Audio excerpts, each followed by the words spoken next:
Dreamscape presents Northern Stars by Brittainy Cherry, narrated by Nicole Small and Oliver Clark. Part 1. Dwell on the beauty of life, watch the stars, and see yourself running with them. Marcus Aurelius. 1. Haley, 8 years old. Aiden was the kind of kid who made it easy to hate him. "You can't do that," I screeched at Aiden, annoyed with his stupid face. He'd reached his dirty hands back into the cookie jar with the cookies I'd baked with Mama for later that day. Mama had already given us each a cookie before we played in the backyard. After we came back in, Aiden snuck into the kitchen and climbed onto the countertop. He was breaking all the rules. "I can do it if you'd shut your fat mouth, chipmunk cheeks," he replied. I huffed and puffed out my cheeks, feeling my face heat as my balled-up hands slammed against my waist. "I don't have chipmunk cheeks." "Then why do your cheeks look like a chipmunk's?" "At least my face doesn't look like a gorilla's butt." "I'd rather look like a gorilla's butt than have chipmunk cheeks." "I hate you, gorilla butt." "I don't care, chipmunk cheeks," he shouted back. Aiden Walters was a pain in my butt. He was always getting himself in trouble, and I was always trying to stop him from doing stupid stuff. Most of my day was spent telling him no, and most of his day was spent ignoring me. I climbed up on the countertop next to him and yanked the cookie jar out of his hands. "At least my head isn't fat like yours," I said, sticking my tongue out at him. He grabbed the cookie jar back and slightly shoved me. "Your head is bigger than mine." "No, it's not." "Yes, it is. It's so big. It's bigger than an elephant's head." I grabbed the jar and tugged it toward me. "Shut up, Aiden." "You first, Haley," he shot back as he tugged it more. We went back and forth with a tug of war, shouting at one another until Mama entered the kitchen. "What's going on in here?" she yelled. Aiden and I both got so spooked by her voice that we let go of the cookie jar. It crashed to the ground and shattered into a million, billion, trillion pieces. Aiden and I froze in place. Our eyes darted to Mama, then to the broken cookie jar, then back to Mama, then back to the broken cookie jar. "He did it. She did it." We said it in unison as we pointed toward one another, blaming each other for the mess in front of us. Of course, it was Aiden's fault, but he was a big, fat liar. I was surprised his pants weren't on fire by how many lies he told. "I swear, Mama, it was him.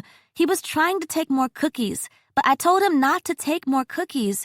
But still, he tried to take more cookies, and she called me a fathead, Penny, and said I have a face like a gorilla butt," Aiden said, pushing out his bottom lip and letting his eyes glass over. Oh my gosh, he's so dramatic. "He called me a fat mouth and said I had chipmunk cheeks," I shot back. "I don't have chipmunk cheeks." "Do too," Aiden mocked. "Do not. Do too. Do not. Do too, he sang. For a boy who was the same age as me, he sure acted like a baby. Mama didn't look like she cared for our excuses or bickering. She lowered her eyebrows and combed her hands over her afro puff before nodding once. "Get down now, the both of you. You know the drill." Aiden and I both groaned. "But," we screeched at the same time. I hated that we did things so much at the same time, because the last thing I ever wanted was to be the same as someone like him. I hated our same moments. They made me so mad. Our different moments were the best, because if I was different than him, that meant I wasn't a fathead gorilla butt. Mama brushed her hand against her forehead. "No buts. Come on, get down. Then to the living room. Hug-a-thon now. Mama waved her hand toward us both. We climbed off the countertop and stomped our feet to the living room. Mama saw a woman talk about a hug-a-thon thing she made her kids do on a talk show. Whenever her kids would get into a fight, she made them hug each other and apologize for whatever they did wrong. The kids had to hug until both apologized, no matter what. I wished Mama didn't watch TV. It gave her bad ideas. I hated hug-a-thons, and I always ended up having to do them with Aiden because he was a freaking jerk and always got me in trouble. If anything, Aiden should have been hugging himself. I wanted no part of this. I wasn't eating the cookies. Still, we were forced to hug one another, and we grumbled the whole time. When Aiden's mom, Lori, came over, she noticed us hugging and smiled. "Another fight?" Lori questioned. "You know it," Mama replied. "Just a regular Tom and Jerry over here." "No apologies yet?" "Not one." Lori glanced down at her watch. "Well, hurry up with it, Aiden, or you won't be able to make it to your acting class tonight." "But, Mom," Aiden whined. "No buts. Get on with it," his mom ordered. I liked Lori, even though her son was a butthead. She always gave me candy when I went to her house and would ask me how my baking lessons were going with Mama. "I'm sorry for calling you a name, Haley," Aiden said. He didn't mean it, but he said it. He even seemed to mean it, too, which meant those stupid acting classes must have been working. That was why he almost cried about the cookie jar. Some stupid teacher taught him that trick. Still, I smirked because he apologized first. Then I felt Mama poke me in the arm. I grumbled. "I'm sorry for calling you a name too, Aiden." "There we go. Was that so hard?" Mama asked. "Yes," we said at the same time. Another same moment. Gross. We let go of our hug and dashed away from one another. Aiden and Lori left to take him to his stupid acting class, and Mama and I made a batch of brownies later that night. They were the best brownies I'd ever made, and when I went to bed, I snuck one into my bedroom without Mama knowing. I went to my window and looked across, where I saw Aiden sitting in his bedroom, too.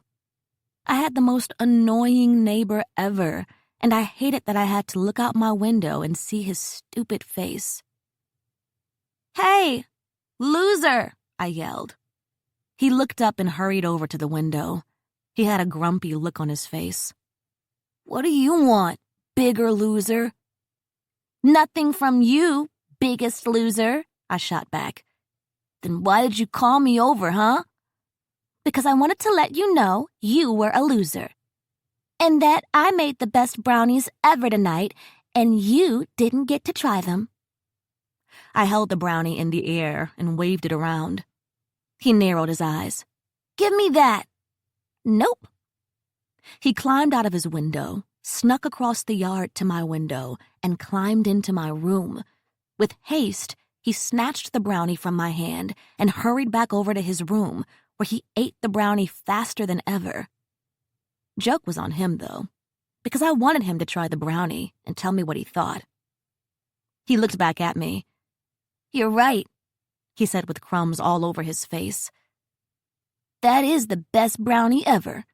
And now you don't have it. I hate you, Aiden Walters. I hate you too, Haley Jones." I turned off my light and climbed into bed. He couldn't see it, but I was smiling in my bed too, because Aiden liked my brownies, and even though I didn't want to care, I cared a little about what he thought. Gorilla Butt liked my brownies. Cool. 2. Aiden, 10 years old. I couldn't believe Haley got Mrs. Elk's class, too. Now, I didn't only have to look at her stupid self outside of my bedroom window all the time, but I also had to sit in the same class with her for a whole year. That was Haley overload. She was also in my second grade class last year, and all I did was make stupid faces toward her because it bugged her. But now I was in third grade and didn't want to see her face anymore. Stupid Haley and her stupid chipmunk cheeks. When it was time for recess, the whole class headed outside. On our playground was a gigantic map of the United States, and Lars Thomas thought it would be fun to play a game where we'd break into two teams. We'd each get a number, and then he'd call out a number and a state, and each player from each team would have to dash to the state before the other player did. Dashing states, he called it. It was a stupid name, but I liked to win games. Haley was on the opposite team of me. Good. I didn't need her being on the winning team. It made me happy when she wasn't winning. I was number 2. Haley was number 5. Everyone knew 2 was better than 5. Lars called out my number and California. Easy. I dashed to California and landed there before Peter could even reach Texas. I smirked as I walked back to the lineup. I gave Haley a smug look from across the way, and she rolled her eyes. She was annoyed that I had won. I couldn't wait to be happy when she lost. Lars cleared his throat. Okay, number 5, get ready. Haley's eyes narrowed, and she got into her power stance as if she was going to skyrocket to whatever state came out of his mind. Her opponent on my team was Kevin. Gosh, I hope he crushed her so I could mock her about it forever. Lars shouted out, Mississippi! The two dashed off, and dang it, Haley got to the state before him. She looked smug and proud at first. That didn't last long, though. She cheated. There's no way Chubby Hippo beat me there. She was on the wrong state, Kevin stated as he went and shoved her hard, knocking her down to the ground. Haley's hand slid across the concrete, and she scraped herself pretty bad. I didn't know what hurt her more, Kevin's shove or his words. Her eyes glassed over, and I was almost certain the tears were about to fall. Before they could, I tackled Kevin to the ground and started swinging my fist at the jerk's face. I got in lots of trouble for that, and my parents told me I couldn't use my fists to fight people. But they didn't see Haley's eyes. They would have fought that jerk too. That night, I looked over to Haley's bedroom from my window and threw a shoe at it to get her attention. Hey, loser, I shouted. She moved over to the window and opened it. I climbed out of mine and walked over to her. What do you want? She asked. Her hand had Band-Aids on it from where she got cut up. I didn't know why, but that made my stomach hurt. If I could, I'd tackle stupid Kevin again for hurting her. I didn't like Haley, but no one should have ever hurt her. Nothing, I muttered, scratching at the back of my neck. Then why did you throw a shoe at my window? I didn't. Her eyes darted to the grass where my shoe was lying. I kicked it behind me as if that would stop her from seeing it. I huffed. I just came to see if you were all right, okay? Why do you care if I'm all right? I don't, I snapped. But my stomach still felt wound up. Why did I feel so angry? Haley didn't even say any of her annoying stuff to make me upset. Still, I was mad. I think I was mad. Sometimes I felt like my dad, and I didn't understand my emotions all that well. Okay, she replied. She didn't argue. She didn't call me a name. She simply went to close her window, and when my eyes met hers, she still looked sad. Like how sad she looked on the playground. That made me mad, or sad and mad. Haley, wait, I said, stopping her from shutting the window. What? She asked, short and direct. I stared at her blankly. I didn't know what to say. I didn't know what to feel. All I knew was I wanted to be by her that night, and I didn't know why. You're being weird, she told me. Am not. R2. Am not. R2. Whatever. Are you okay, though? I questioned, rubbing my neck. After what happened? Her eyes looked like she was going to cry again, and that made my stomach hurt even more. I'm fine. Oh, okay. Well, I thought I'd just check. Okay. Good night. Night, I muttered. Turning away, I began walking back to my window. "Hey, Aiden?" I looked over my shoulder and saw Haley wiping a few tears from her eyes, which made my eyes kind of sad too. I didn't know seeing someone else's eyes sad could make mine sad too. "Yes? Do you think I'm a chubby hippo like Kevin said?" I was going to rip that jerk's arms off at school tomorrow. Mark my words. No, Kevin is stupid and says stupid things because he's stupid. You're good, Haley. You're not a chubby hippo. Promise? I nodded. Promise. I shifted around in the grass, slid my hands into the pockets of my jeans, and shrugged my shoulders. Some people might even think you're perfect. She shook her head. No one does. I'm sure someone does. Oh, okay. Okay. Okay. Haley? Yes? Stop crying. She shook her head. I can't right now. Oh, okay. Okay. Okay. I cleared my throat. I didn't want to leave her crying alone, so I sighed and gestured toward the grass. Want to lay in the grass and count the stars? My mom and I do that sometimes. She shrugged her shoulders and then agreed. We lay down in the grass next to one another and didn't talk for a while. Then Haley began counting.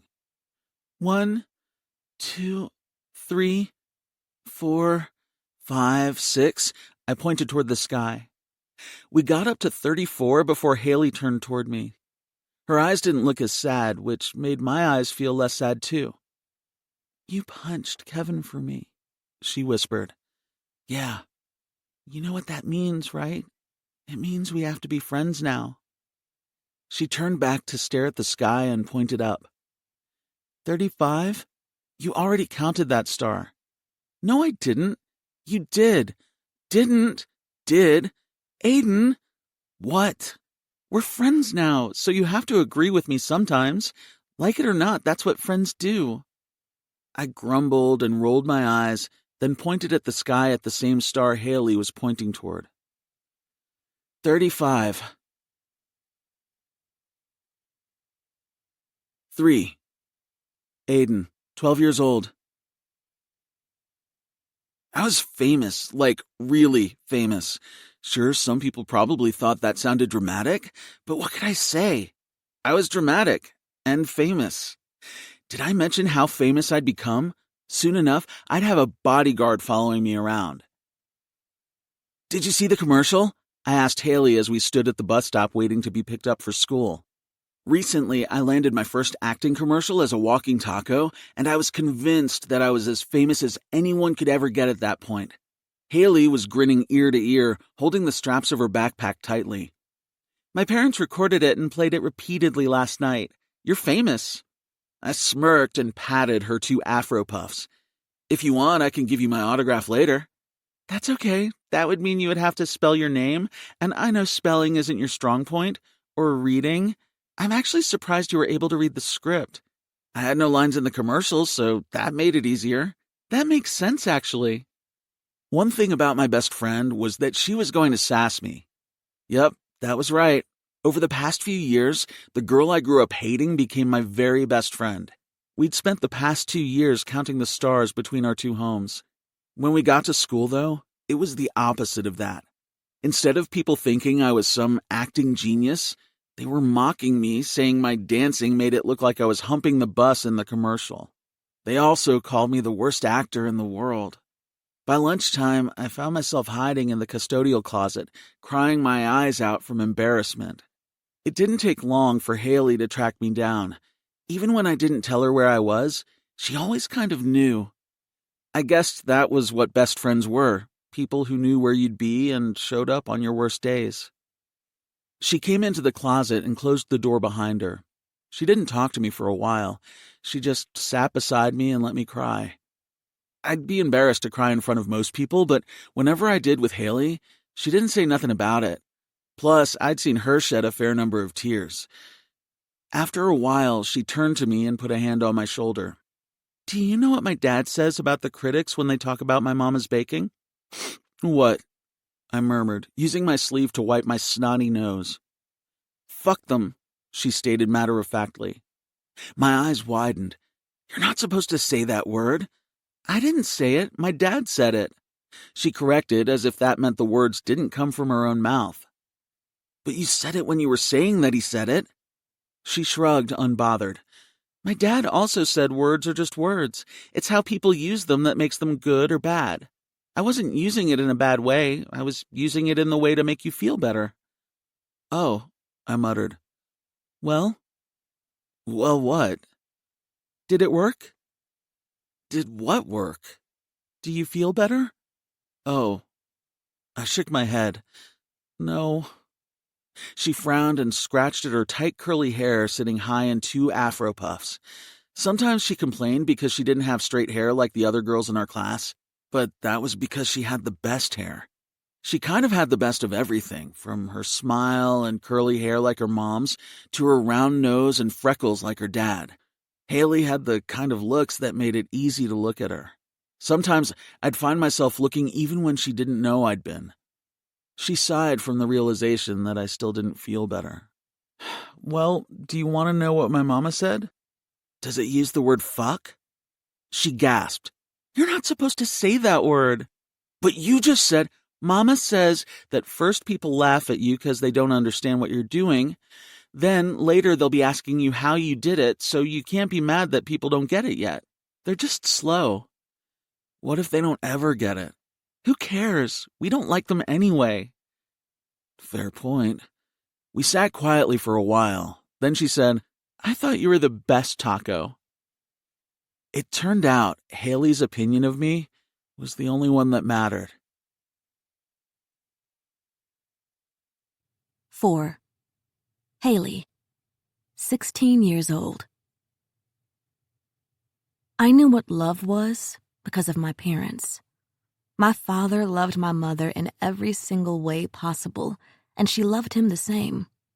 It was mutually a quiet love and a loud one, a stubborn love and a docile one, a wild love and a stable one. I grew up in a home blessed with an unconditional kind of love story. Over the years, I'd watched my parents transform in their lives, in their bodies, in their careers, in a million different ways, yet the one constant was their admiration of one another. My mother could gain 50 pounds, and my father still couldn't keep his hands off her. My father could be fired from a job, and Mama would still look at him as if he were the greatest provider in the world. And when each of them had a dream, the other was in their corner as their biggest cheerleader. They championed each other, even if it meant a little disappointment and discomfort in some areas at times. It was an equal love story, one where no one felt unappreciated.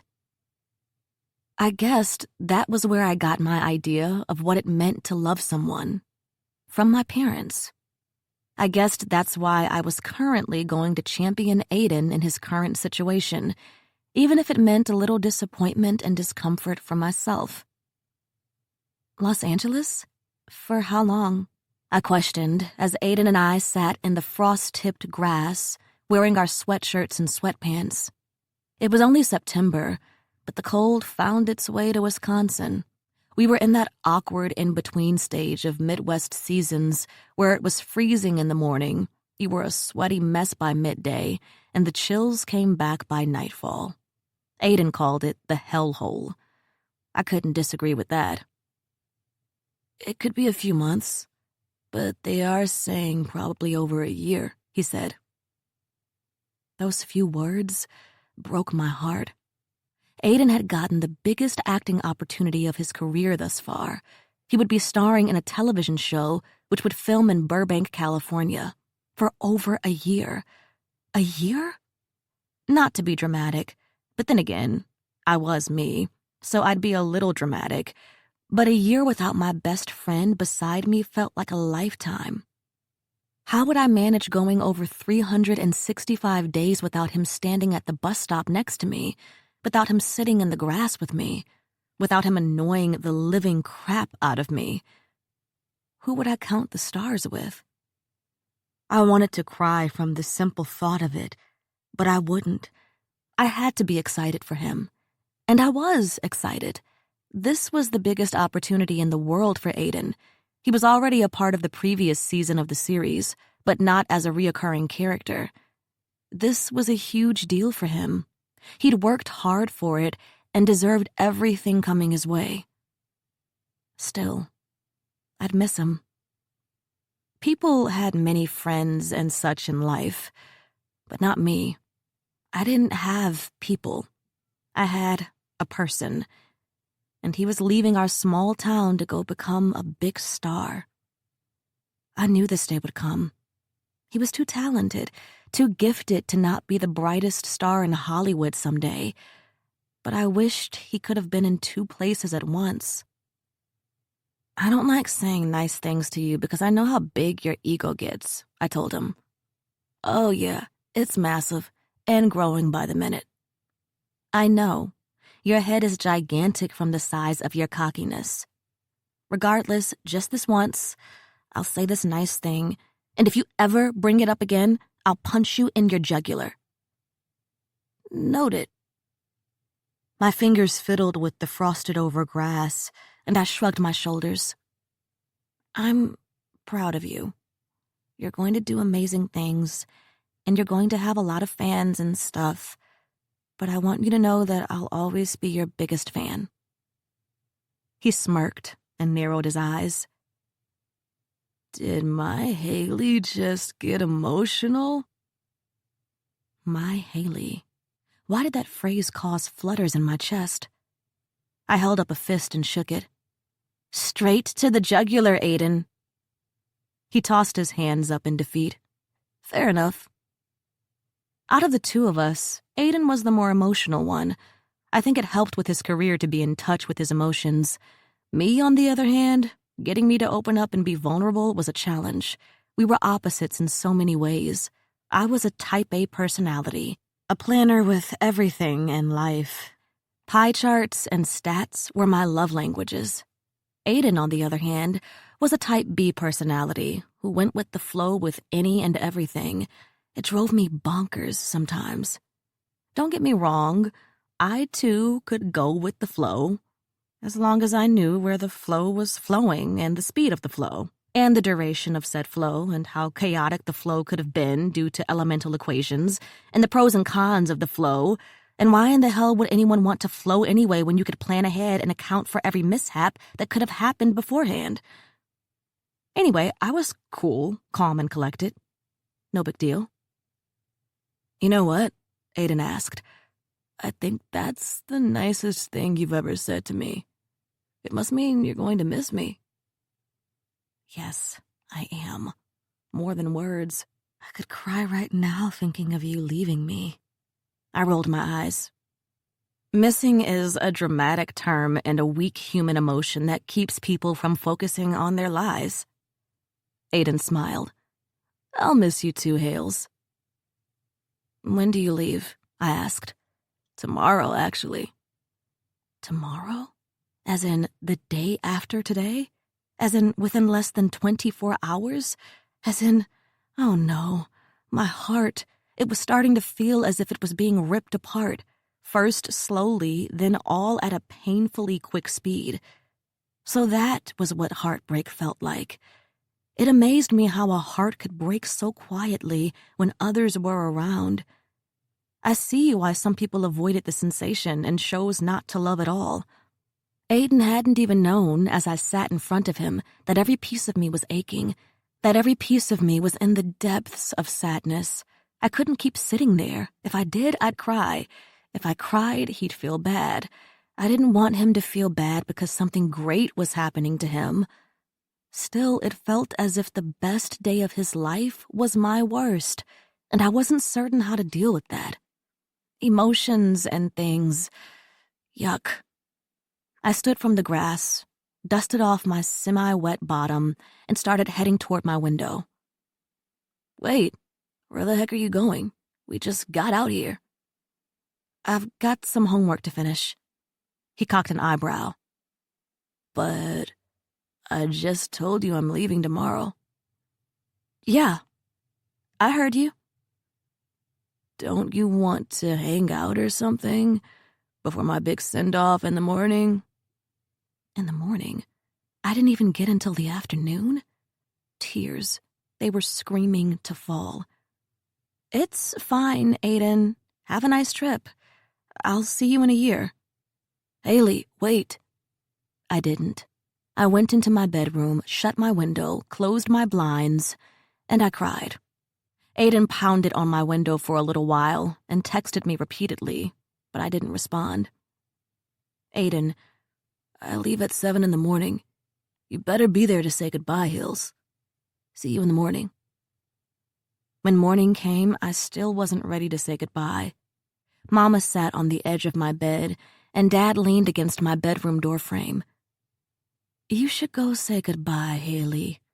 They are going to pull out any minute now, Mama told me. Dad nodded in agreement. I saw them getting into the car. It's fine, I told them, hugging my pillow. I'll see him when he gets back. Haley, Mama sighed. You'll regret not getting that hug from him. He's your best friend. Didn't she know that I knew that? I also knew that a final hug would feel like a final goodbye. After Aiden succeeded, which he would, he'd be given more opportunities and more reasons not to come back. He was leaving me with a wish and a prayer that we might be able to finish our senior year together. I wasn't real keen on wishes and prayers.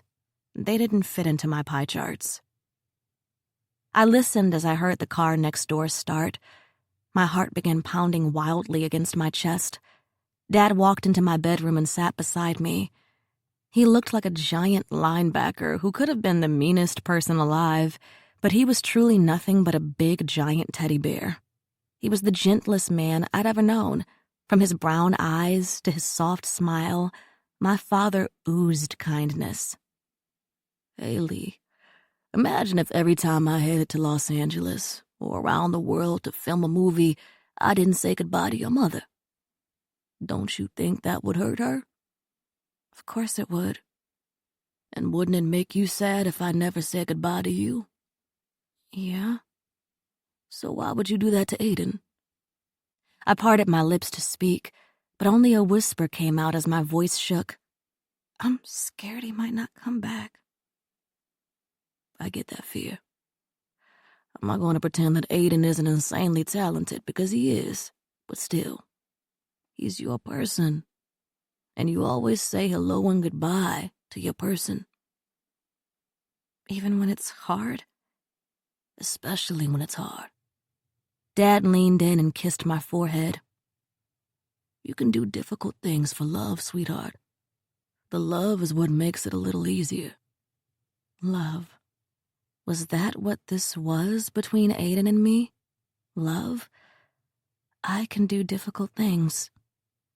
I rose from my bed as my heart pounded within my chest, and then began running out of my bedroom, through the front door of my house, and as I stepped foot on the grass, I watched as Aiden's car began to drive down the street. No! I felt it as it happened, my heart shattered in my chest. I broke out into a sprint in the middle of the street. I waved my hands around like a mad woman as I shouted his name. Aiden! Aiden, wait! I screamed. My lungs felt like they were inflamed, and my body ached because a runner was the last thing in the world I was. But I ran for him. I ran as fast as I could, pumping my arms, on the verge of tears. The moment I saw the car brake, I came to a stumbling halt as I slammed against the back of the car. My breaths were erratic, and my heart was pounding against my rib cage as the back door of the car opened. Sweat dribbled down my forehead as I stood in my Nike sweatpants and sweatshirt. Aiden climbed out of the car. The moment he saw me, he smirked. He placed his hands against his hips, and with his smug face, he said, Did you just run down the street for me? I rolled my eyes, out of breath as my knees throbbed. It was no secret that I didn't have knees like Meg the Stallion. My knees were more like the 93-year-olds down at the nursing home. I crossed my sweaty arms. Whatever, Aiden. He stepped toward me. Are you here to tell me you'll miss me? What? No. I told you, missing is a dramatic term and a weak human emotion that keeps people from focusing on their lives. Yeah, blah, blah, blah. He bum-rushed me and wrapped his arms around me. He was so good at affection. Me, on the other hand, not so much. Aiden, stop. I'm sweaty. Give me all your sweat, Hales. Let me go. Hug me back, and I will. I sighed.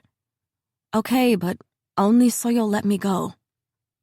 I hugged him back, and the way his hands landed on my back made me want to melt into every piece of him and not let him go. Illy, he whispered against my ear. He knew I wasn't good at expressing my feelings, so Illy was the closest we ever got to saying, I love you. Sometimes I felt broken. I came from parents who were so emotionally in-depth, and my best friend had been the same way. Yet for some reason I struggled with my feelings. They never pressured me to speak up, though. They simply allowed me to be me, and they worked around my odd boundaries with Illy's. Illy, too, I whispered, blinking away the tears. As he let go, I missed his embrace. I missed him. How could I miss someone who was still standing in front of me? I rubbed the baby hairs on the back of my neck. Aiden? Yes? What if you get out there and you don't come back? What if you get out there and you change completely? What if Hollywood changes you for the worse?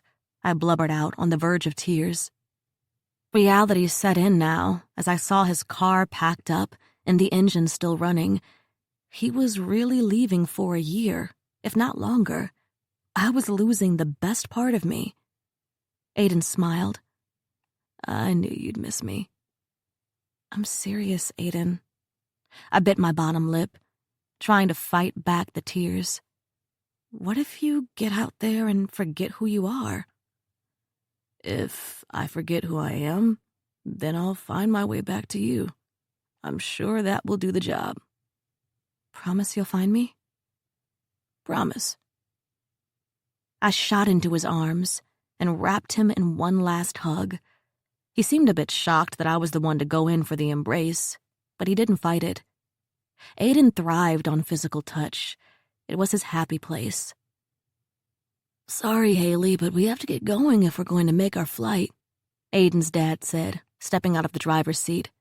Aiden squeezed me one more time. We'll make a senior year bucket list, Haley. I'll call you, and we'll write it out together. I'll be back, I promise. Don't make promises you can't keep. He placed his hands on my shoulders. I promise. He headed back to the car and climbed inside. I stood in the middle of the street, watching him pull away. Heading back to my house, I found my parents waiting on the front porch. Mama frowned. You need a hug, Haley? No, I hate hugs. Yeah, we know. But... Dad brushed his thumb against his nose and nodded. Do you need a hug? Tears streamed down my cheeks, and I nodded slowly. Okay. Just one. 5. Aiden, 17 years old, present day. Samuel Walters wanted to be an actor all his life, but things didn't go the way he'd hoped. He spent most of his youth in California trying to build a name for himself in the industry. He survived by couch surfing and eating ramen noodles with his cousin Jake, who liked to party a little more than chase his dreams. If there was trouble, Jake was determined to find his way to it. Still, Samuel was by his side throughout Jake's ups and downs in life. When Jake messed up, Samuel cleaned up his mistakes. After one too many packs of ramen noodles, Samuel took a small break from his California life to move back to small-town Leaks, Wisconsin, to save up some money. His plan was to go back out to chase his dream, but it just so happened Samuel fell in love with a woman named Lori. She was a beautiful, intelligent, compassionate woman. The L in Lori's name mainly stood for loyal and love, the two traits she poured on Samuel throughout their story. Yet, at other times, that L stood for loss and loneliness. After suffering from a miscarriage, Lori needed her partner by her side. On his final trip to California, Samuel learned that Jake was having a son with a woman during a one-night stand. When the mother of said son gave up her rights at birth, and Jake knew he could never be the father a child could need, he asked Samuel and Lori to adopt the little boy. The only parents I'd ever known were Samuel and Lori Walters, and Jake was the hot mess cousin who came to visit every now and again. When I was old enough to understand, my parents told me about Jake and my adoption, about how we were all family, but it just looked a little different than others. My biological mother's name and story were the only missing keys to my life. So many parts of me reminded me of my father. Even though we didn't share the same blood, I was my father's son. I, Aiden Walters, wanted to be an actor all my life, and things went the way I'd hoped. I grew up watching all the classic films with my father. By age 5, I could quote Casablanca. By age 7, I knew It Happened One Night inside out. When I was 8 and told my dad I wanted to be an actor, he cried. To this day, I still couldn't tell if it was from happiness or sadness. Maybe a little bit of both. He always said he had to give up his acting dream to raise me, and even though he said he had no regrets, I could tell he saw his own dreams coming to life as my career took off. That was why he was so hands-on with my acting journey. He was determined to have it go the way he'd always wanted his to go, which was why he was struggling with the current situation I'd presented him with. My father appeared to be suffering from heat stroke even though we were sitting in a room with the air conditioning blasting. Wait, time out. Rewind. You just won an Emmy, Aiden. Dad remarked as he stormed around our rental apartment in Los Angeles. An Emmy. Acting roles are flying in weekly for you. There are a lot of opportunities to take you to the next level. How did you decide this was the moment you wanted to take a break? No way. I actually think it's a great idea, Mom said as she sat beside me on the couch. He's been working hard for almost a decade. Dad grumbled. But he just broke out, Lori. There's a difference between working hard and succeeding. He's only now found success. Now's the time to dig our heels in before he rockets off to the next level. Or he can go back to Leaks and finish his senior year with his best friend. I'm sure that's important to him. Right, Aiden? Dad waved it off. High school can be finished anywhere. Homeschooling has been working great this past year. He's a straight-A student. It's not about the grades, it's about the experience, Mom argued. When it came to my work life or my mental health life, my mother was always going to choose the latter. He can't go back and relive his senior year at school, but he can get other movie roles. I'll still fly back for movie auditions if I have to, I insisted. And if a big role comes up, the role of my dreams, I'll take it, Dad. My voice began to shake because I saw the disappointment in his eyes that I often dreamed looked like mine. I began to stutter as my words tangled in my throat. I combed my hands through my messy brown hair and tried not to sound like a rambling fool. I had an unbelievably strong fear of letting my parents down. I felt myself breaking into a sweat as I tried to make my father understand my point of view. I hadn't even known why I was so nervous. It was just that while I was good at acting, it didn't mean I was happy with it. I felt sadder than someone with my level of success should have felt. I oftentimes had a lot of thoughts that weren't worthy of being thought. In my emotion-based mind, they made sense, but logically, most of the things I worried about were ridiculous. That didn't mean I still didn't worry, though. Worrying was one of my strongest traits, and hiding my worries from others was my second strongest. Half the time, people could be sitting right beside me, and they wouldn't have a clue I was in a full-blown panic attack. I once got interviewed and was asked how I could dive so deeply and intimately into the mentally unstable character I was playing. A part of me wanted to shout from the rooftops that it was easy to play myself in a role. My father stared at me as if I were seconds away from ripping his heart out. Perhaps I was. Over the years, I had an irrational fear that if I let my parents down, they wouldn't love me anymore. It was an intrusive thought with no backing. I hated when those thoughts won. It felt as if you were beaten by your worst fears, which then, in turn, forced you to surrender to them. Logically, I knew my parents would never love me any less if I let them down. If anything, my mom made it clear she'd probably love me even more. "He wants to be a kid for one last time, Samuel," Mom finished. "I support that decision. Frankly, you should too. He's worked hard and should have a say in where his life goes next. Regardless of what you think, Aiden is going back to Leaks to finish the school year, and then we'll see what he wants to do next." Okay, maybe one of my parents noticed my full-blown panic. Only 2 people in my life could truly read me. Thankfully, my mother was one of them. Mom was the most beautiful woman in the world. A stunning black woman with auburn curls that reached her lower back. Her wide smile made everyone who received it smile in return. Mom's smiles felt like a blanket straight from the dryer, comforting and filled with warmth. Her brown eyes were packed with sincerity and love.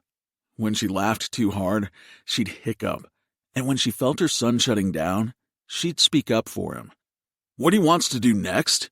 Dad asked in a fiery tone. "He has all the talent in the world to be the next big thing, and the road to that is wide open right now. Do you know how many people would kill for this?" "That doesn't mean it's right for him," Mom said.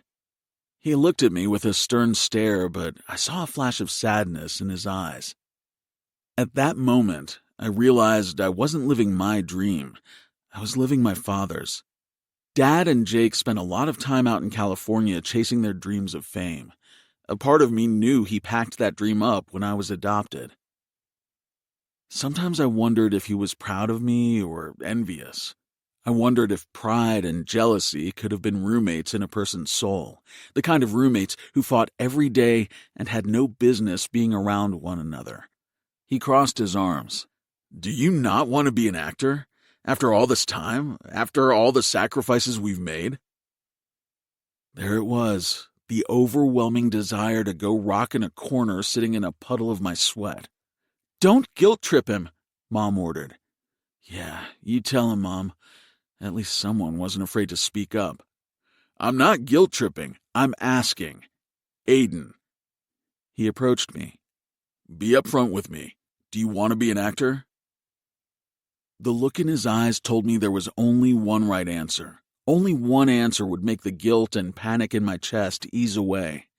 The one answer that wouldn't make me a disappointment in my father's eyes. His dreams, not mine. "Yeah, of course." Dad sighed with relief. "See, he wants this." Mom turned to me, tilting her head as she studied me, but remained silent. She knew I was lying, but she wouldn't go against my words. "I just want to experience senior year for a short time. If a role comes, I'll leave. Dad, I'll stay on top of everything, my career and school. We can make this work." Dad's brows lowered as his nose scrunched up before he finally surrendered. "The moment schooling interferes with your career, I'm pulling you." That seemed backward for a parent to say, but I wasn't going to argue it. "Deal." Right after I finished the talk with my parents, I headed to my bedroom, collapsed onto my bed, and pulled out my cell phone to send off a text message. "Aiden, guess what? Haley, you met Timothy Chalamet and gave him my number?" Aiden, "No." Haley, "Oh, then there's a very good chance I don't care." That sounded about right. I skipped right past her snarky remark. "Aiden, I'm coming home for senior year. We can finish our high school to-do list." At the beginning of our freshman year, Haley and I created a list of things we wanted to complete in high school before graduation. Unfortunately, we'd only crossed off a few items since I missed a whole year with her. I had a lot of catching up to do with our list. The more I thought about heading home to be somewhat of a normal kid again with my best friend, the more excited I became. "Haley, are you really?" Aiden, "Yep, I'll be back in the house next door in no time, annoying the living shit out of you." The 3 ellipses appeared before disappearing, then showed up again, then disappeared, and did that repeatedly, which meant Haley was overthinking her message. My best friend was the master of typing and deleting her messages. She was probably debating on if she should be sassy or sweet. My favorite sweet and sour girl. Aiden. No reply? Couldn't think of a clever way to sass me? Ellipsis, ellipsis, ellipsis. Haley. Hurry up already, loser. A little bit of sassy and a dash of sweet. The way I liked her the best. 6. Haley. He's coming home today. He's coming home today. Today was the day I got my best friend back. It was almost time for Aiden's arrival, and I was ecstatic, though I was trying my best to play it cool. I kept staring at the clock in my bedroom as if my intense stares would speed up time. Unfortunately, I didn't unlock some hidden superpower of mine, and the clock continued ticking on its own timeline. 15 more minutes. He'd be home in 15 more minutes. The way he was cutting it close by returning the leaks the day before our senior year stressed me all the way out. But at least he would be home in 14 minutes. I'd even had him send me the link to his current location so I could track his drive from the airport all the way home. I hopped out of my bedroom and dashed to the kitchen as a timer went off, where I had double chocolate chip cookies made for him. There was also a lemon pound cake, a dozen brownies, and oatmeal cookies sitting on the counter. I made all of Aiden's favorites as a welcome back, best friend. If you ever leave me again for as long as you did, you'll have hell to pay treat. I pulled the apple crisp from the oven and set it on the counter. Did I make too many things? Yes. Did I care? Not at all. Baking calmed my nerves. Whenever I was overly anxious or overly excited, I found myself in the kitchen whipping something up. I got that trait from Mama. She was the best baker in town, from weddings to baptisms to dog birthday parties. If there was an event, Mama was the one baking all the sweets. She was so close to opening her own bakery with Dad, too. He was the brain behind the endeavor, and Mama was the soul. They worked together like coffee and creamer, just the perfect blend of not too sweet and not too bitter. We'd even spotted a location in the town square for the shop. I was certain that was where I'd spend a lot of my afternoons helping the family out, but that was a story for another time. I glanced at the clock on the microwave as I took off the oven mitts. 12 minutes. I was sweating bullets. Why did I feel nervous? I shouldn't have been nervous. My armpits were drenched, making my white t-shirt equally soaked. I dashed to my bedroom, ripped off my shirt, hopped into my bathroom, bathed my pits in deodorant, then slipped into yet another shirt that I hoped I wouldn't sweat my way through. I checked myself in the mirror and saw every piece of my mother resting against my face, from her brown almond-shaped eyes to her button nose. Our skin was golden brown, which Mama swore made us glow like goddesses in the sun, and our natural hair, well, that differed a bit. Mama's natural curls were always packed with moisture and care. They dangled perfectly down to her bra strap, each one defined and healthy. Mine always became a big, dried-out afro puff because I preferred binge-watching movies on my weekends instead of doing all-day natural hair care routines. That day, though, I did put some effort into my hair and made 2 afro puffs. I must have been feeling feisty. I patted my puffs and shrugged. Good enough. Each minute seemed to inch by as I lay on my bed, holding my phone over my face, watching as Aiden's proximity grew closer and closer. When it said he was right down the street, I screeched with excitement, skyrocketed from my bed, then dashed to the front door yelling, "He's here! He's here!" so the whole house, also known as my parents, would know.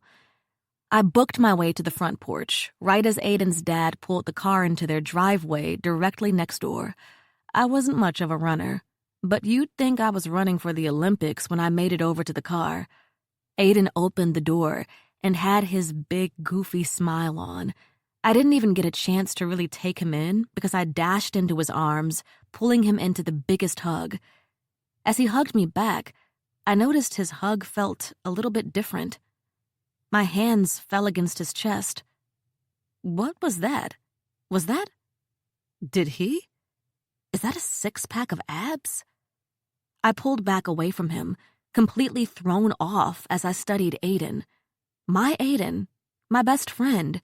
A sun-kissed tan on his normally pale body, contact lenses over his ocean blue eyes, arms the size of Marvel superheroes. Oh my freaking gosh. No way. He got hot. I slammed my hand against his chest as my excitement shifted into an unexplainable fury. What the hell? I spat out. Don't get me wrong. I knew he'd been getting into shape. We'd video chatted, and I saw him on television. But seeing him in person? Feeling him in person? He was a completely different person than when I last saw him. He laughed. I didn't. Great to see you too, Haley, he remarked. It's good to be home. Was his voice deeper than it sounded on the phone? Who was that man standing in front of me? Where was my best friend? I clenched my teeth and wrapped my hands around his giant biceps as I released a low growl. What did you do? I spent the remainder of the night annoyed, giving him the silent treatment, because how dare he do this to me? How dare he come home looking like that? You couldn't try harder to look unbothered if you wanted to, Aiden mocked as he walked over to the bus stop the next morning for our first day of school. We hadn't been on speaking terms ever since he'd betrayed me in the most lethal way. My best friend got hot. Like, hot. I didn't know how it happened, but somehow, over the past year, Aiden had transformed from the chubby boy he'd been all our lives into some superhero-type guy. He was tan and had muscles that could convince any person he'd been eating only chicken breast for the past year while lifting SUVs for fun.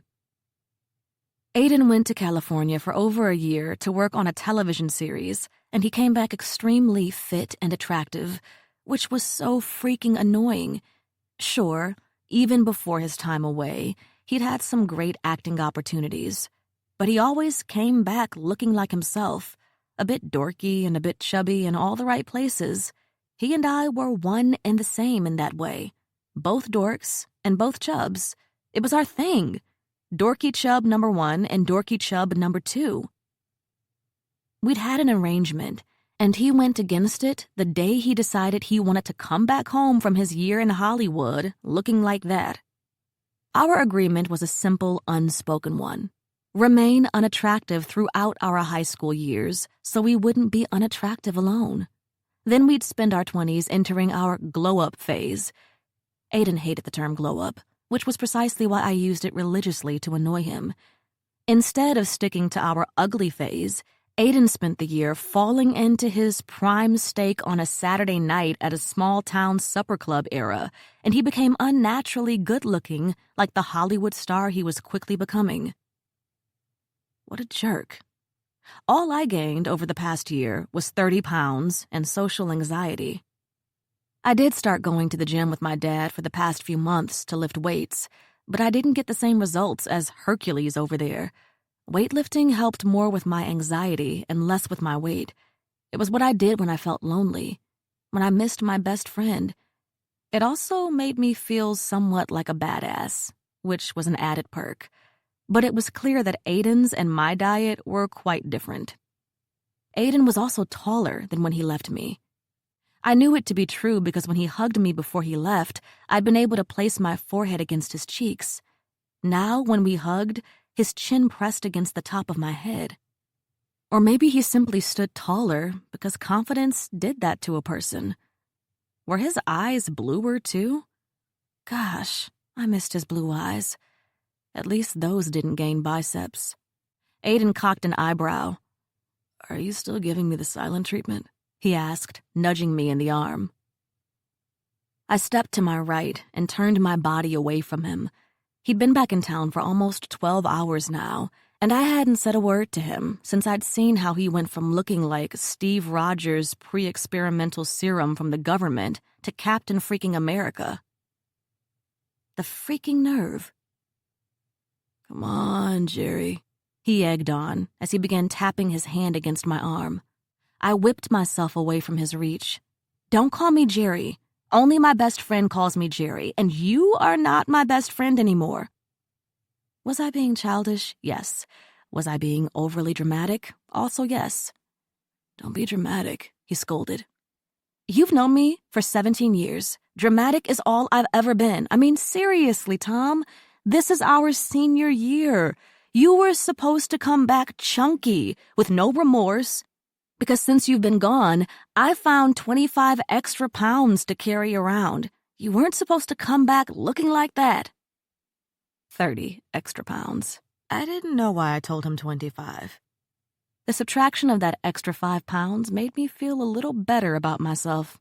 Mama said a number on a scale didn't define a person, but boy oh boy, some days it felt like the only thing defining my existence.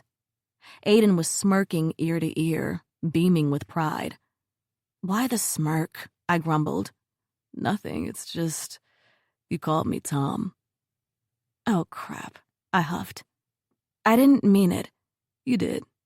You meant it because no matter how annoyed you are with my increasingly good looks and toned body, you still consider me the Tom to your Jerry. All I'm saying is we had an unwritten rule to come back for our senior year looking fat and ugly, and you failed." "Not to be the bearer of bad news, but you failed at both of those things too." A smile slipped out of me, knocking my stubbornness sideways. Sweet jerk. I couldn't stand that man, who I'd stupidly missed more than words over the past year.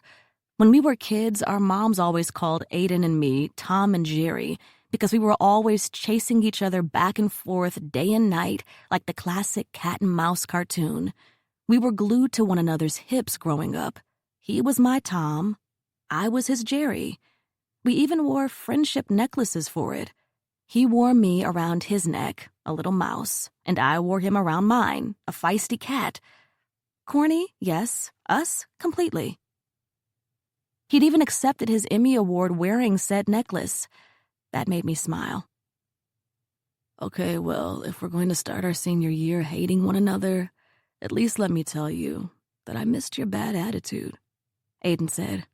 His dark brown hair was smoothed back, highlighting his waves. When did the guy start using hair gel? And was that sweet, earthy oak scent coming from him? What did those Californians do to my best friend? I hated it because, well, I kind of loved it. And it was messing with my head that I loved the changes. My heart was pounding aggressively against my ribcage, and I didn't know why. Whatever. I gave him a hard look and shrugged. "I missed you too." "Handshake?" "Aiden, we're seniors now. We can't go around doing our corny handshakes anymore." He began wiggling his fingers in my direction, and I groaned. "Seriously, Aiden? We made that up when we were 9. We need to let it go." Still ignoring me, he put his hand out in front of him, palm facing me, and began the chant. "Pancake, pancake, up real high." Without hesitation, I joined in, patting my hand against his. "If you toss it, it will fly." He smacked the back of his hand against mine 3 times. "If you drop it, it will go." We both spun once, then faced one another, patted hands, and did a weird body roll as we said, "Down the drains where the creepy clown flows." When we were kids, we had a sleepover at my parents' house on Halloween, and when it was time for us to go to bed, we snuck downstairs and watched it. Ever since then, we had a thing for creepy clowns, horror movies, and corny handshakes. The obnoxiously loud, pale yellow school bus hiccuped and skirted in our direction. I silently thanked myself that it would be my last year of riding the banana train to hell. "Aren't you a famous actor now? Shouldn't you be driving us to school in a Mercedes-Benz or something?" I asked. "My parents said the same thing, but I wanted to experience the whole school package one last time. You know, One for the road. You're a really weird person, says my best friend. Fair enough. I climbed the steps of the school bus and took a seat beside the window. Within seconds, I knew it would be an odd year because those on the bus already began whispering about the handsome creature taking Herculean strides behind me. Oh my gosh, is that Aiden? No way, he's a total babe. I wonder if he's single. I saw his show a few days ago. He's famous. Did you see his interview with Jacob Elordi? I wonder if he knows Zendaya. Is he really going to sit next to Haley? They can't still be friends, right? Great. Just great. I'd prided myself in flying under the radar of other students for the past 3 years of my high school career. People knew of me, but I wasn't enough of a topic to make fun of or a cool enough person to acknowledge. I was an average Jane, which was fine and dandy in my book. Aiden, pre-Captain America glow-up, was underrated in terms of popularity, too. Now, though? Now they were looking at his double B's, butt and biceps. Aiden sat beside me, acting completely unaware of the gossiping that was taking place because of his new persona. He dug into his backpack and pulled out his school schedule as the bus drove off to the next stop. Swap, he ordered, passing his paper to me. I dug into my backpack, grabbed my schedule, and handed it over to him. Oh man, you have crazy Mr. Dom for AP Chemistry, Aiden remarked, with your smart self. Says the boy in advanced drawing class. There was almost nothing that Aiden couldn't do, but his ability to draw was just as great as his ability to act. I would even go as far as saying his drawing skills were better than his acting, which was saying a lot. Also, I find it funny you're in Acting 101. Why is that funny? I stared at him as if he were insane. You have a freaking Emmy sitting on your mother's mantle. I swore. Sometimes it was as if Aiden didn't realize he was Aiden Walters, Hollywood's next big thing. It's just a piece of metal. 1 million unknown people out there are better at acting than I am, but will never get the opportunities I got. Winning an Emmy doesn't really mean anything at all. That sounds exactly like the response an Emmy winner would give in order not to sound cocky. He smirked. Did it work? Almost. I'll keep practicing the speech then. Maybe they can help you in Acting 101, I joked. By the time Aiden was 10, he'd had a nationwide commercial. By 14, he'd starred in 3 movies, and by 17, he had done a television series and received the Emmy. It was no shock that Aiden was Hollywood's newest sweetheart. After spending 5 minutes with him, everyone fell in love with the guy. I couldn't blame them. My best friend was like a puppy, ridiculously lovable. Aiden's eyes darted across the page, and the gleam in his eyes dissipated as he read further into my classes. We don't have one class together. We don't even have the same lunch period. You're lunch A and I'm B. I shrugged. That's okay. That is not okay. How are we not supposed to eat lunch together? We did it for the past year. That was because 5 billion miles were keeping us apart. Now it's unacceptable. It's our senior year of high school. I need to have lunch with you for our senior year. It's not a big deal. Oh, it is. The administration is going to hear from me. Mark your words. You mean, mark my words? That's what I said. Mark your words. I shook my head. No, that's not the saying. Whatever, your words are my words are yours. I rolled my eyes as I leaned against the window. You have too much energy for 7 o'clock in the morning. If that's your way of saying you missed me, I missed you too. Once we walked into Satan's dungeon, everyone noticed Aiden. He was determined to have a typical senior year before his career exploded even more, which it would without a doubt, but it was clear that nothing about this last year of school would be normal. All eyes were on him. We were separated early on, but the echoes of people talking about his transformation and his Hollywood success were ridiculous. Just a few years ago, they were mocking him about his dancing taco commercial, but now that he was on the cover of magazines and hanging out with Marvel actors, They were his biggest fans? What a bunch of crappy hypocrites. Sweet Aiden would have welcomed their fake kindness, too. That boy was too wonderful to know when people weren't being genuine. He was the definition of a golden retriever, loyal to a fault to any and everyone who smiled his way. If he had a tail, that thing would have fallen off from wagging with excitement. A pit sat in my stomach as I headed to the bathroom before first hour. The popular girls were giggling in the bathroom about Aiden, and I hated the idea of them getting their manicured hands anywhere near him. The intercom screeched in first hour, reminding us of our broken-down school equipment. Principal Warren's voice broke through the scratchy sounds with the morning announcements, and he welcomed us all back for yet another year of being told to sit down and shut up. Last, I want to welcome back Leek's own Emmy-winning actor, Aiden Walters, to school. We are excited to have his return. Make sure you all stream his Emmy-winning television show, Forgotten, when you get home tonight. Welcome back to school, everyone. Here's to a new year. Intercom speeches about my best friend? Normal was the opposite of what our senior year was about to become. 7. Haley. I hated lunchtime. If I had it my way, school would have skipped past lunch period and allowed us to get out of prison an hour earlier. Instead, I was left in a cafeteria, packed with people I knew but didn't really know, surrounded by individuals who all seemed to have friends to sit with, unlike me.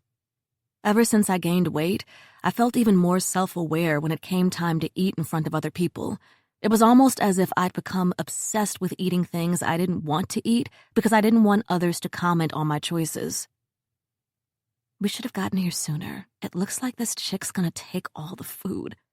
Someone behind me joked. I didn't look back at them. I didn't know who it was, and I wasn't even sure they were talking about me, but I felt as if they were. They had to be talking about me. My thighs rubbed together when I walked. A tire of pudginess that unfolded from the top of my jeans whenever I sat down, which made at least one of my arms always rest against, said bulge whenever I sat. Even oversized t-shirts didn't hide the beast. My hands were clammy around the dull, brown plastic tray that shook in my grip from the unwanted attention. "Will you just shut up, Robbie? I told you I'm PMSing," a girl's voice replied. I glanced back to see Hillary was the one who the guys were joking about taking all the food. Well, hell, if her guy friends were bullying her about her diet when she was slim, then I was a hopeless case. All I had to do was try my best not to draw attention to myself. Sit down, eat quietly, and don't make a "Haley Jones! Behold!" someone hollered. My heart shot up to my throat. I turned to see Aiden standing a few feet away from me, holding a piece of paper up in the air. "I took my grievances to the top tier of authority, and I am officially in Lunch A. Victory is ours!" he shouted before he began to hip thrust the air, dancing poorly, reminding me that even though Aiden was famous as heck by society standards, he was still, in fact, my Aiden. My bad dancing, over-the-top Aiden. My favorite dancing taco. I couldn't wait to have lunch with him for 180 more days.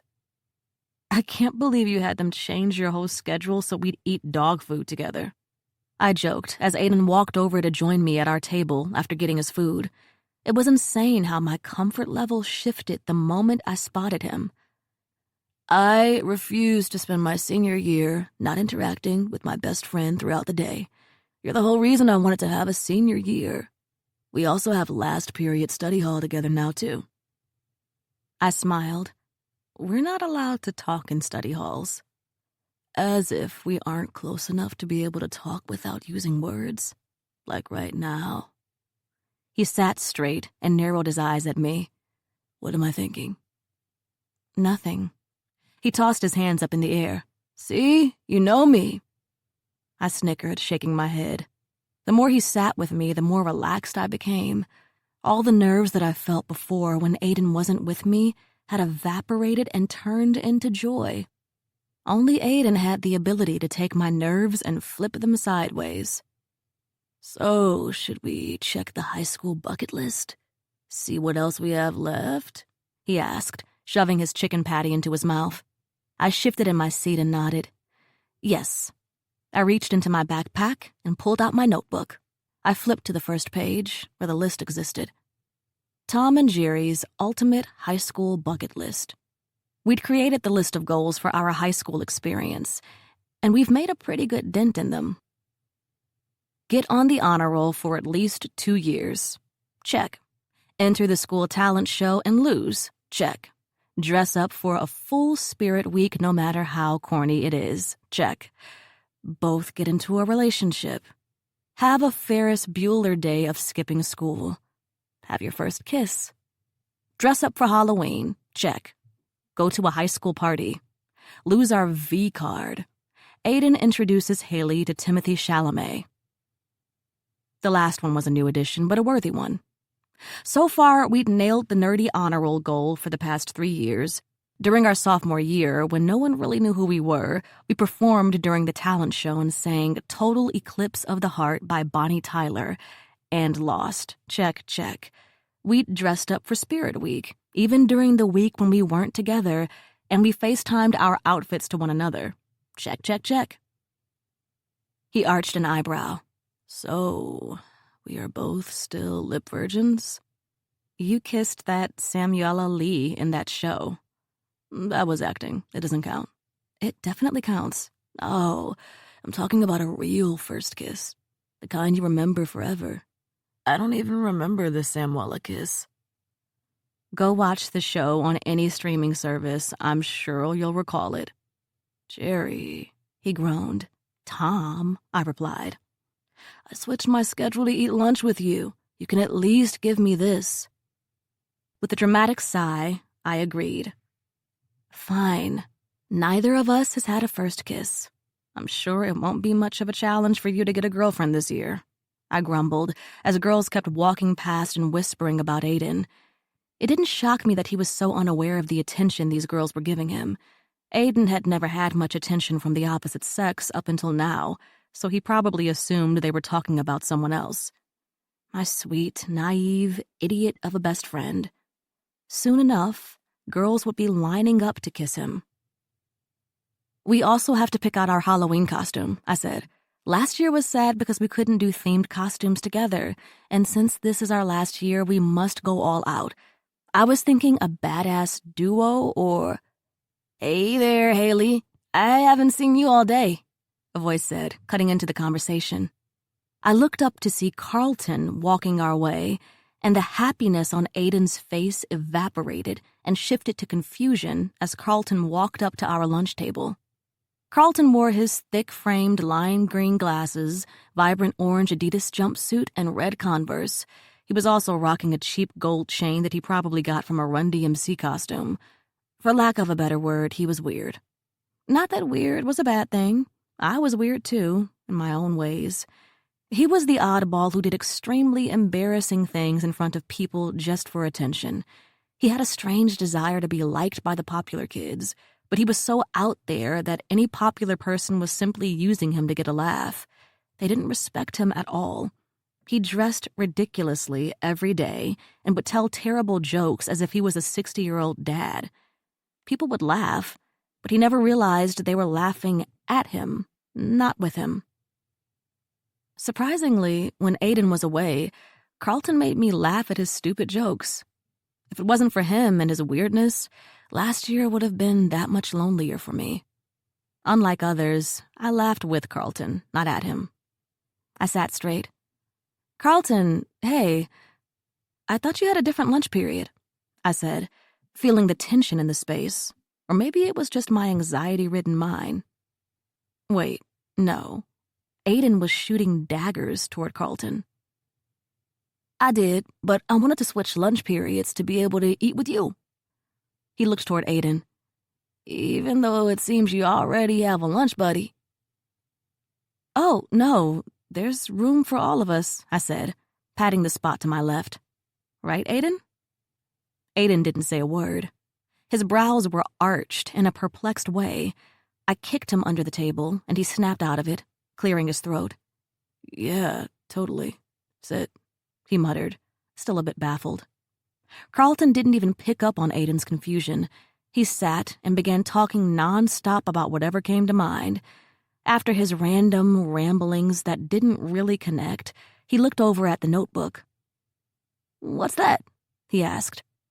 Aiden shut our bucket list and shoved it into his backpack. Nothing. We were trying to decide on our Halloween costumes for this year, I said to Carlton. Oh, sweet. We should totally do a triplet costume or something. Aiden shook his head.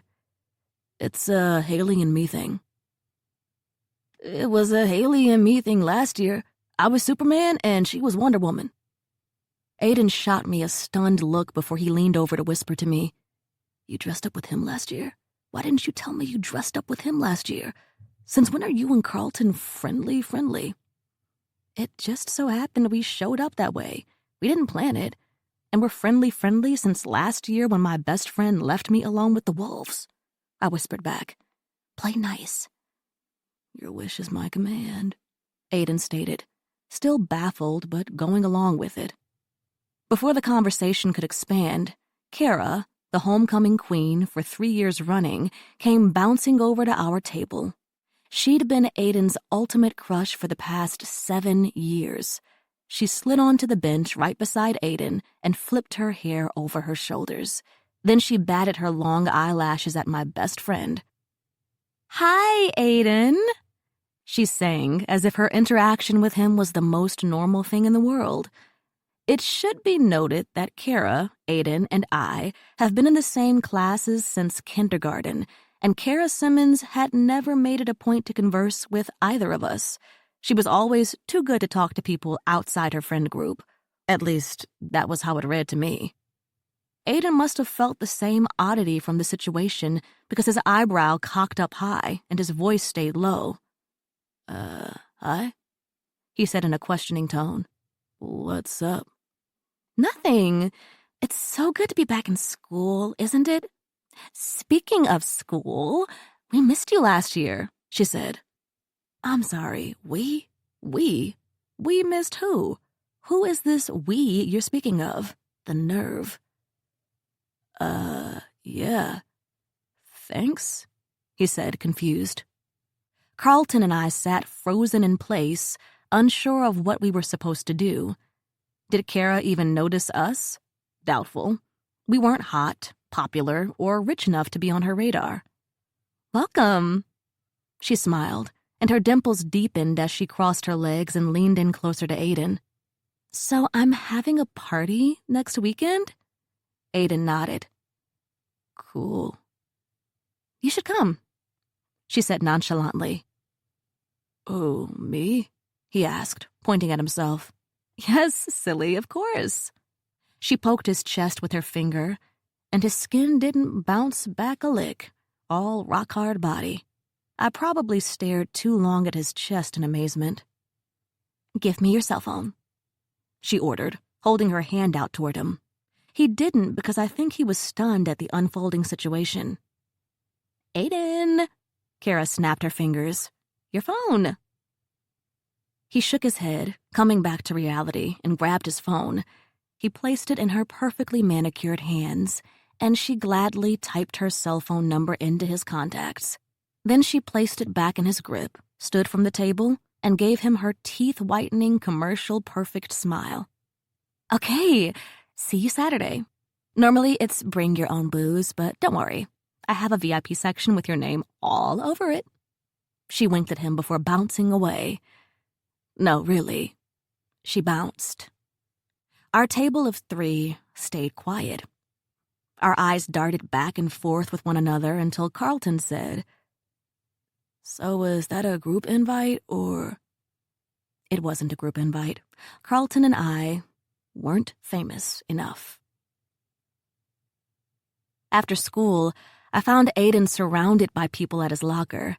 He was smiling and talking up a storm, but I saw the slight trembling in his hand as he tapped his pinky finger against his leg. His invisible golden retriever tail was not wagging. It was between his legs. I went into full-blown bodyguard mode. I dashed toward him, breaking through the sea of bodies. I wrapped a stern hand around his wrist and pulled him around the corner, yanking him away from the crowd. I slung the janitor closet open and pushed him inside, shutting the door behind us. I pulled the dangling string attached to the light on the ceiling and lit up the space. "What are you doing?" he asked. "Saving you." "What?" "You're having a panic attack." He blinked a few times, looked down at his trembling hands, and nodded. "Oh." I knew my best friend inside and out. I knew when he felt overwhelmed by such small changes in his body language. Most people missed his slight transitions, but I could read that man like a book. He was my favorite novel, one I'd repeatedly reread if given the chance. "You don't owe these people any part of you, Aiden." "They're being nice." "They're being gremlins who are trying to suck you dry. Stop talking. It doesn't help. Just breathe." He lowered his head, and I took his shaky hand into mine to steady it. We stayed there for 10 minutes, not talking. Sometimes words didn't help a situation. Sometimes you just have to let time pass on by. "We're going to miss the bus home," he mentioned. "It's fine. We can walk. Look at me." His blue eyes rose, and they didn't look as overwhelmed anymore. He was coming down from the intensity of being bombarded by people all day long. "You're good," I told him. "I'm good." He cleared his throat and brushed his hand against the side of his face. "Can I walk you home now?" I nodded. He held the door open for me, and after I stepped out of the closet, he followed. "I know you're too nice to tell people to leave you alone, so I just want you to give me permission to throat punch anyone who crosses your boundaries," I said. "I don't think throat punches are needed." I frowned and patted him on the back. "I know. That's because you're painfully sweet." "Are you really good friends with Carlton?" he asked me out of nowhere. I raised an eyebrow. "Yeah, he's nice." "Is he? Or were you just lonely last year?" "What's that supposed to mean?" He shrugged. "He just rubs me the wrong way. He's always trying too hard to win people's approval. Do you know after lunch, he tracked me down to offer me money if I'd get him into Kara's party? It's weird." "He's quirky." "There's quirky and then there's desperate. He also has a crush on you." "What?" I laughed. "He does not." "Yes, he does." "How do you know that?" "Because not only did he try to pay me for a party invite, but he went on and on about how he was into you."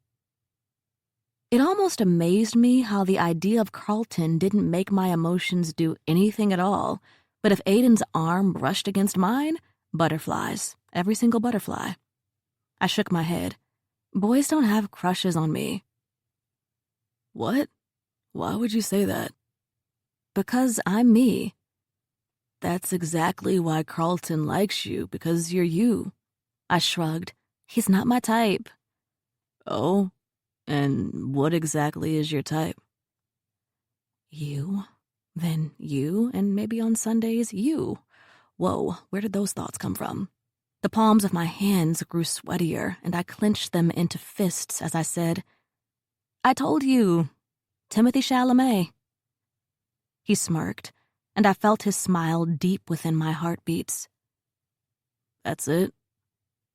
No one else?" "Nope." I picked up my pace as I tried my best to shake off my nerves. I couldn't look him in the eyes because he could read me the same way I was able to read him. I couldn't allow him to take in the new development chapter about the odd sensations I felt whenever he stood around me. Besides, whatever I was feeling for Aiden was a temporary thing. It had to be. He was my best friend, after all, and I would never want to jeopardize that by, I don't know, falling in love with him. Still, I thought about it a little. Okay, I thought about it a lot. I thought about what it would be like to fall in love with a guy like Aiden, They were pointless thoughts, though. I'd read enough romance novels in my life to know how those things went. Guys like Aiden ended up with girls like Kara, never with girls like me. I was forever going to be the best friend side character, while Kara received my leading hero. Aiden upped his pace to keep up with my strides. So, about that party. 8. Aiden.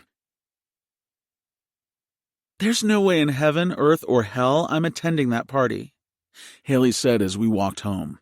It was quite a bizarre first day for me. The number of photographs people asked me to take with them, teachers included, was odd. My jaw hurt from smiling so much. It was even odder that I was being asked by the people who mocked my first acting ventures when I was a dancing taco. I vividly remembered hiding in the custodial closet and sobbing my eyes out from being bullied. Haley was the one who found me, and she skipped the rest of her classes to sit with me in said closet. The only time she left was to go get us some lunch. By the end of the day, she had me laughing again too because Haley had a way of making shitty days less shitty. Now those same bullies were asking for my autograph. Life was odd. People were odder. The one consistent thing, Haley Jones saving me from the masses and pulling me into closets to remind me to breathe. I gripped the straps of my backpack. What? Why not? It's on our bucket list. I figured that would be one of the items we wouldn't achieve. But we will. We got a clear-as-day invite. We? She remarked. That was definitely a solo invite.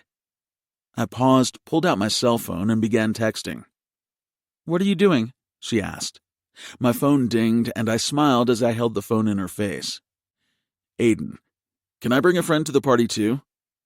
Kara, sure, bring whoever you want. Haley rolled her eyes. She was a master of fine arts when it came to her eye rolling. Her skill was unmatched. She doesn't know that the friend is me. It wasn't as if I was personally invited.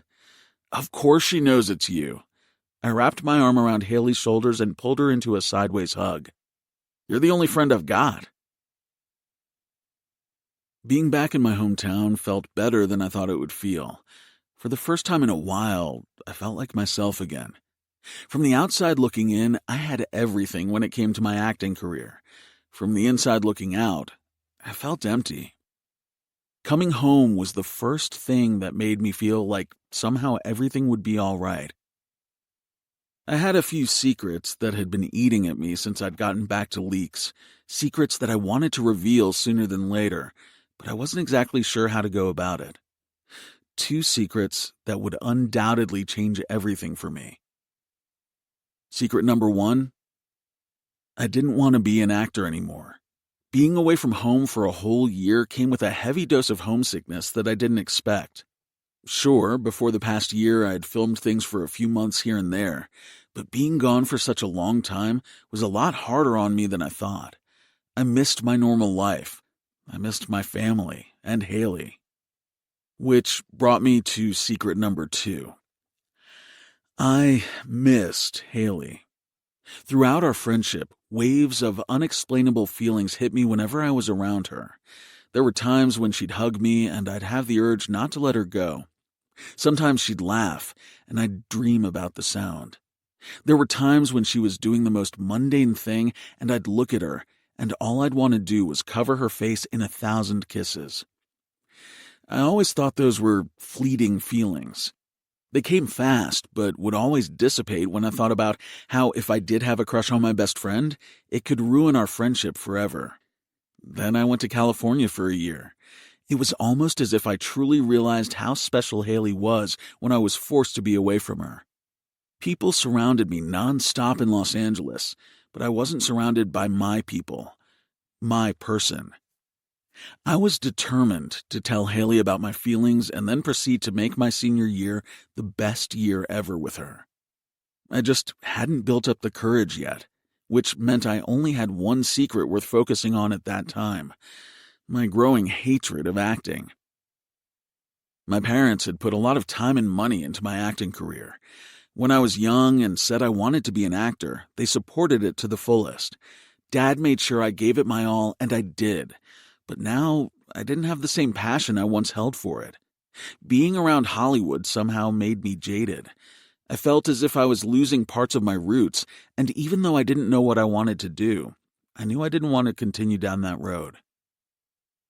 Having that conversation with my parents wasn't going to be easy, but I figured dinner that night would be a good time to just blurt it out, rip the Band-Aid off.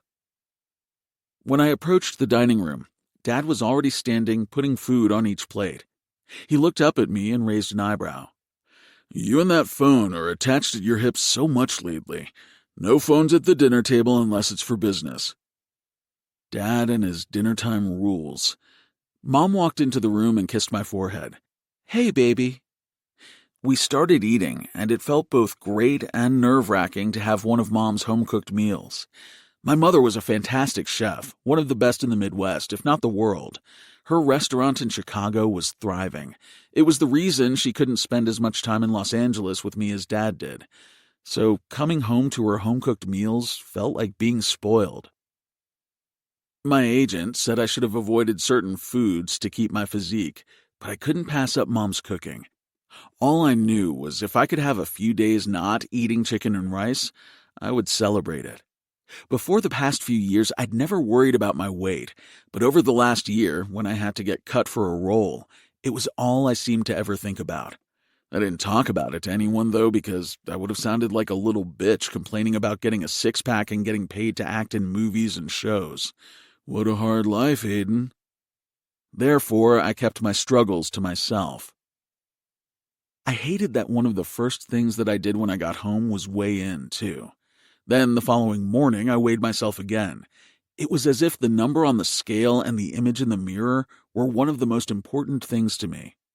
Before I left Leaks, I didn't even own a scale. Now I could look down and guesstimate how many macros were sitting on my plate. Another reason I wanted out of that industry. Insecurities ran rampant. "How was your first day?"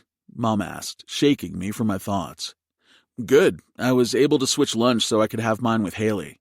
The teachers are all nice, too." "Are people excited to see you?" she questioned. "A little too much. It's weird how people are paying attention to me. I got invited to parties by people who've never talked to me before." "You should ignore their advancements. It's easy to celebrate when people think you are successful. You must be careful and smart with individuals," Dad warned. "Yeah, it's just weird is all." Dad placed his fork down and clasped his hands together. "I want to make sure we are on the same page about this school year, Aiden. You know I was against the return because being a public figure makes it harder for you to be a normal teenager. Like you said, people are already treating you differently, so let's just keep things clean and cut. In and out, do your homework, get your good grades, and report home. Do you understand?" I nodded. "Yes, sir." "And have fun," Mom said, leaning over to squeeze my forearm. "You're allowed to have fun, too. It's your senior year." Dad grumbled a little, but didn't disagree with Mom. She seemed to be the only person alive who didn't get his sharp tongue. "Actually, I was hoping to talk to you about something," I said. My hands were sweaty and my nerves were skyrocketing through the roof, but I figured I might as well put it out on the table. Just a few simple words. I don't want to be an actor anymore. Easy, effortless. "One second, Aiden. Don't you have something else to tell him, Sam?"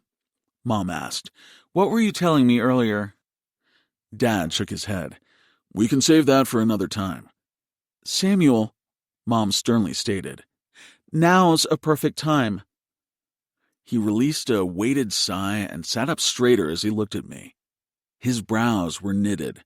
A knot formed in my chest as he gave me his hard stare, the same stare he'd always given me when he was disappointed in something I did. When he parted his mouth, he said something that almost knocked me backward. "I'm proud of you, of the work you've done in the past year and the opportunities you're creating for yourself in the entertainment industry.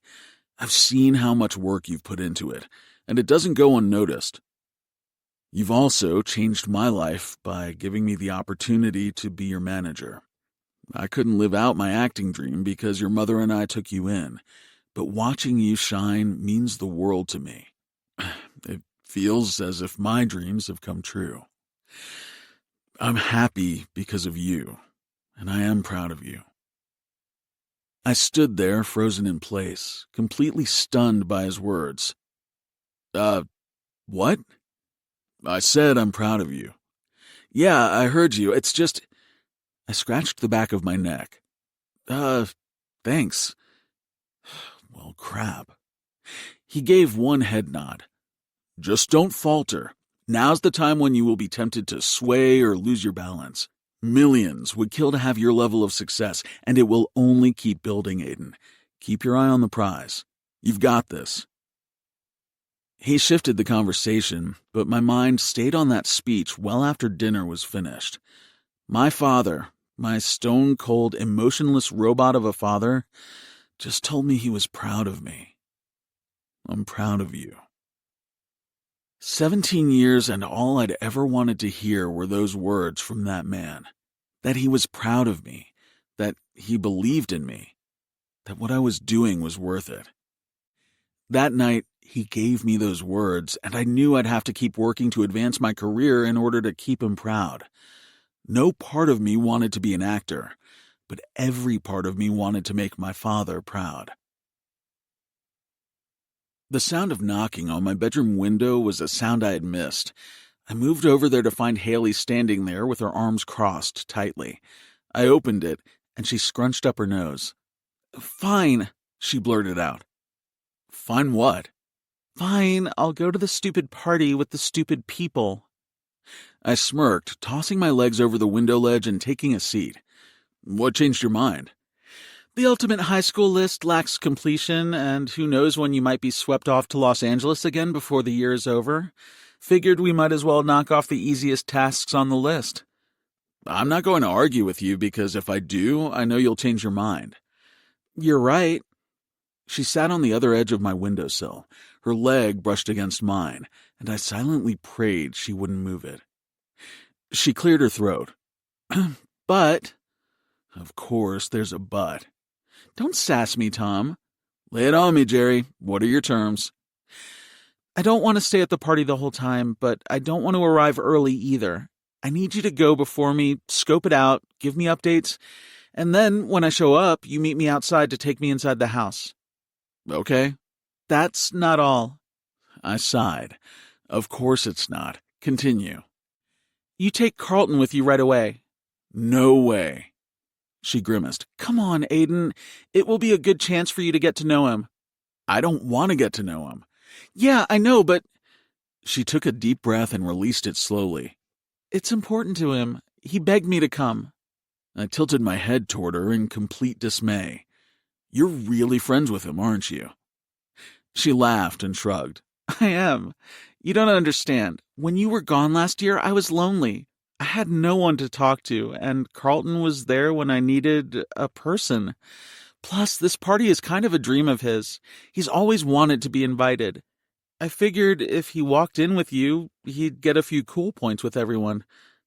"Cool points? What makes you think I have cool points?" Haley placed her hands against my shoulders. "My sweet, naive, stupid best friend. It's cute how you don't see how you instantly became the coolest person at our school today. You have the coolest points that there are to collect."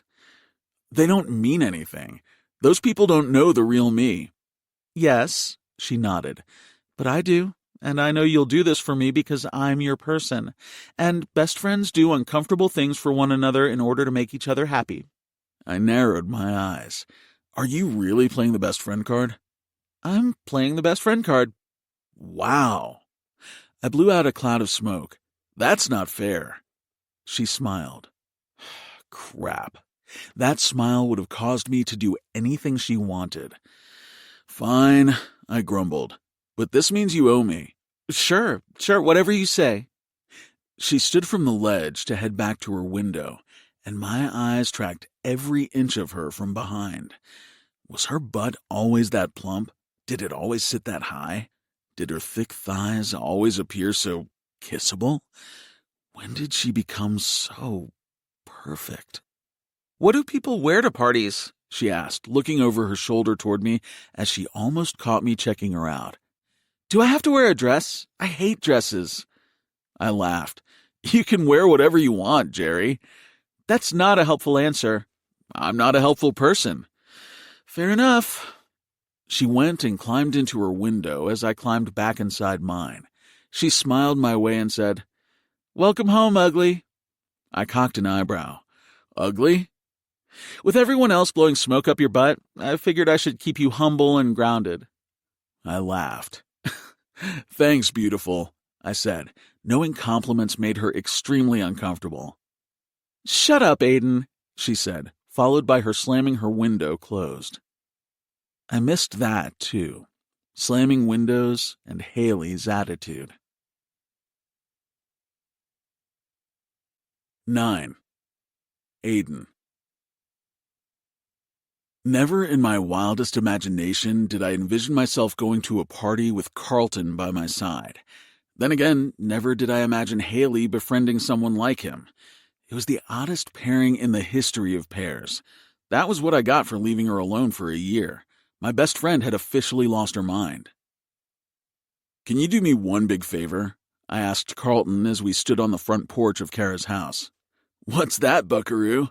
He pulled out a pack of mints and tossed a handful into his mouth. "Once we get inside, go off on your own and have the time of your life." He smirked ear to ear. "You got it, dude," he spat out, hitting me in the face with one of the many mints sitting in his mouth. He took his hand and wiped it across my face. "My bad." Haley owed me more than she knew. I'd never been so irritated showing up to a party before. Sure, it wasn't my first party. I'd been to a handful of gatherings in Los Angeles, but it was my first high school party. I was excited to see how much Haley hated the party. That would be the most entertaining part of the evening. As we walked into the house party, it was well underway. Carlton burst into the living room with his arms wide open. "Hello, party people," he shouted. He went left, I went right, and I'd hoped we wouldn't run into one another again. I spent the first 30 to 45 minutes of the party taking photos with people and having them record videos of me saying hi to their random family members. The joys of being semi-famous. The second hour was spent with me talking about what acting was like and the different celebrities I'd interacted with.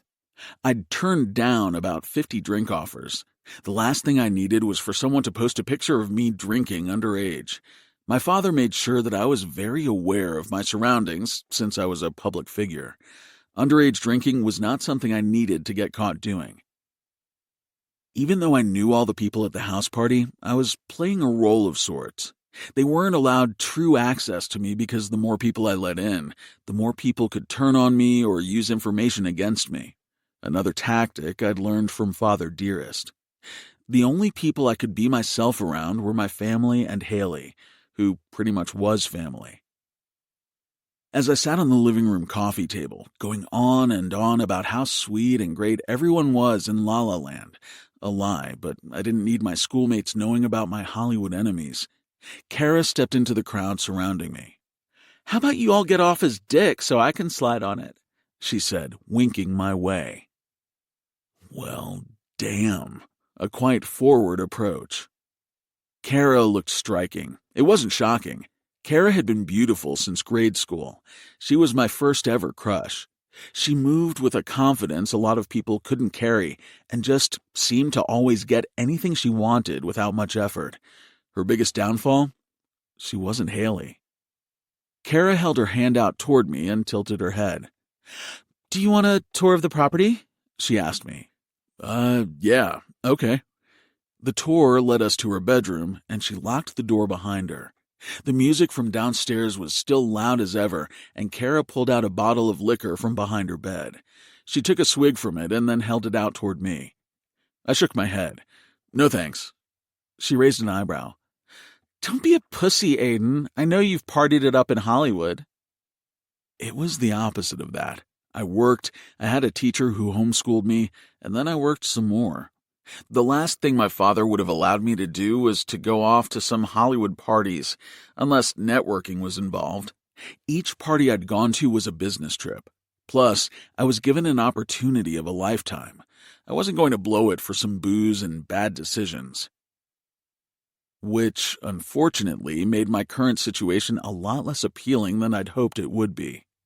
Aiden from 5 years ago would have been freaking out about being in Kara's bedroom with the door locked. The Aiden I currently I was on the brink of a panic attack, thinking about what would have happened if my father had found out about this situation. It would look scandalous, and the tabloids loved a good scandal. I wished I could have shut off my father's stern judgments from every decision I'd made, but he was the Jiminy Cricket on my shoulder telling me not to make bad choices. Plus, he was proud of me. Damn him and his pride. Maybe we should head back downstairs, I offered, standing up from her bed where she'd placed me. She walked over to me, stumbling a bit before taking a seat. On my lap.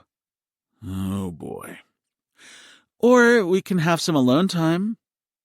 It was clear she had a bit to drink. I don't think that's a good idea. Why? Are you and that Hannah girl screwing? Hannah? Yeah, that girl who follows you around like crazy? You mean Haley? Sure, okay. She picked up the bottle of alcohol and took another swig. Are you two fucking? What? No, we aren't. She's my best friend. Have I thought about the possibility of having sex with Haley? Sure. Yeah, often. Twice a day, maybe 3 times on the weekends. Whatever. Kara scrunched up her nose. Why, though? Why is my best friend my best friend? Yeah. I mean, don't get me wrong. You're hot and famous, and she's nobody. Within an instant, any kind of attraction I felt for Kara sizzled up and died. I removed her from my lap and stood. I'm going to head back downstairs, I shortly stated as her phone dinged. She reached over and grabbed it, ignoring my comment. Oh my gosh, did you see Crazy Carlton? Kara asked. He's going off downstairs about Hannah. Who's Hannah? Your Hannah. Haley. Whatever. I stood and grabbed her phone from her hands. On the video was a drunk Carlton on a table, swaying back and forth with a bottle of liquor in his hand. No way! You think I like Haley Jones?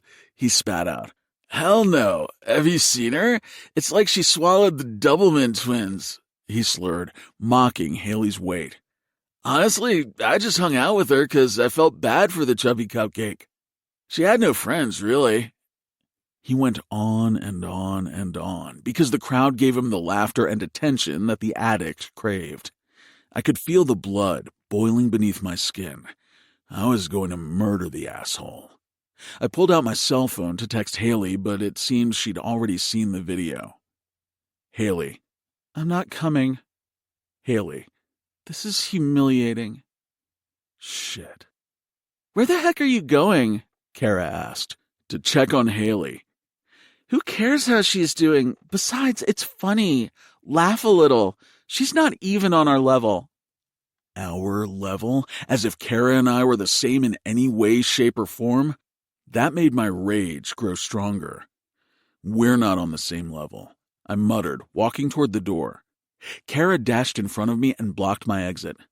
I swear to God, Aiden, if you walk out of this room to go check on that loser instead of having the best night of your life with me, then you are dead to me.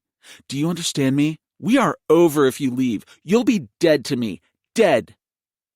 I swallowed hard and stood tall as I cocked an eyebrow and locked my eyes with hers.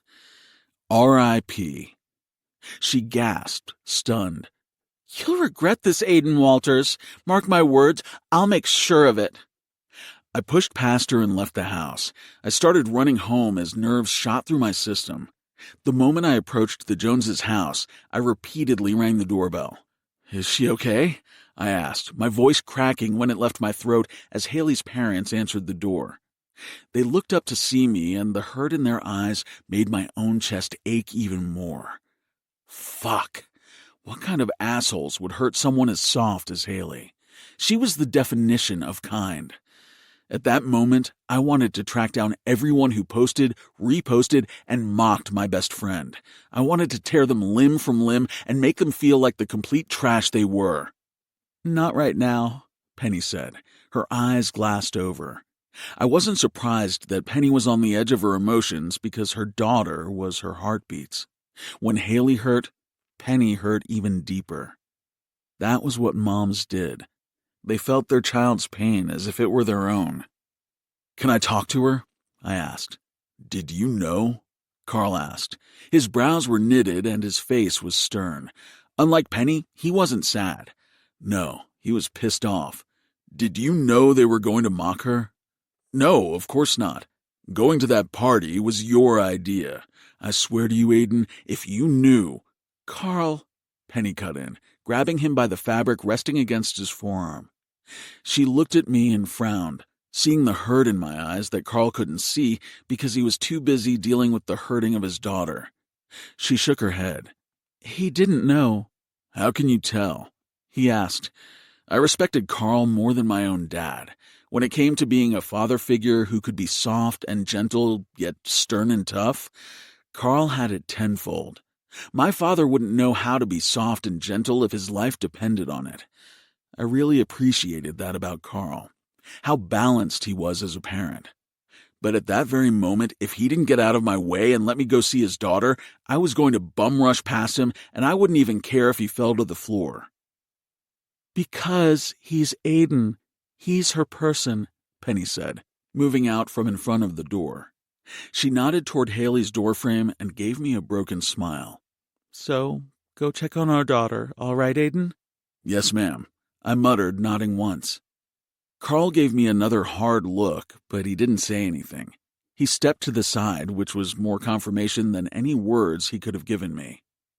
I placed my hand on Haley's door and turned it as my heart twisted in my chest.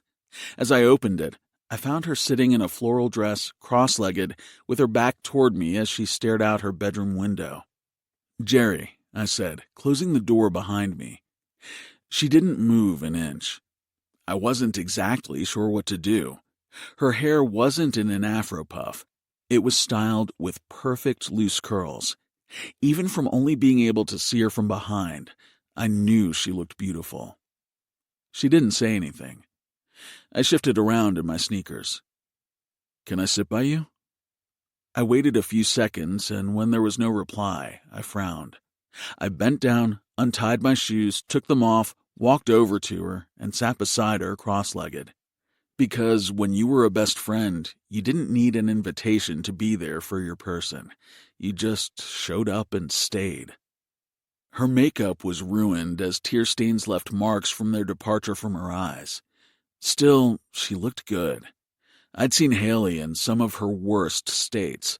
When she had food poisoning from our favorite Chinese buffet a few years back, she looked like the Walking Dead. She couldn't do anything except walk to the bathroom where she'd thrown up nonstop. I held her hair back during her vomiting, and then she'd crawl back to bed, and I'd sat with her talking about bullshit that didn't matter just so she didn't have to be alone. Carlton being an asshole wasn't worse than when she had food poisoning, but I knew it twisted up Haley's stomach just as bad. My stomach was in fucking knots, so I couldn't imagine what hers was doing. I stared out the window with her, looking at the big oak tree sitting in front of it. We stayed there for a few minutes, silent and still. I only knew she was still alive due to her blinks every few moments. "I put on a dress," she finally said. "I know." "I hate dresses." "I know." "I also did my hair." "I know." "I hate doing my hair." "I know." She turned her head in my direction, and her eyes were bloodshot. And fuck, if hearts could break from moments, mine shattered right then and there. "I thought he was my friend," she whispered. I sighed. "I know." I patted my left shoulder, and she lay her head against me. I placed my head on top of hers, and we went back to staring out the window. Her makeup smeared on my shirt, but I didn't care at all. If she wanted to use my whole outfit as a rag, I'd let her. "I'm going to kill him," I told her. It had been the only thing I'd been thinking about since I'd seen the video of Carlton being a complete shithead. When I saw him, I was going to murder him. "No, just let it be." She sighed and lifted her head from my shoulder. Don't you have a party to be getting back to anyway? I'm sure Princess Kara is freaking out about you being gone. I don't care what she thinks. Please, she's the only thing you've cared about for years. Plus, going to a party is on our high school bucket list. At least one of us can check it off. I'm not leaving, Haley. She looked my way and frowned. I think I need you to go, though, because I feel like I'm going to cry. Which is why I need to stay. You don't need to see me cry, Aiden. Why not? I've seen you cry 1,000,000 times before. You've cried an unrealistic number of times before. Remember when we watched Bambi for the first time? Waterworks. This is different. I've never cried like this before. Like what? Her lips trembled as she stared down at her hands, which were linked together, and she began slightly shaking as she choked out her words.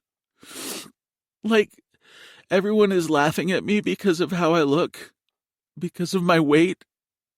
And I thought he was my friend, and I don't know why he'd say those things just because someone mocked him about us being friends, and...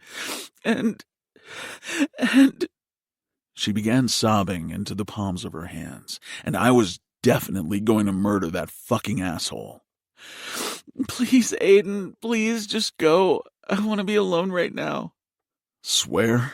I asked. She nodded. Swear. I sighed and stood from the bed, but before turning to leave, I wrapped my arms around her from the back and held her tight. I know you're sad, Haley, and I know you're hurting, but even though you want to be alone right now, you aren't alone. I'm right next door, okay? I'll be right here too if you need me to be. I walked out of the room and closed the door behind me. Instead of going home, I had another thing to tackle, so I headed to the living room where Haley's parents were sitting on the couch talking about what had happened to Haley. Penny and Carl, they looked up at me with concerned expressions, and I gave them a broken smile. Do you think you can help me with something? 10. Haley. Dad, what are you doing here? I asked, confused, as my father stood in front of my bedroom door in a tuxedo, looking as dapper as ever. I'm your chauffeur for the evening, my lady, he said, holding his arm out toward me for me to loop around. My chauffeur, I giggled, even though I was far from the mood to laugh. But I'd cried so much that I wasn't certain I had any tears left in me. I'd already wiped all of my makeup off and tossed on my oversized sweats, ready to binge-watch The Vampire Diaries and eat Ben & Jerry's like a good heartbroken girl. I arched an eyebrow at Dad. You're not wearing shoes. You're going to drive with no shoes? He tipped his invisible hat and smirked. Where we're going, we don't need any cars. Now come on, your date is waiting. I was too intrigued to ask more questions, so I looped my arm around Dad's. He walked me through the house, and my alertness rose as I saw Mama standing at the front door with a goofy grin on her face.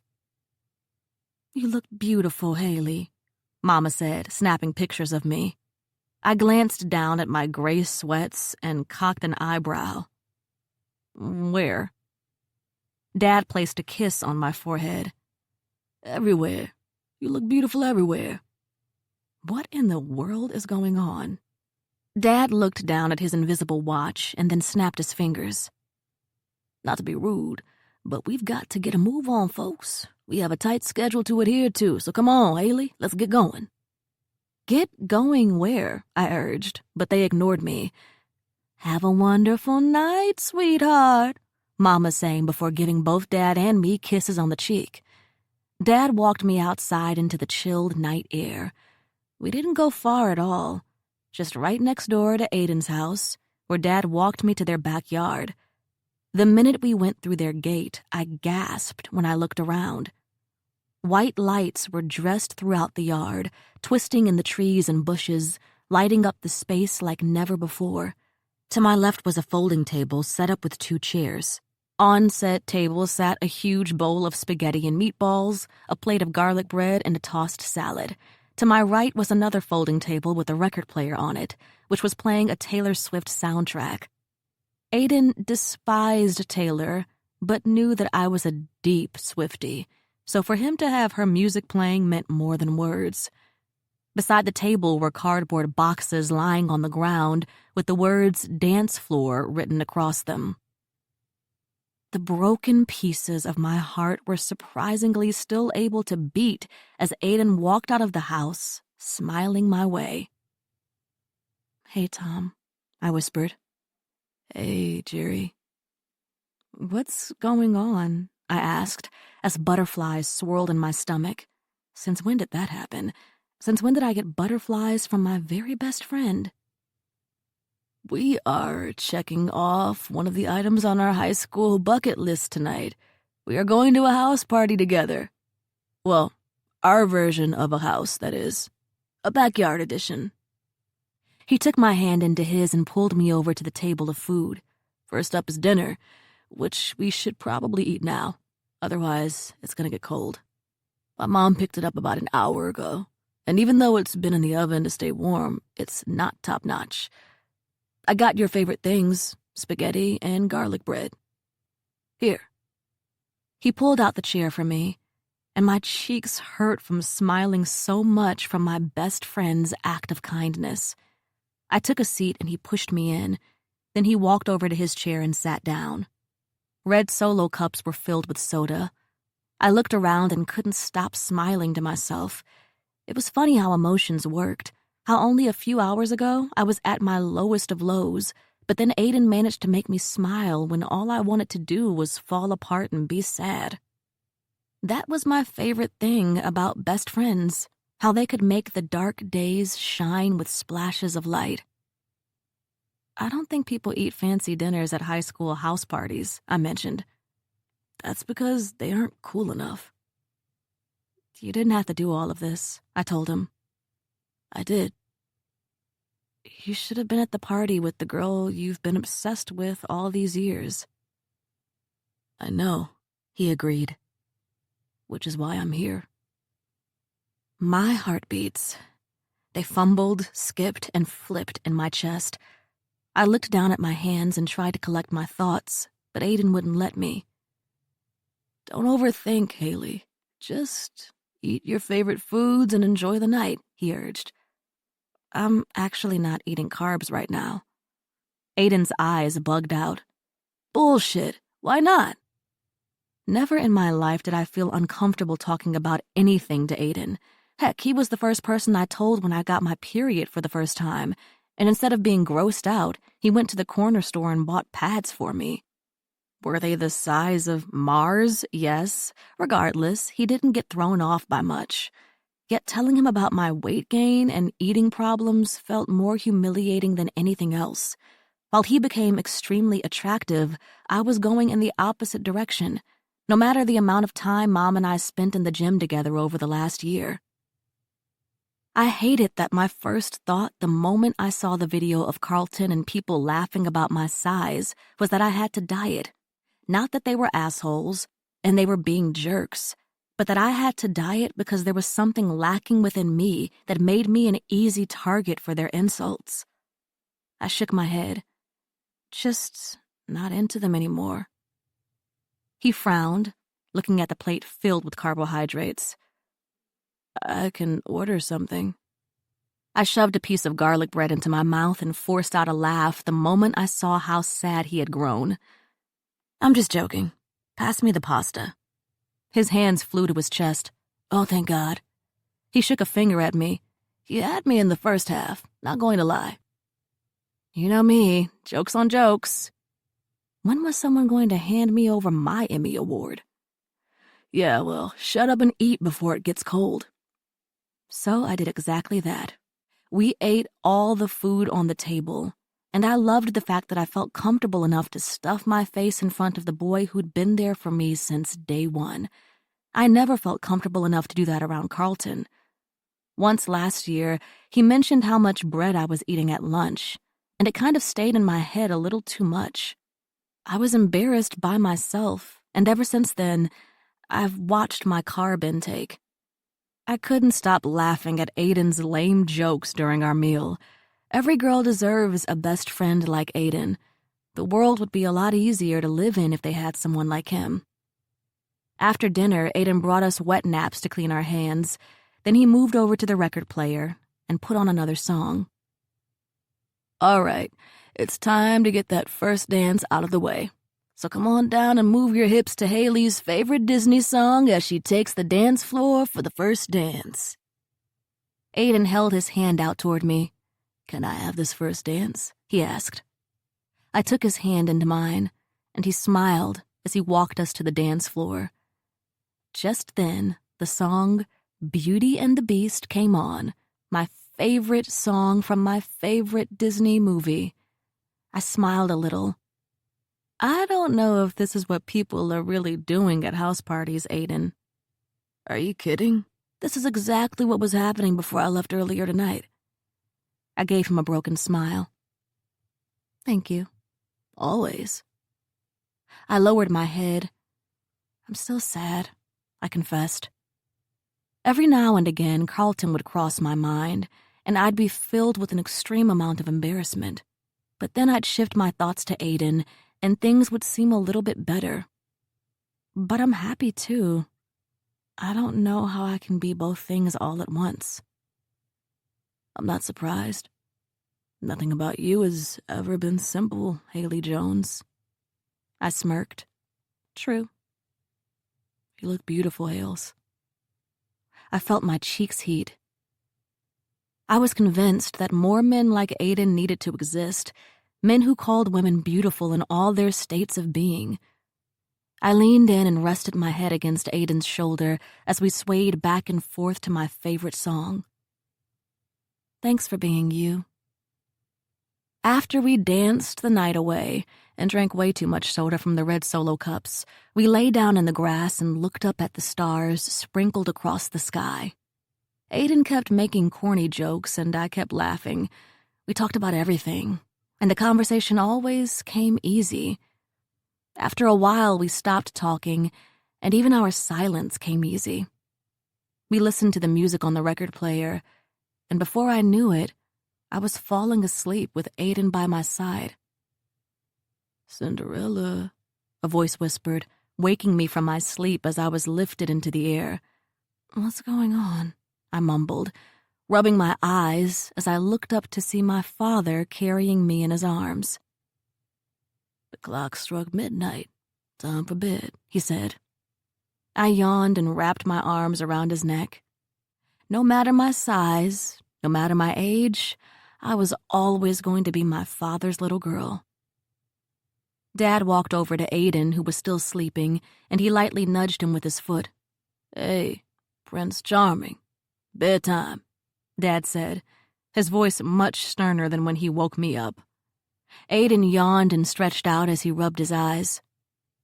Okay, Carl. He stood to his feet and looked in our direction with his sleep-drunk, goofy grin. Best party ever. I couldn't help but agree. Night, Tom, I said as I yawned and lay my head on Dad's shoulder. Aiden tousled his messy hair and then brushed his hand against the back of his neck. Night, Jerry. Dad carried me the whole way to my bedroom, even when I told him he could have put me down because I was too big to be carried to bed by my dad. He lay me in bed and smiled as he kissed my forehead. I'm sorry about what happened earlier, Cinderella, he said. Sometimes people are stupid and make stupid choices, but that has nothing to do with you. Those people's words do not get to define you. Only you do. Do you understand? Yes. And their actions have nothing to do with your self-worth, right? They don't get to tell you that you're good enough. You do that. Do you understand? Yes. And you are the most beautiful, smart, and powerful woman alive. Do you understand? I smiled. Yes. He kissed my forehead. Get some sleep. I'll make you and your mother waffles in the morning. Love you forever. Love you longer than that, I replied, something we'd been saying to each other for as long as I could remember. I fell asleep that night, unable to control my dreams. But I wasn't mad when they went to Aiden. Dreaming about him always seemed easy. 11. Aiden. That Monday after the party, I could tell Haley was nervous about going to school. We sat on the bus, and I could feel her energy was off. "You good?" I asked. She nodded. "I'm good." Liar. "Yeah." I squeezed her kneecap. "You'll be good, though." "Swear?" "Swear." "Do you think he feels bad?"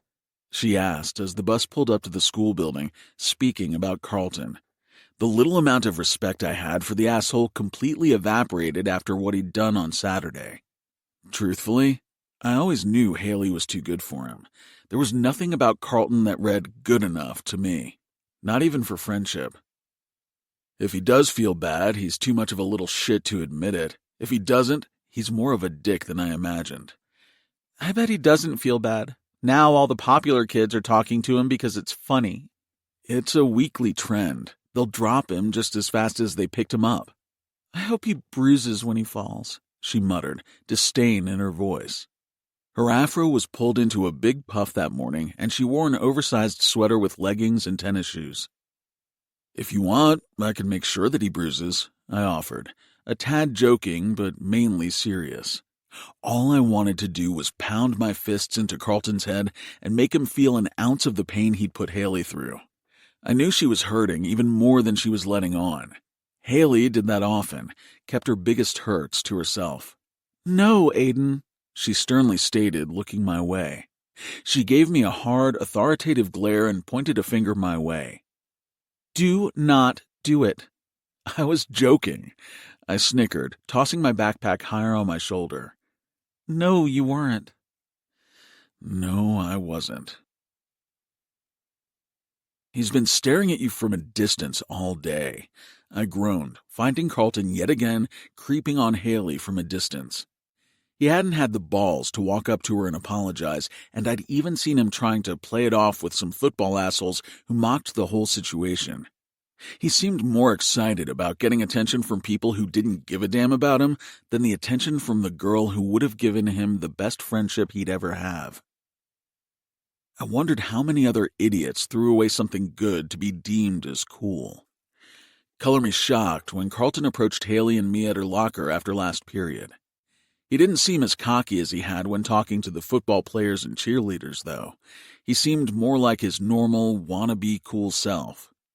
"Hey, Haley, you think we can talk?" he asked, scratching his fingers against his neck. I didn't know why that annoyed me so much, but it had. Everything about the guy annoyed me, but it wasn't my place to tell him to fuck off. That was all in Haley's hands. Please tell him to fuck off. She shifted in her shoes, grabbed some books from her locker, then shut it. Pressing the books to her chest, she held on to them tightly as she stood tall beside me. She shook her head. "No." One word. One solid word from my best friend, and I'd never been so proud. That's my girl. Carlton's brow nodded, and he looked perplexed. "What? I mean, we should talk. You are my friend, after all." Haley huffed. "Ex-friend, you jerk. I have nothing to say to you, so leave me alone." He reached out to grab her arm, and she flinched when he did so, which made me automatically step between the two of them. "Back off, Carlton. She said she didn't want to talk to you, so how about you respect that?" I growled, feeling my blood begin to boil. "This has nothing to do with you, Aiden," Carlton said, standing up tall. Well, as tall as he could at 5'7". "You've always been a bit too involved in Haley's affairs anyway. How about you mind your own business?" In Haley's affairs? Who talked like that? I took a step toward him because he was starting to really piss me off. Haley put a hand in front of me to halt my advancements because Haley Jones never needed anyone to speak on her behalf. She was strong on her own. I was just there for extra protection because I was an overprotective best friend, and I wanted to pound my fist into Carlton's face. "We have nothing to say, Carlton. You showed me your true colors, and it would be stupid for me not to trust them. "What happened this weekend isn't who I am," he urged, making me roll my eyes harder than ever before. "And now some people look at me as if I'm this jerk who tried to hurt you." "You should have thought about that before you got on camera and called me all those names," Haley said matter-of-factly. "So if you'll excuse me, I have nothing else to say to you." She pushed past him, and I gave him a mocking smirk, because fuck that guy. Haley left him with his tail between his legs like the idiot he had been. As we began to walk away, I heard some popular kids, including Kara, talking to Carlton. "You're really going to let someone like Haley Jones embarrass you like that? Oh my gosh, I didn't know you were so weak," they mocked. They kept egging him on, mocking him, making fun of how a girl just walked all over him like he was nothing. I could feel the tension building up from the situation as I glanced back and saw Carlton growing more and more intense and nervous from the rude remarks. "Tell her how you really feel, Carlton, or are you just a weak little punk?" Brad Gates egged on, and if there was anything about peer pressure, it always engulfed the weakest links.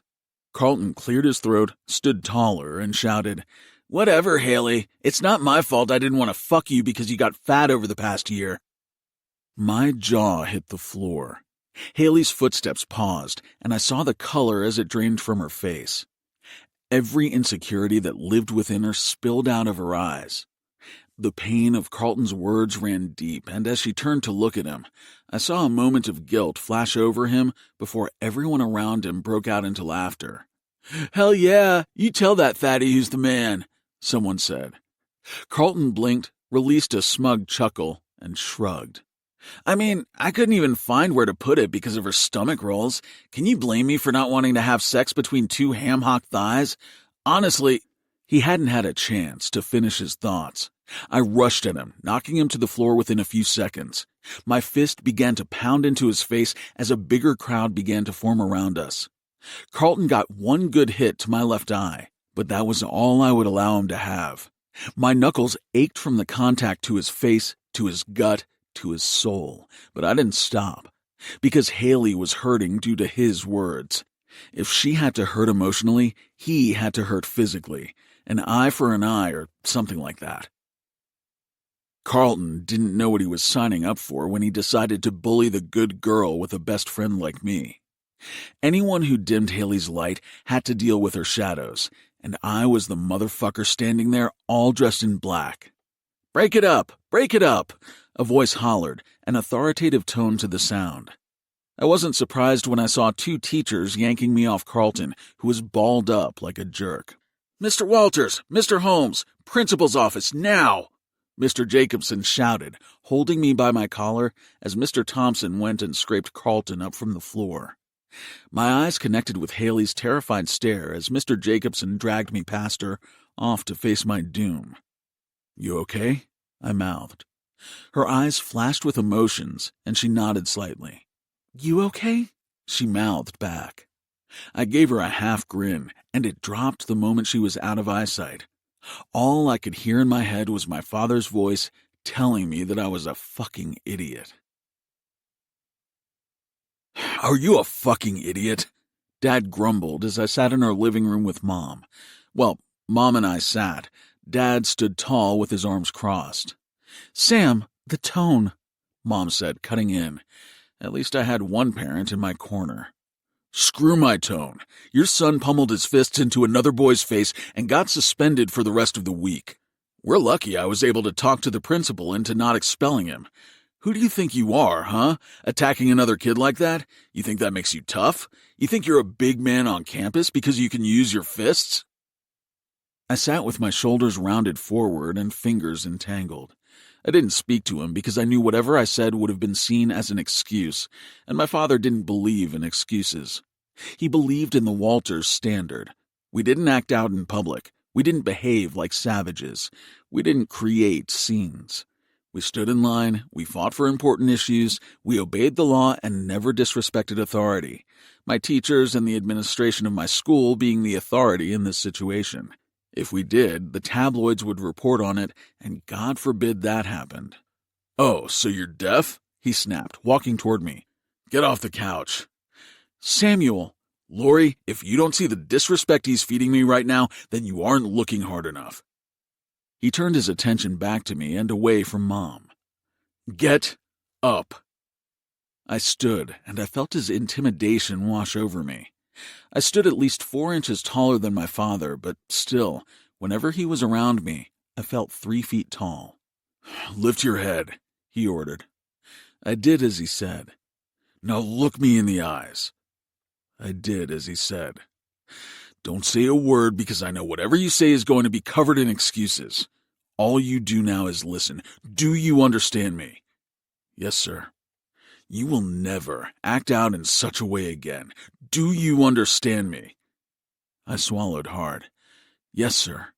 You are in the public eye now too, Aiden. This could have ruined any career opportunity if this got out to the press.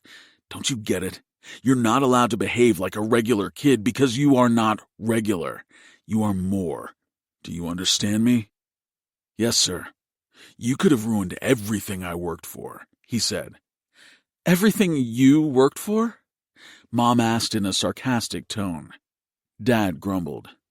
Everything we worked for. You know what I meant. He cleared his throat. And you will apologize to that boy. I will take you to his house and I will make sure it happens. What? No fucking language, he barked. Fuck you, I silently replied. I wished I had liked my father at that moment. I loved him, yes, but I wished I liked him. In his eyes, I was my father's biggest failure, and if anything, he hated the idea of failing. He went on with the punishments and then left the room, leaving Mom and me sitting there alone.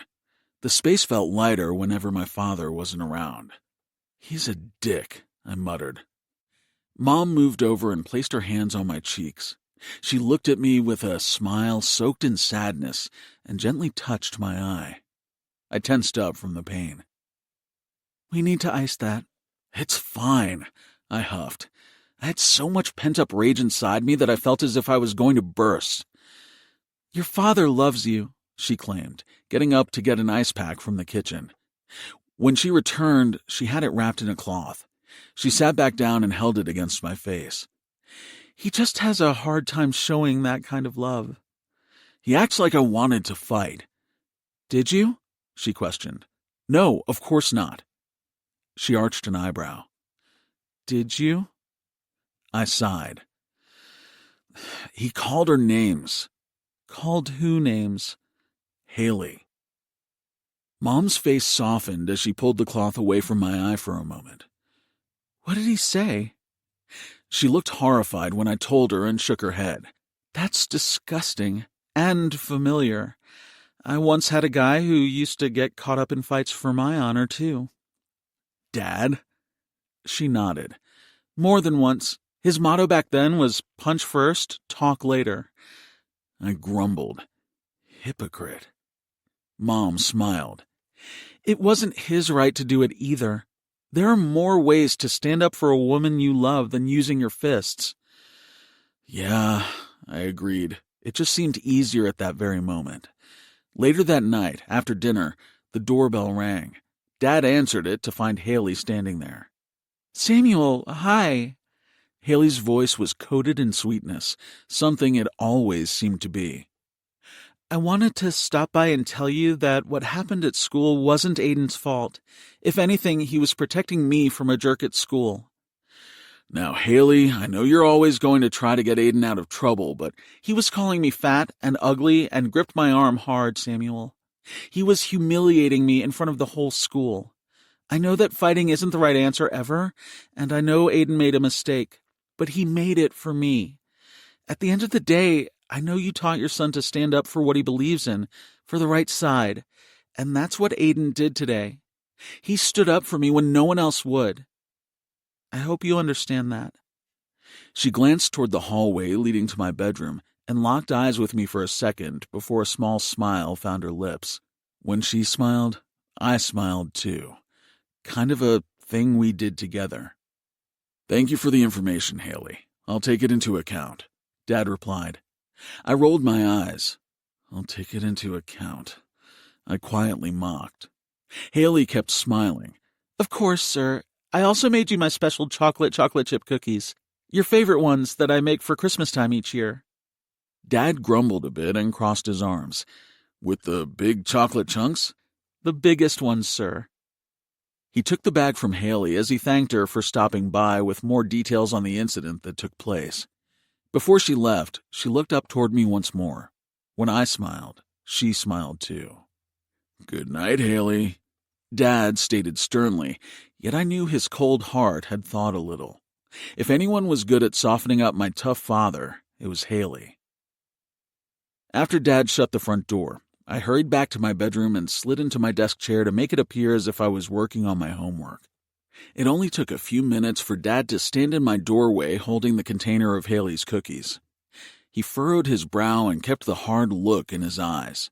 His shoulders were lower than before when he scolded me, and he looked a bit more relaxed, which didn't say much.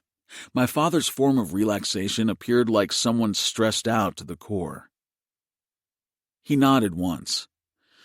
You're still grounded. Do you understand me? No television, no cell phone, no internet. Yes, sir. But it might be best to avoid the apology at this time. Focus on your studies. You'll need your grades to be good for the year. Plus, we want your image to stay unstained for your acting career. And that, folks, was how my father apologized. Yes, sir. And don't go causing any trouble for Haley, you hear? Yes, sir. And keep protecting her. Yes, sir. Just not with your fists. Yes, sir. He wiggled his nose and looked toward my bedroom window. No climbing out of the window, either. The ultimate punishment for me. I was now unable to open my bedroom window to sneak over to Haley's and vice versa. I couldn't even open my window to talk to her, which felt like the biggest punishment. He cleared his throat. Our choices in life have consequences. Think about that the next time you use your fists instead of your brain. He turned to walk away. Feeling brave, I called out to him. Can I get a cookie? I asked, knowing exactly how good Haley's baking skills were. And with one word, he replied flatly as he continued his descent from my room. No.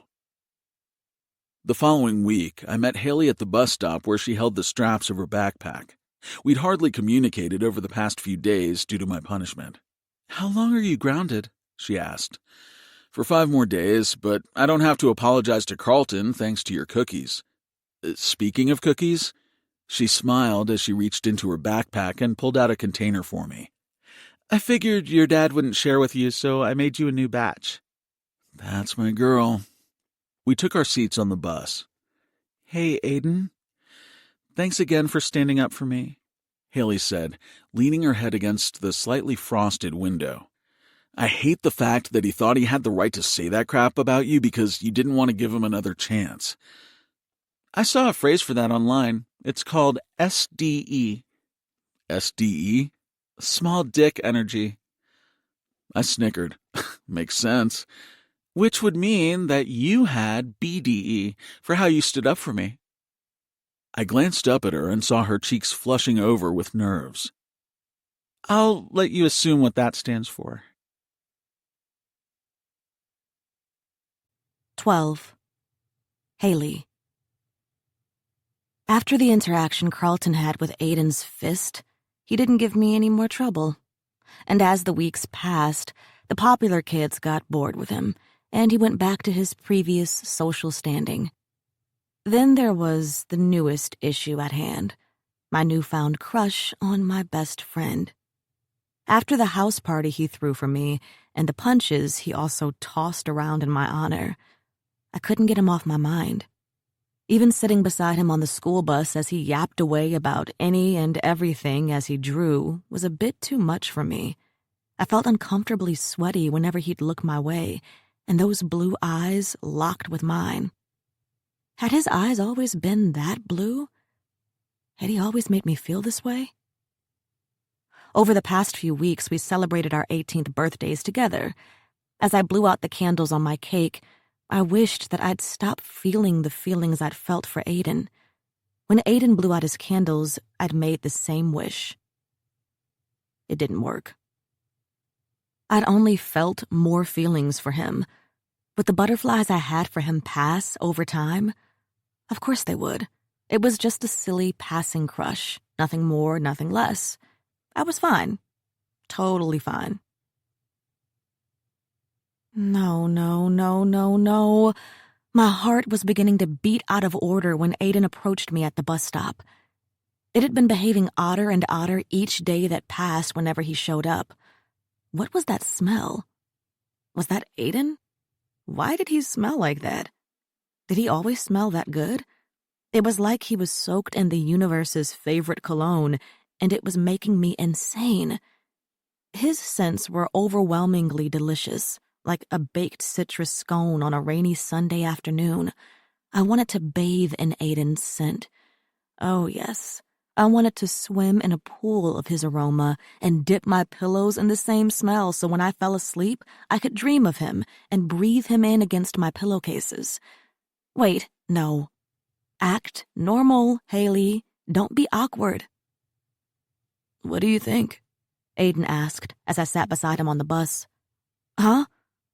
He narrowed his eyes at me. The acting role I'm up for. Do you think I should audition for it? Wait, were you talking this whole time? I was too busy staring at your lips. Were your lips always that full and moisturized? What kind of chapstick are you using? Was there always a rosy tint to them? Haley, he called out, snapping his fingers in front of my face. I grumbled and shook my head, breaking my stare from his smackers. What? Dude, did you not sleep last night? You're grumpy. I'm not, I spat out, sounding remarkably grumpy indeed. At least he saw it as grumpiness instead of what it really was, me being hot and bothered. Luckily, he thought I was solely bothered. I cleared my throat. Sure, take it, I said about the movie role. Really? Yeah, why not? Confession. I had no clue what he was asking me about because for the past 15 minutes I'd been deeply engrossed in his lips and scents. Scents and lips. Oh my gosh, you're staring at his lips again, Haley. Stop it. I moved my stare to his eyes, and that was no better than before. My heart pounded erratically against my chest as we made eye contact. When did his eyes get like that? Were they always that blue? I wanted to swim in his irises and bathe in his thoughts, and what the heck, Haley? Snap out of it. Aiden made a goofy grin, and I loved it. Dang it, I wanted to bathe in that, too. I mean, they want me to play a gorilla most of the flick. I just don't think that's the road I want to go down. It's not the best script. Then don't do it, I quickly snapped. I didn't mean to snap, but my nerves were all over the place. Aiden didn't seem to take any alarm at my oddities. He nodded. Do you want me to buy you ice cream after school? Huh? He narrowed his eyes and glanced around before leaning in toward me. You know, for your thing. He nodded toward my lap. What? What thing? You know, that thing that comes at the end of a sentence. Your monthly lady friend. You always get extra snappy around that time. And I know you like ice cream, so... Oh my gosh, Aiden, I'm not on my period! I whisper-shouted, smacking his arm. He rubbed his arm jokingly as if I heard him, and my gosh, how I wanted to rub his rock-hard arm too. My bad. Just wanted to make sure you're all right. Don't do that. Do what? Be so thoughtful. Thoughtfulness was a turn-on, too. Nothing. Never mind. I'm fine. Are you sure? Yes. Just didn't sleep well last night. Fair enough. He nudged me in the arm, and those bluest of blue eyes looked deep into mine. Was there a longing in his stare, too? Did he ever look into my eyes and want to swim in them? Or was this a one-way crush? He went back to his drawing, and I fiddled with my sweaty palms, wiping them against my gray sweatpants, leaving sweat stains. Sweat stains, which now, after 17 years of Aiden knowing me, made me feel embarrassed. Did he think I was a sweaty beast? Did he wonder why I was so tomboyish? Of course, the crush was a one-way street. I'd seen the people he fell for, and I didn't fit that prototype. I was the opposite of every single girl he'd ever wanted. I went to my first few classes and tried to focus on my studies. But for some reason, my mind kept wandering to Aiden. It didn't help that every girl in our school had a newly developed crush on my best friend. How cliché. Gosh, I was cliché because I, too, fell into the crushing on Aiden territory. I found myself scribbling in my notebook, writing his name and crossing it out, and trying to shake him from my thoughts. I wasn't thinking about him too much, I told myself. I was thinking about him just as much as I thought about everyone. As I walked down the halls toward the cafeteria, I held the straps of my backpack tightly. I moved past my classmates and noticed them too, just as much as I noticed and thought about Aiden, really. Aiden did not get special treatment inside my noggin. Nope, just normal, everyday thoughts of my very best friend. There was Erica Wells. She smelled like strawberry shampoo whenever she walked past me. And Tommy Henry smelled like cigarettes and hairspray. Kelsey Smith smelled like bad decisions and roses and lemon drops. He smelled like delicious, sensational lemon drops. "What's that smell on you?" I aggressively barked at Aiden as he set down his lunch tray to join me. He didn't seem fazed by my outburst. He smiled and, gosh, was his smile always like that? Did he always slightly nuzzle his bottom lip before talking? "A brand sent me a free collection of their colognes." He held his arm out in front of me. "This one is called Bliss. Do you like it?" "I want to drown in you, Aiden Walters." I swatted his arm away, even though I wanted to rub my nose against his wrist for the remainder of the day while inhaling his lemon drop scent. I shrugged and cleared my throat. "It's fine." "Like you. You're fine, Aiden. So unbelievably fine." He took a long sniff of his wrist and nodded. "I like it." "I like you too," I replied. "What?" "What?" I echoed. I shook my head. "I mean, I like it too. The smell. I was talking about your cologne." He narrowed his eyes. "Are you sure you don't want me to buy you ice cream after school?" I grumbled and grimaced, but didn't want him to think I was acting strange for any other reason outside of, perhaps, being on my period. Ice cream would be nice. 13. Aiden. Well, I'll be damned. Haley had a crush on me. Unlike me and my top-notch acting skills, my best friend was terrible at trying to hide her feelings. Haley Jones wore her emotions on her face as if they were stitched in place against her skin. It was one of my favorite things about her, how easy it was to read her. Sometimes I wondered if everyone could read her the way I could, or if I'd just become ultra-tuned in on every little curve that fell against her face. I couldn't think of anything better than this outcome. I'd been walking around with the secret that I had feelings for my best friend, so to discover that she had feelings for me was a dream come true. Now I wasn't too self-conscious about bringing it up to her either, because it was clear she felt the same way. I couldn't wait until morning to tell her exactly how I felt. 14. Haley. The next morning, I waited at the bus stop. Aiden came bouncing out, extremely excited and wide awake. "Too much energy," I muttered to him, still rubbing the sleep from my eyes. "Never too much energy," he said, grinning widely. "You look beautiful today." "What?" I asked. Was I hallucinating? Did I pass out at some point and end up in a deep coma? Do people dream while in a coma? "I said you're beautiful, Haley." "Oh." I grimaced and narrowed my eyes. Why did you say that? Because it's true. Oh. He had a goofy smile on his face. I cocked an eyebrow. What is it? I've been thinking. That's a very harmful thing for a brain like yours. Yeah, not going to lie, it's been a rough few hours. I wonder if people get headaches from thinking too much. Probably just you. He smiled. Gosh, I loved his smiles the most. What are you thinking about? I asked, trying to shift the conversation to make my butterflies disappear. Skipping school today. I snickered. Yeah, right. With you, he added. I looked at him, confused. For a second, I thought I imagined the softness in his eyes, the somberness to his stare, the honesty in his words.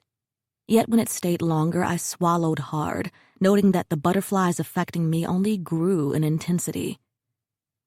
You want to skip school today? I echoed his question. Yes. With me? I narrowed my eyes. Did you kill someone or something? Do you need an alibi? He laughed. No, I just want to go on a date with you. I just don't see why... Wait, pause. Did he say date? Like D-A-T-E? Like date? With me? With me. What did you just say? I want to take you on a date. I blinked at him so repeatedly that I was shocked that my eyelashes didn't fall off. Like a friend date? Yeah, sure. Or more? A more date? Oh my gosh. I was in a deep coma. But if you wanted to go on a more date with me, that would mean you like me more than a friend date. Yeah. Why was he acting so calm, cool, and collected about this? Why weren't his eyes bugged out like mine from this reveal? How long had he been sitting on these feelings? Why would you want to go on a date with me? I barked. My nose flared with irritation. I didn't even know why I said it so aggressively. It was as if my emotions didn't even know how to act anymore. I was malfunctioning in the worst of ways right in front of Aiden. My mind, body, spirit, soul, all those things that made me who I'd been were under major attack. Every inch of me was starting to sweat. Was my tongue sweating? No, Haley, that's your saliva, idiot. Because, he shrugged, you're the person I think about when I'm not thinking at all. You're also the person I think about when I'm thinking too much. You kind of just live in my thoughts when they are calm and wild. Like, some people have thoughts, and I have Haley. So, I want to go on a date with you. Is it opposite day? I asked. It's not opposite day. Oh. Yeah. Oh. Tom, I breathed out. Yes, Jerry. I didn't know what to say or do. I felt frozen in my spot because he was saying the things I'd wanted him to say, but for some reason that scared me. Haley. He glanced down the street again. I really want to spend today with you, and go to the movies, and to lunch with you, and cross off the Ferris Bueller's Day Off bucket list item with you, and look at you, and date you. But if we do this, we have to go now. Now? He looked down the road and then back to me. He took my hands into his and moved in closer. We were holding hands as a more type holding hands, or maybe it was a friend's type holding hands. Who knew anymore? Not me, not I, not Haley Jones. Now, he echoed. I said the only thing I could think to say. Okay. With that confirmation, Aiden yanked me toward his backyard, where we hid out until after our school bus left without us. His parents were already out of the house for the day. His dad had gone into Chicago to network with others in Aiden's industry until later that night. Aiden grabbed the keys to the spare car in their driveway, opened the door for me. and we were off to watch a movie at 8 in the morning. "When we get there, you can have anything you want. I've got you covered," Aiden said. "I can pay for my stuff." "That would be a friend date. This is a more date, remember?" "This isn't the 1920s. A woman can pay for her own date." "Do you want to pay for your own date?"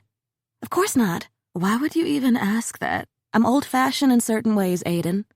He laughed. "You're the most confusing person I've ever met." "You already knew that, and still decided you wanted a more date with me. Who's the real confusing person here?" "Fair enough." I got comfy in the car, leaning my seat back as Aiden said, "Will you split a dog with me and share the popcorn?" "I'm not that hungry." "Liar. I hear your stomach growling. Please don't tell me you don't like hot dogs and popcorn anymore. I can't take much more heartbreak." I snickered. "I do like hot dogs and popcorn. But you do know what a hot dog is made of, right?"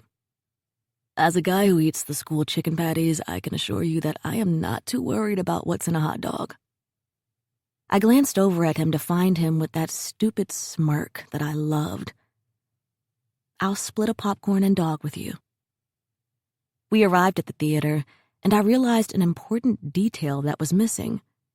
"What movie are we seeing anyway?" "I don't know.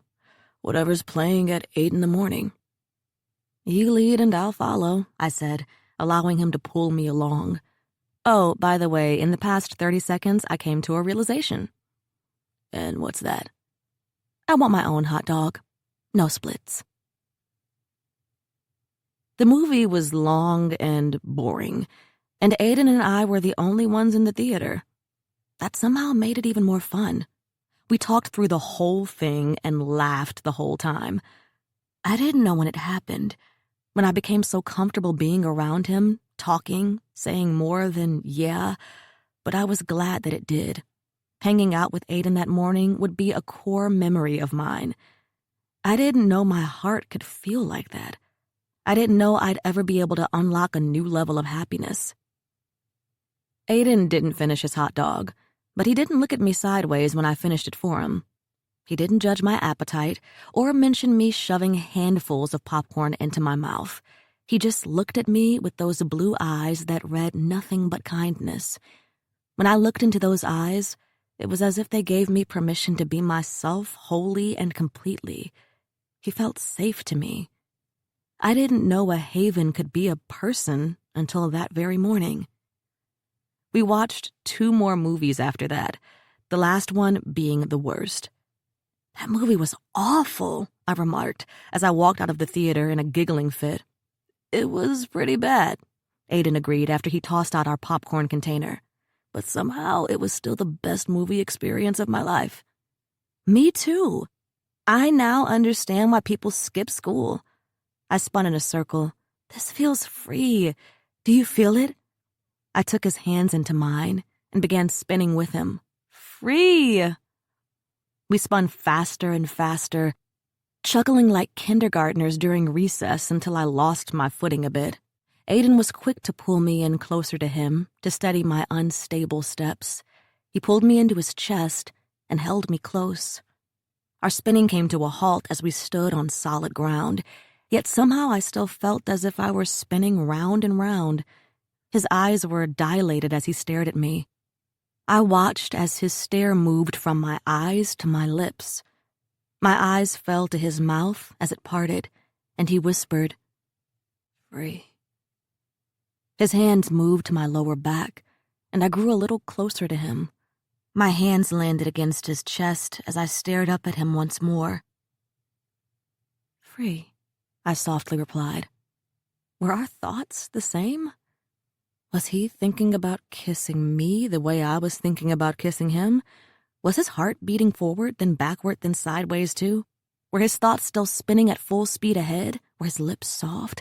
Did he know I wanted him to be my first kiss? Did his heart want to know mine the same way my heart wanted to know his? "Hales," he breathily sighed. Our faces were so close that his word warmed my skin. "Yeah?" I breathed back, my stare on his lips, his full, plump lips, I'm thinking about doing something right now. His fingers slightly massaged my lower back, creating a wave of rippled nerves throbbing between my thighs. Yeah? Yeah. His teeth slowly grazed against his bottom lip. Are you thinking about it too? I nodded. Yeah. Yeah. I giggled, but this time it was nervously. My butterflies were intensifying, my nerves were a wreck, my anxiety was heightened, and he smelled so much like lemon drops, which was my new favorite scent. Yeah. He brought a hand up to my mouth and gently brushed my bottom lip with his thumb. Haley, Are you Aiden Walters? Someone blurted out, making me jump what felt like 5 feet away from Aiden. Our intimate moment was ambushed by 3 girls squealing like crazy over Aiden.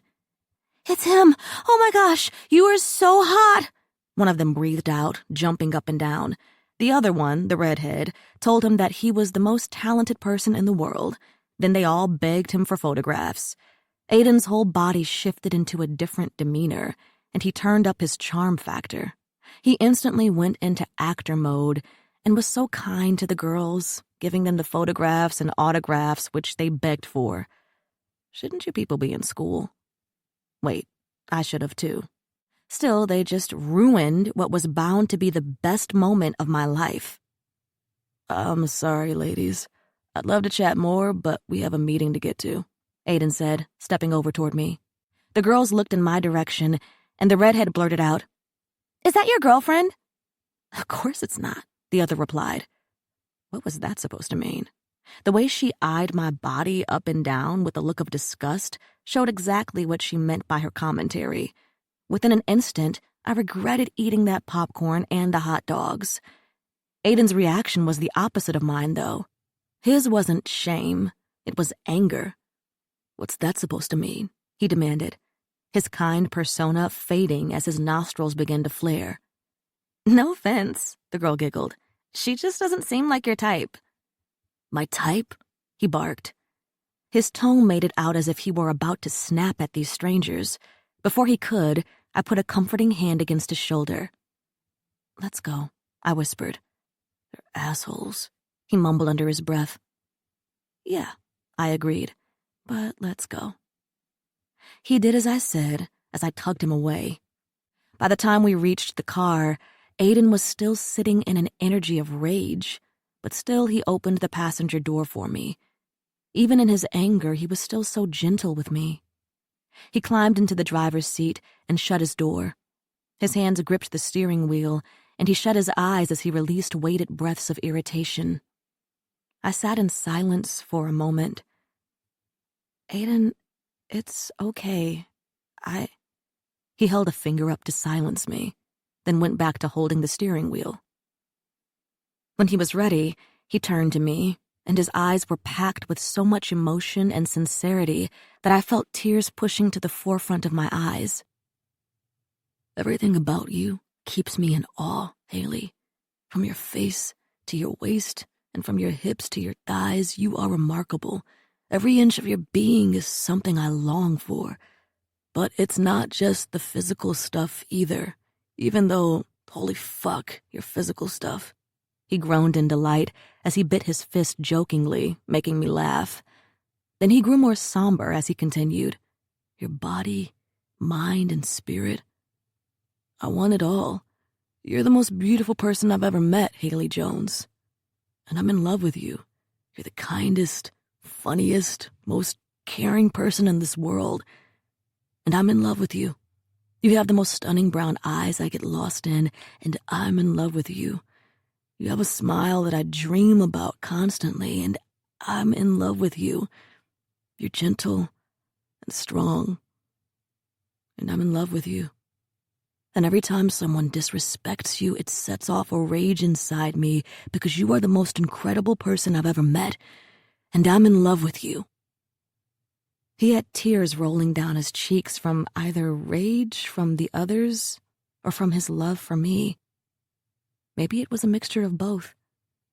Aiden didn't cry often, and he didn't cry easily, so the fact that he felt safe enough to show that side of him in front of me made me feel so much joy.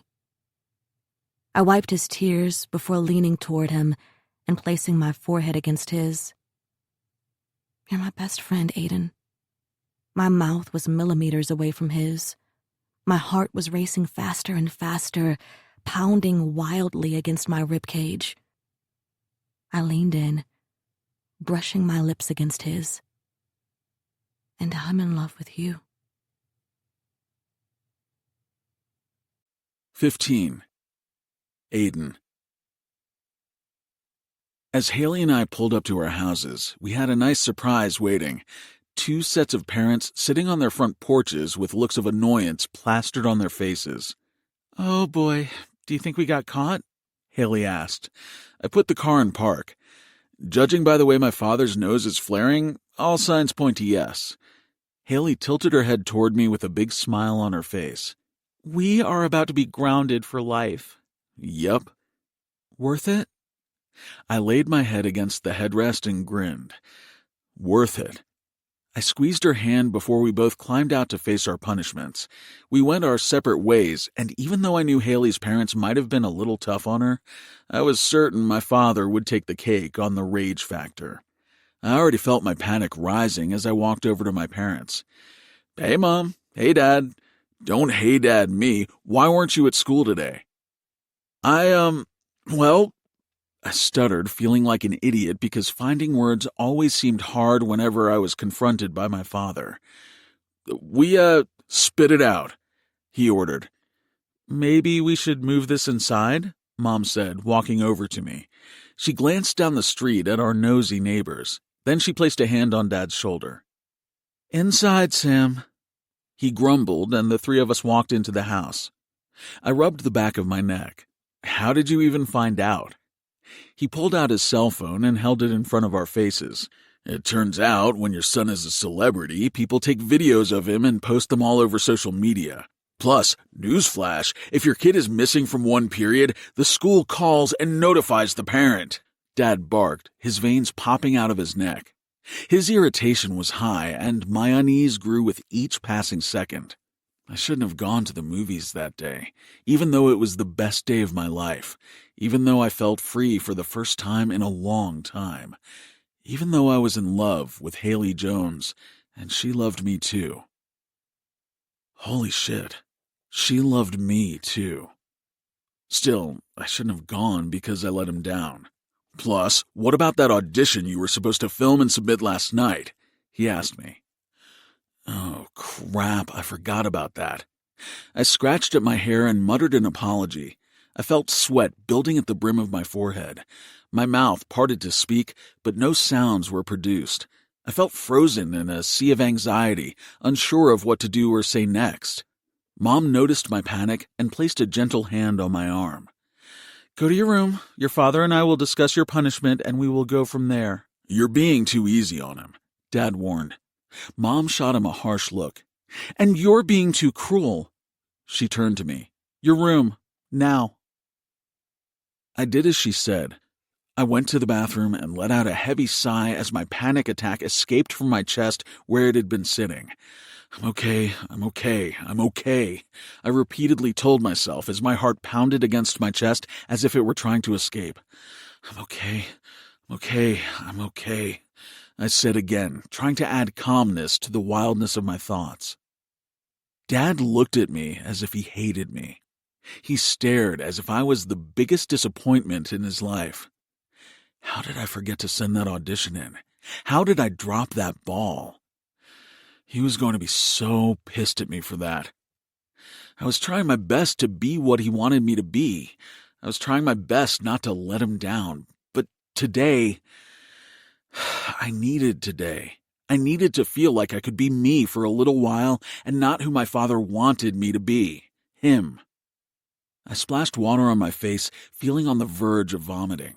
I hated how shaky my body felt as the panic rippled through my nervous system. I hated how it felt as if every inch of me was seconds away from shutting down. I hated how my mother could see how close I was to the edge and pull me back, but my father didn't notice my struggles. He couldn't see me.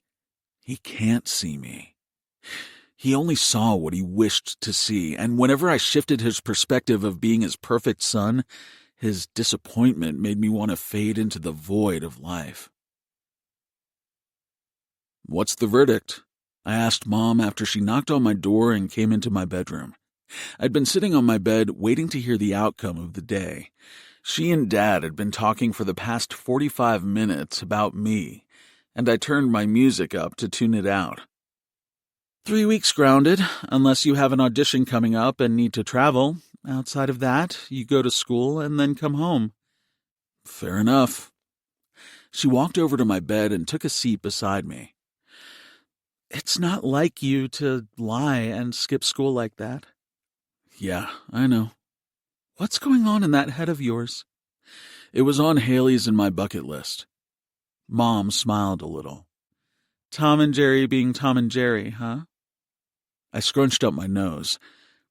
"I told her I had feelings for her today," I mentioned. Her eyes widened, but she didn't seem too surprised. "And she feels the same way." She smiled. "Took you too long enough to figure that out." "Wait, you knew?" "I'm your mother, Aiden." She kissed my forehead. "I know everything." "Dad's not going to forgive me for this, is he?" "Your father will get over it. He's just in a mood right now. I'm not worried about that, though. I'm worried about you, Aiden. I see how hard you're working to keep your father happy, but I just don't know if you're happy." "I'm okay," I lied. "Aiden Scott Walters. Try again." I needed a break. I've been a bit overwhelmed and saw a way to escape for a few hours with a girl I really like. It was stupid, but... "You had fun." I nodded. She leaned in and smiled. "Good. You deserve more of that." "You're not mad at me like Dad is?" "Mostly, I'm mad at myself for not creating a space where you felt as if you could come and tell me these things. I'm upset with your father for being so stern with you. We'll do better, Aiden. Your mental health is important, and I see that. I don't want you to slip into a dark place where you feel like you can't share these things with me. Okay?" "Okay." "Next time you need a break, let me know. I can write you a get-out-of-school free pass." "Dad won't like that." "Luckily, he doesn't make all the rules in this house." She narrowed her stare. "He gets to you more than I realized." "I'm sorry, A. I'll talk to him, but do know you being upfront with your feelings to us will help avoid these outcomes. Honesty is best even when it's hard, okay?" "Okay." Before she left, she kissed my forehead. "I love you, I love you, I love you, I love you." She tossed a few extra I love yous into the mix because I think she knew I needed it that evening. I gave her 4 I love yous back because she deserved every single one. I closed my bedroom door and walked over to my window. After I climbed out, I walked over to Haley's and knocked 2 times. She came over and smiled. She climbed out of the window and then sat on the ledge. "Are you grounded too?" 3 weeks. You? 4, she exclaimed. "Until Thanksgiving." Our parents are dramatic. It's not like we skipped school, drove a car to a different city, and hid it from them or something. I joked, sitting beside her. She didn't laugh at my stupid joke, so I nudged her arm. "You okay?" "I'm in love with you," she blurted out, almost sounding upset about it. "Yeah, I thought we came to that conclusion already today." She turned to face me a little more and sighed. "No, Aiden, I mean, I love you a lot, and now you're saying you love me back, and that's scary." "How is that scary? I thought 2 people loving each other was a good thing." "It is for most, but you're my best friend." "Which makes it even better." "Or worse. We should make pie charts of the pros and cons of us dating." "We aren't making pie charts." "What if we don't work out as a relationship?" "Then we'll go back to being friends." "What if it's a messy breakup?" I snickered. Why are we already talking about breakups before we've even gotten to the dating part? "Because we have to think this out." "Or we can just let it happen." I took her hand into mine and led us to the grass where we sat. Why aren't you overthinking this like me? Why aren't you freaked out? Because I know this is right. Because I know we were always supposed to get to this point. Because you're you and I'm me, and we've always made sense. Because I know it can only get better from here. If I can love you this much as a friend, I can only imagine how much love I can have when I'm yours. Plus, I promise I won't do it. Do what? Break your heart. I promise I won't break yours either, she swore. I smiled. I know, Jerry. How do you even like to be loved, though? She asked. I don't know. I was hoping you could show me. She smiled and took my hands into hers. We sat between the houses with the stars perched above us in the sky. My heart pounded wildly against my chest as I stared at our embraced hands. This is nice, I questioned in a whisper. This is nice, she replied. I pulled her hands up to my mouth and kissed her palms. This is nice. This is nice, she agreed. I bit my bottom lip and inched my body closer to hers. My mouth grazed against hers. This is nice? I asked. This is nice. I went to lift her onto my lap and she paused. Wait, no, I'm too big for that, she said. I saw it too, the quickness of her insecurities hitting her stare. I ignored her as I settled her onto my lap, and she wrapped her arms around my neck. She hovered over me, not placing all her weight against mine. Haley? Yes.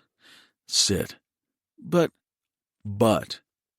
I moved my hands to her hips and yanked her down a little. The shyness hit her cheeks, but she relaxed against me. It felt like the missing piece of my favorite puzzle sliding into its rightful place. I placed my forehead against hers as I wrapped my arms around her waist. This is mine?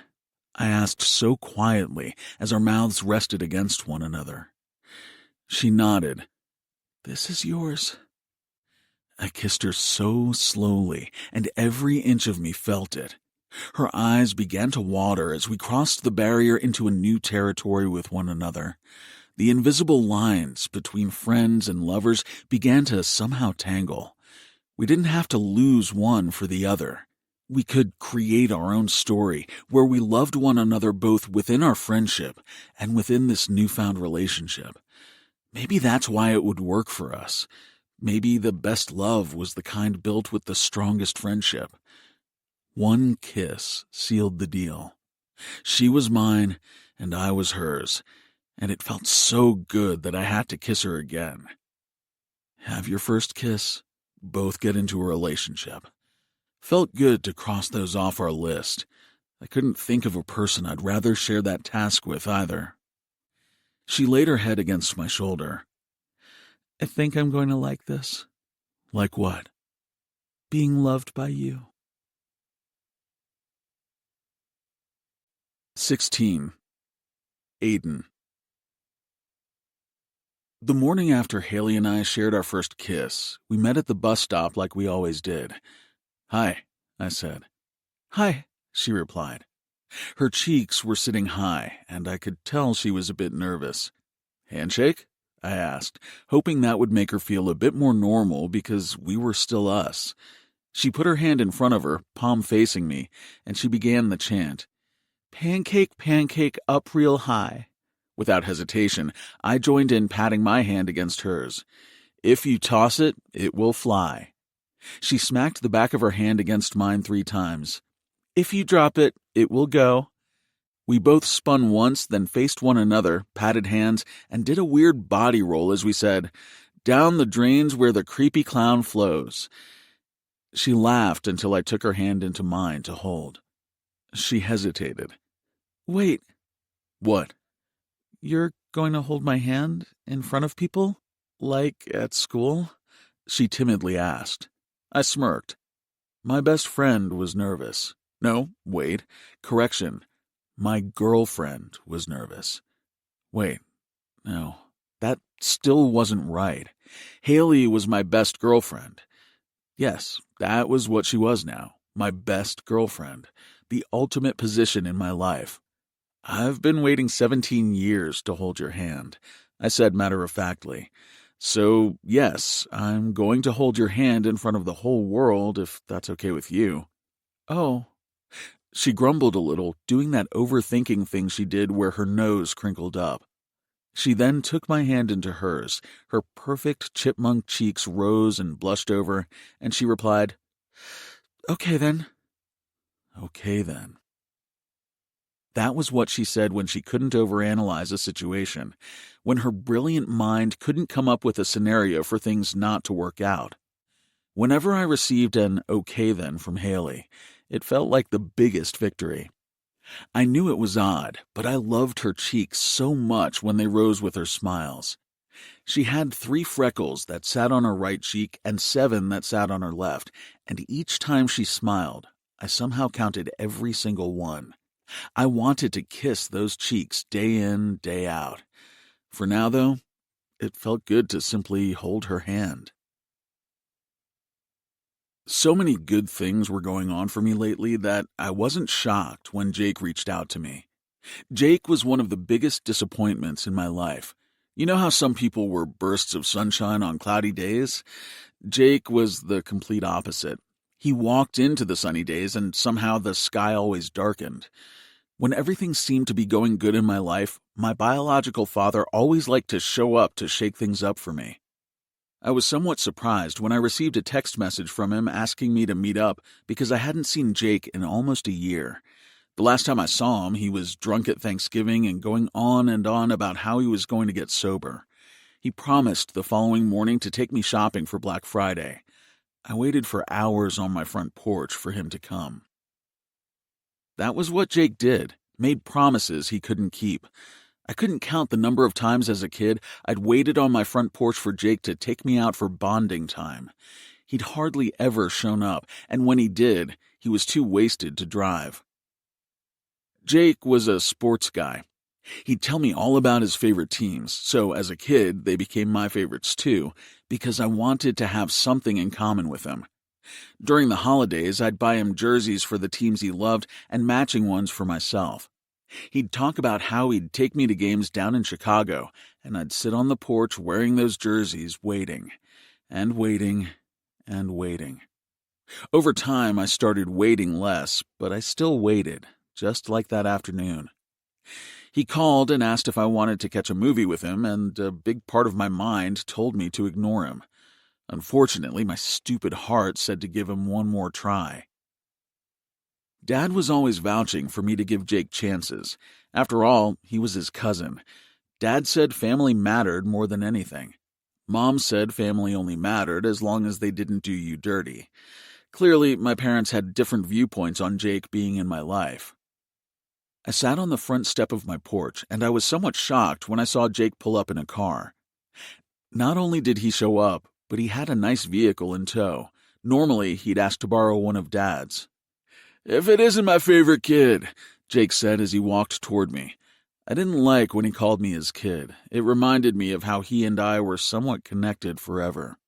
He held his arms out with enthusiasm, and even though I worked hard not to get excited about seeing that man, my inner child was doing cartwheels.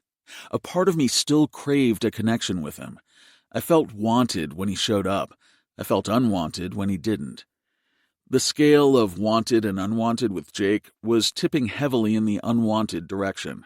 "Hey, Jake," I said, pulling him into a hug. "Holy shit, man! When did you turn into the Incredible Hulk?" He pounded his hands against my biceps.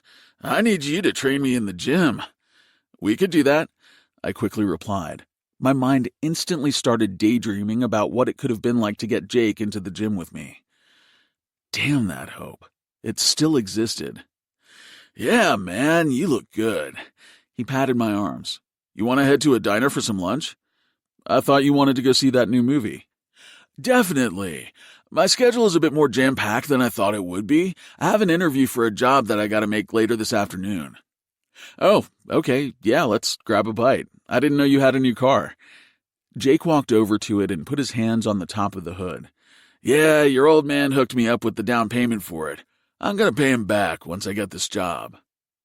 My husband did what now? Mom said, walking out onto the front porch to catch the conversation with Jake. She crossed her arms, wearing her "I'm annoyed" expression. Shit, I wasn't supposed to mention that. Hey, Lori, you're looking good as always. Mm-hmm, Mom groaned. Where are you taking my son? How about some wings? Jake said, snapping his fingers toward me. You still like barbecue wings from West's? I hadn't been to West's since I was 12 years old. That was the last time Jake and I had a one-on-one situation. Yeah, love it there, I agreed. I'll have him back in no time, Lori, Jake promised. I'm sure you will, she replied as she walked over to me. She pulled me into a hug and held on tight. Call me if you need me. I won't need anything. I'll be back soon. Love you, Mom. Love you too. Have fun and be safe. She kissed my cheek, and then Jake and I were off and away. As we drove, Jake was distracted by any and everything. He had one cigarette dangling from his mouth, one hand on the steering wheel, and the other messing around with the radio. You want a cig? He offered. I don't smoke.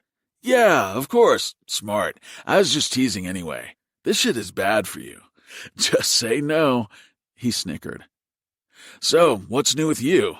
If I knew you were back in town, I would have swung by to hang out sooner. That was a lie, but whatever. He was the kind of person who lied so much that he believed his own falsehoods. I saw some articles online about how you had yourself a girl. Yeah, Haley. Oh, no shit. How did you guys meet? I stared at him blankly. It's Haley. My best friend, Haley. You've met her at most holidays, and his phone started ringing, and he looked down at it as he pulled up to the diner. Oh, shit, he muttered as he held a silencing finger up toward me. He hopped out of the car and answered his phone quickly. As I climbed out of the car, he was talking hush-hush on the phone. When he hung up, his mood had shifted a bit, but he gave me a half grin and opened the door to the diner. Ready, buddy? Yeah, sure. Being around Jake felt like being around a stranger. I didn't know why there was a part of me that longed for a connection with him in some way. I had wonderful parents. There was no reason I should have even thought about Jake, let alone my biological mother.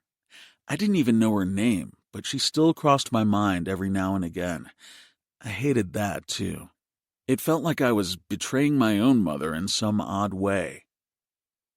We sat with our wings and talked for a while as Jake's phone kept going off. He grumbled a bit after one message and sat back in the booth. Hey, I just got called into work, so I might have to dip out earlier than planned. Like, now. I thought you had the interview today. I didn't know you got the job already. Right, yeah, I mean, it's like a done deal. I am getting the job. It's just all the bullshit paperwork and stuff, you know? They need me to come in earlier than planned. He brushed his thumb against his nose and leaned in. Listen, kid, this is embarrassing, but things have been a bit tight. I was wondering if I could get a loan from you for a short period, just until I can get up and on my feet. Things are turning around. I know they are. You know, I ran into a psychic last week and she said things were going to start slow and then boom, I'm on a rocket ship toward win after win. But for the time being, if you could help me out, that would mean a lot to me. That hope that still showed up within my gut, it was slowly being ripped to shreds. I didn't bring cash. That's fine. They've got an ATM right over there. You can take out cash right now. He gestured behind him and then gave me a smile that looked like mine. I hated that. I hated how we had the same smiles. Unlike mine, though, his felt sleazy. I couldn't believe that I thought Jake was any different than before. It was embarrassing how I thought that this time would be different all because he showed up. Turned out, he only showed up so he could get something out of me. I brushed my hand through my hair. How much do you need? I don't know, an Emmy-winning boy like you, maybe you can get by with giving your old man like $800 or $1,000. He didn't see my heart break at that moment, but of course he missed it happening. He knew nothing about me. How would he know how to notice my pain? I slid out of the booth and headed to the ATM to get the money out. The second I handed it to him, he took a 20 and put it down on the table. You can find a ride home, yeah? Lunch is on me, he said. I wasn't sure if he was being ironic or not. He then collected his things and headed out, leaving me stranded.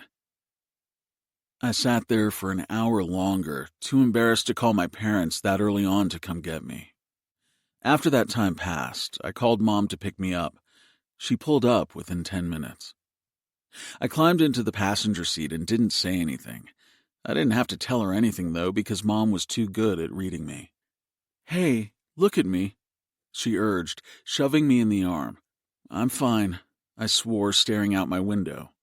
"Aiden, look at me right now," she ordered. I sighed and turned toward her. She locked her eyes with mine.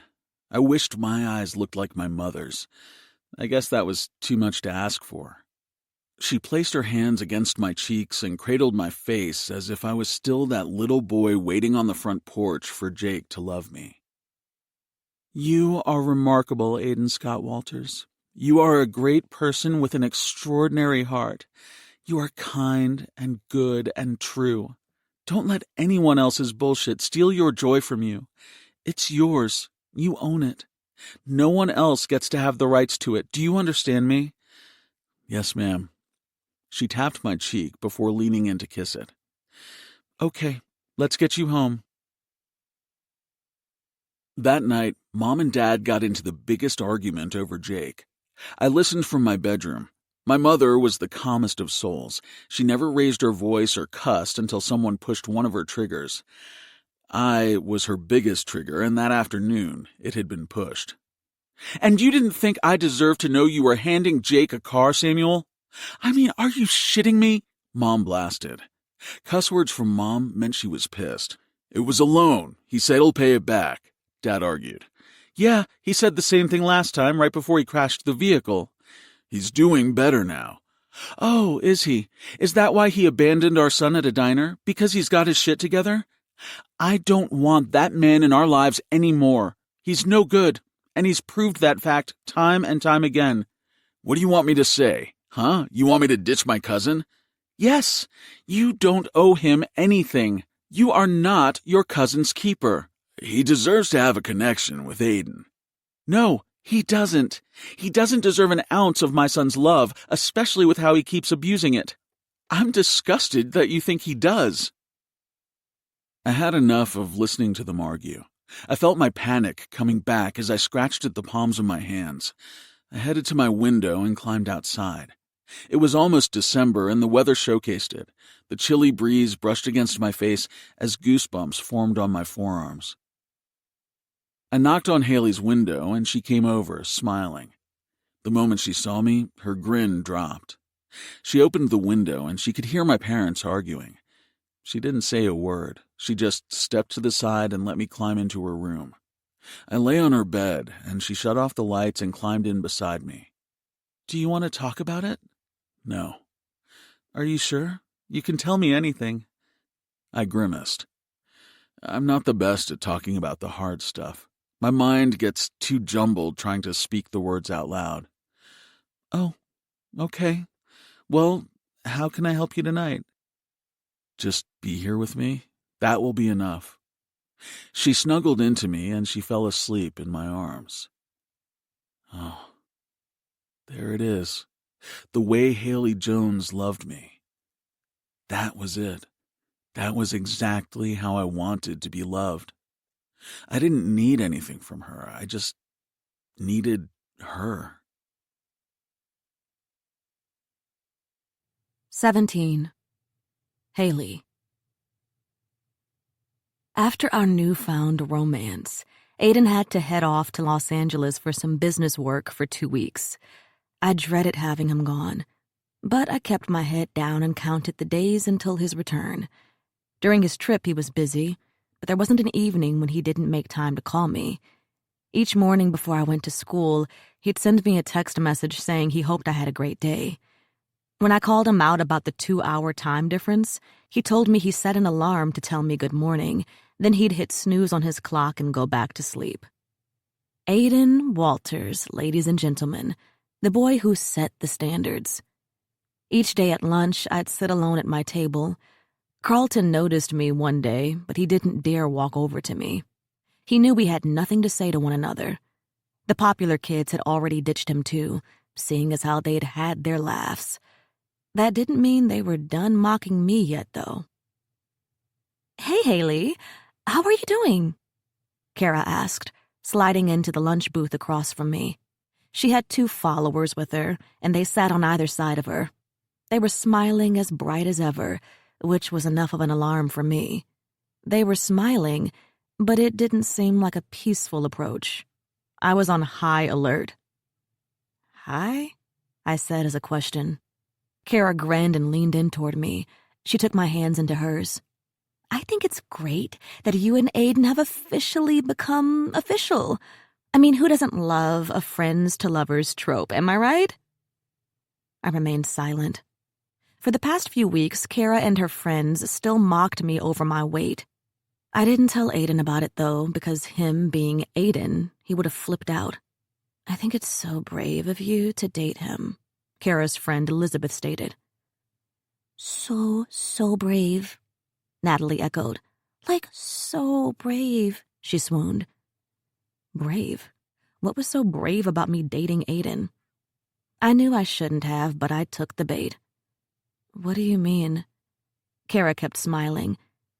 "The article just came out this morning. You have to read what people are saying about you online." My heart rate picked up as chills ran up and down my spine.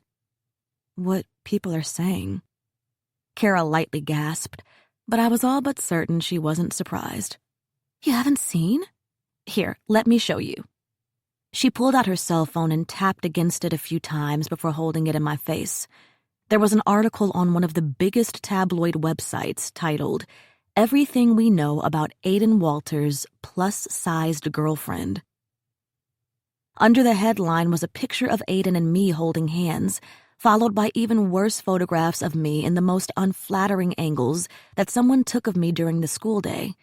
I was slouched at a desk in one, picking up a dropped notebook in another, and getting my food in the lunch line.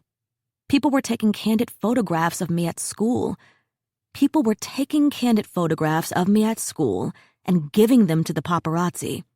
People were taking candid photographs of me at school and giving them to the paparazzi, and were all mocking me about it. I was nice enough to send them some pictures for their article. "You're better than me, honestly," Kara said, picking up the spoon on my lunch tray. "Because if it were me, instead of using this spoon to put food into my mouth," she turned the handle of the spoon to her mouth and opened it wide, "I'd be using it to get food out of me. But then again, I'm not so brave like you, Haley." Tears sat at the back of my eyes, but I didn't want them to fall in front of her and her followers. I climbed out of the booth, grabbed my backpack, and took off running out of the cafeteria. "Guys, hurry! Get video of the hungry hippo running!" Kara shouted as I made my exit. Everyone was laughing at me. Not just everyone at school, but everyone online, too. I sat in the janitor's closet in the complete dark as my cell phone shone in my face. I read every article about me, every comment, every trending post. Aiden's into black girls? No fucking way. If she spent half the time doing her hair that she did eating, she could be cute. There's no way that thing is dating Aiden Walters. Dear God, I've seen what you've done for others. How did she get the sexiest guy alive and I'm still single? Clearly, looks don't matter. Someone doesn't skip meals. One burger away from a heart attack. Moo. This has to be photoshopped. My phone began ringing as Aiden's name flashed across the screen. Tears fell against the phone as my hands shook repeatedly. My stomach sat in knots as I rejected his call. He called again and again, and I rejected every single one. Aiden. Answer, Hales. Aiden. Please, answer the phone. I saw the articles. They're bullshit. Aiden. You're perfect. They're idiots and haters and trolls. Aiden. Please answer. Hales. Please. Aiden. I'm coming home on the first flight out. I'm coming. I headed home that day to find my parents speaking with Lori in our living room. The second they saw me, it was clear that they, too, had read the online articles. Dad shot to his feet. Cinderella, he started. I shook my head. I'm fine. I'm going to study.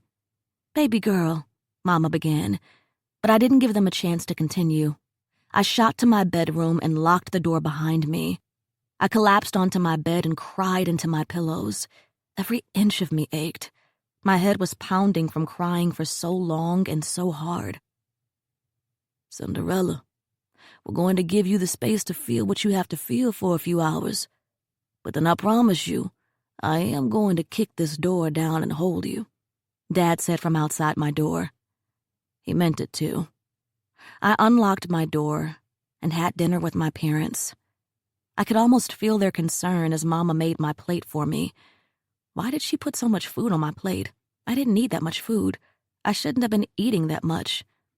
My hands sat in my lap as I stared at the mountain of food Mama was giving me as the words of the strangers around the world echoed in my ears. Fat ass. Disgusting. He's cheating on her. Did you see the size of her thighs?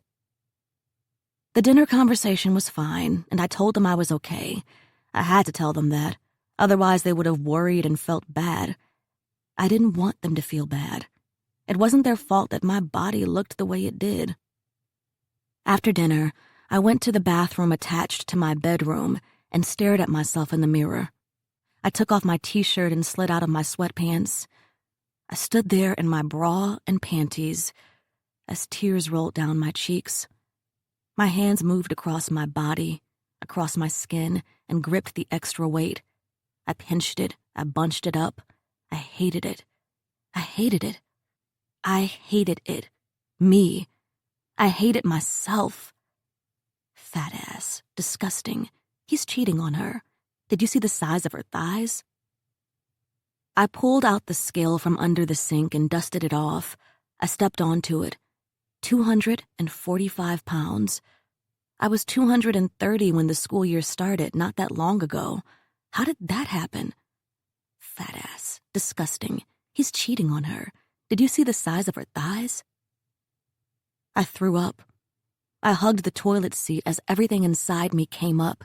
I threw up until I was dry heaving, until my eyes watered, until everything felt dizzying. I stood from the floor, brushed my teeth, then tossed mouthwash into my mouth and wiped the tears from my eyes. I spat out the mouthwash. I stepped back on the scale. 244 pounds. 1 pound down? How was that possible? I put on my pajamas and climbed into bed. Aiden hadn't stopped texting me. He'd already booked a flight and was on his way to the airport. He kept updating me about when he would get home. It was 2 a.m. when there was a knock on my window. I went to open it to find my best friend, my person, standing there with the most heartbreaking stare I'd ever seen in my life. I turned on my lights, then opened my window. The chilled breeze brushed against my face. Hey, you, he smiled. But I felt a sadness. Hey, you, I replied. Can I? He gestured into my room. I stepped to the side. Yes. He climbed through my window. He stood beside me and wrapped his arms around my body. I tried to wiggle out of his embrace, uncomfortable with the idea of him feeling my rolls through my pajamas. It was silly because he had held me many times before, but now my mind was jumbled with other people's thoughts that didn't belong to me. I always thought I was enough. The rest of the world was trying to convince me otherwise. I hated that they were winning, too. I hated that their thoughts in my head were louder than my own. I'm sorry, he started. It's not your fault. It is. It's happening to you because of me, and I hate that. He took off his jacket, followed by his shoes. He rolled up his sleeves. They're idiots. People who feel loud and proud behind a keyboard are total dicks who just type bullshit to get likes from other miserable people. Yeah, but... My voice trembled. I know. It still hurts. I nodded. It still hurts. They made you insecure. Yes. It wasn't a secret to me that I was plus size. I lived in my body day in, day out. I saw all the things in every situation that non-plus-size individuals probably never even thought of. When we went to restaurants, I noticed the chairs. I wondered how I would fit in them, or if it would be an embarrassing situation if said chair snapped beneath me. I never sat in lawn chairs at parties for that exact reason. I loathed airplanes because sometimes I'd have to ask for a seatbelt extender. I overthought what the strangers beside me thought about being seated beside me on the flights. I've walked into shopping malls and had the biggest sizes be too small. I've cried in dressing rooms. I've cried into my pillows when most of the fashion choices I'd had looked like something my grandma would wear. But also, I'd danced in my body. I'd moved it and flourished in it. On my best days, my body was there for me. On my worst days, it carried my sadness around. I knew my body. I knew its pros and cons. I knew how it squatted and how it stretched. I knew of its abilities, its strengths and weaknesses. It wasn't a new relationship, the one with me and my body. We had our ups and downs. But that was the thing. It was ours. Now it felt as if the rest of the world had a say on my body without knowing the history behind every single inch and every single pound. That brought about a whole new level of uncertainty. My body and mind hadn't even had the time to figure out how to process the whole situation. Society made me doubt myself in a way that I'd never had. Sure, I'd had bad days in my body, but I also had great ones. Yet the world judged me from a few photographs. They didn't know me, but pretended to know my body. Fat ass, disgusting. He's cheating on her. Did you see the size of her thighs? It was the world that created a new set of insecurities within me, and I hated that they were silencing out my own inner voice. Their voices were growing louder and louder as mine became muted. Aiden grimaced. Okay. What are they? What are what? What are your insecurities? Huh? Your insecurities. What are they? I covered my stomach with my arms. There's one. One woman online said I should have been embarrassed about my gut. I'm not going to tell you that. He grew closer, making my heart rate increase. He placed a hand against my leg, sending a wave of sensation through my whole body. He wouldn't break his eye contact either as he spoke to me. I want to know each insecurity they created so I can tell you why they are all wrong. Aiden, I'm not going to... He took my hands into his. His warmth soothed me. Tell me one insecurity, and we'll go from there, he requested. My lips parted as he stole my next breath. My thighs began to tingle from the smallest touch he gave me. Now, Hales, tell me now. I went to argue, but before I could, he leaned in, brushed his mouth against mine, and nibbled on my bottom lip before gently biting it. Do you trust me? He asked. Butterflies. I do. Okay. Then take off your clothes. The way he ordered me, the way his blue eyes stared straight into my soul, I had no choice but to give him the information he demanded. Can we turn off the lights? I asked. Absolutely not. We are going to starve out every single insecurity with the lights on, so... He gestured toward me. Remove the clothes. With a pool of nerves in my stomach, I removed my pajamas. I stood in front of Aiden, bearing not only my body, but my soul in a way, too. Standing in front of him like that made me feel a heavy level of embarrassment. That was until I met his stare. It was filled with nothing but admiration. How did he do that? How did he look at me and somehow make me want to love myself a little more, too? How did one look from Aiden silence out a million comments from strangers? And I am in love with you. Where do I start? I asked him. Wherever you want. I'm here, and I'm listening. My cheeks. They talked about how chubby they are. He took my hands into his. He brought me close to him. then caressed my cheek with the back of his hand. I love your high cheeks, and now you have 3 freckles on your left and 7 on your right. I love how they rise so high when you smile, and how the left one has a small dimple that appears ever so slightly when you laugh. He kissed them, the left cheek 3 times for each freckle and the right 7 times. His kisses felt like a calming balm he laid against my soul. "What's next?" he asked. I shut my eyes, feeling trembles growing, not from fears, though, from the odd sense of comfort he was delivering to me. "My arms," I told him. "They said they are ugly and fat and only used for stuffing my face."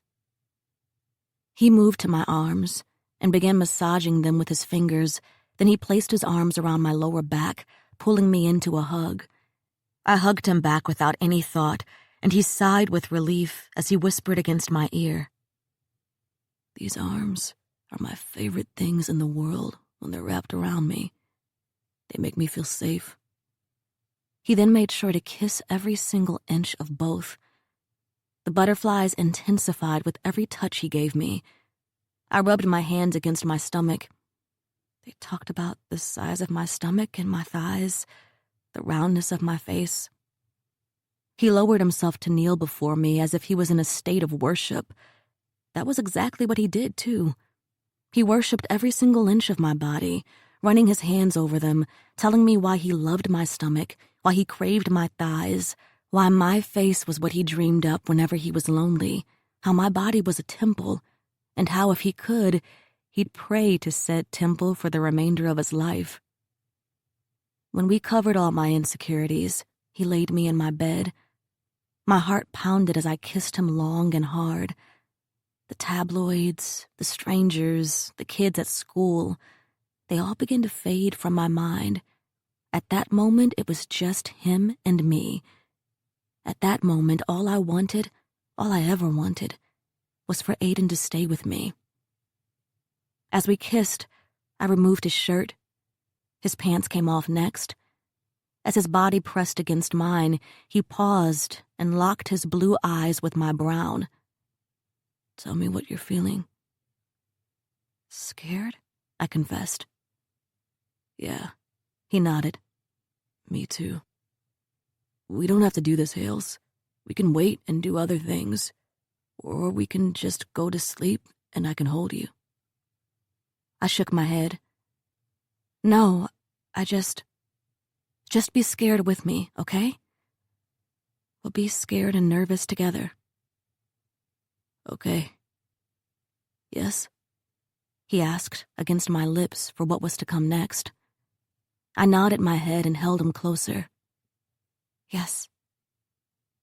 Once he had his permission, I was swept away in his embrace. It was a first for us both. Every time he touched me, I became tethered to his soul. Every emotion rushed through me as I made love to my best friend for the first time ever. Fear, excitement, pain, bliss, happiness, so much happiness. I cried because it felt so right.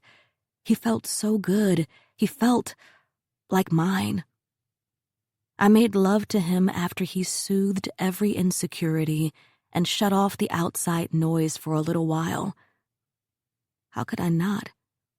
He was my haven in a very hard world.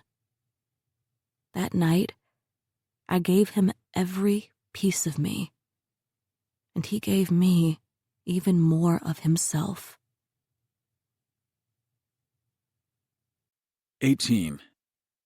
Aiden. Lose your V card. That went over well, again and again and again. Still, even though Haley and I were doing well together, I worried about her. Since everything went down with the tabloids over the past few weeks, she'd been saying she was fine, but I had a hard time believing her. My overprotective nature with Haley was surreal. Whenever I had to leave town for work, I felt as if I was leaving her to be an open target for the jerks at school.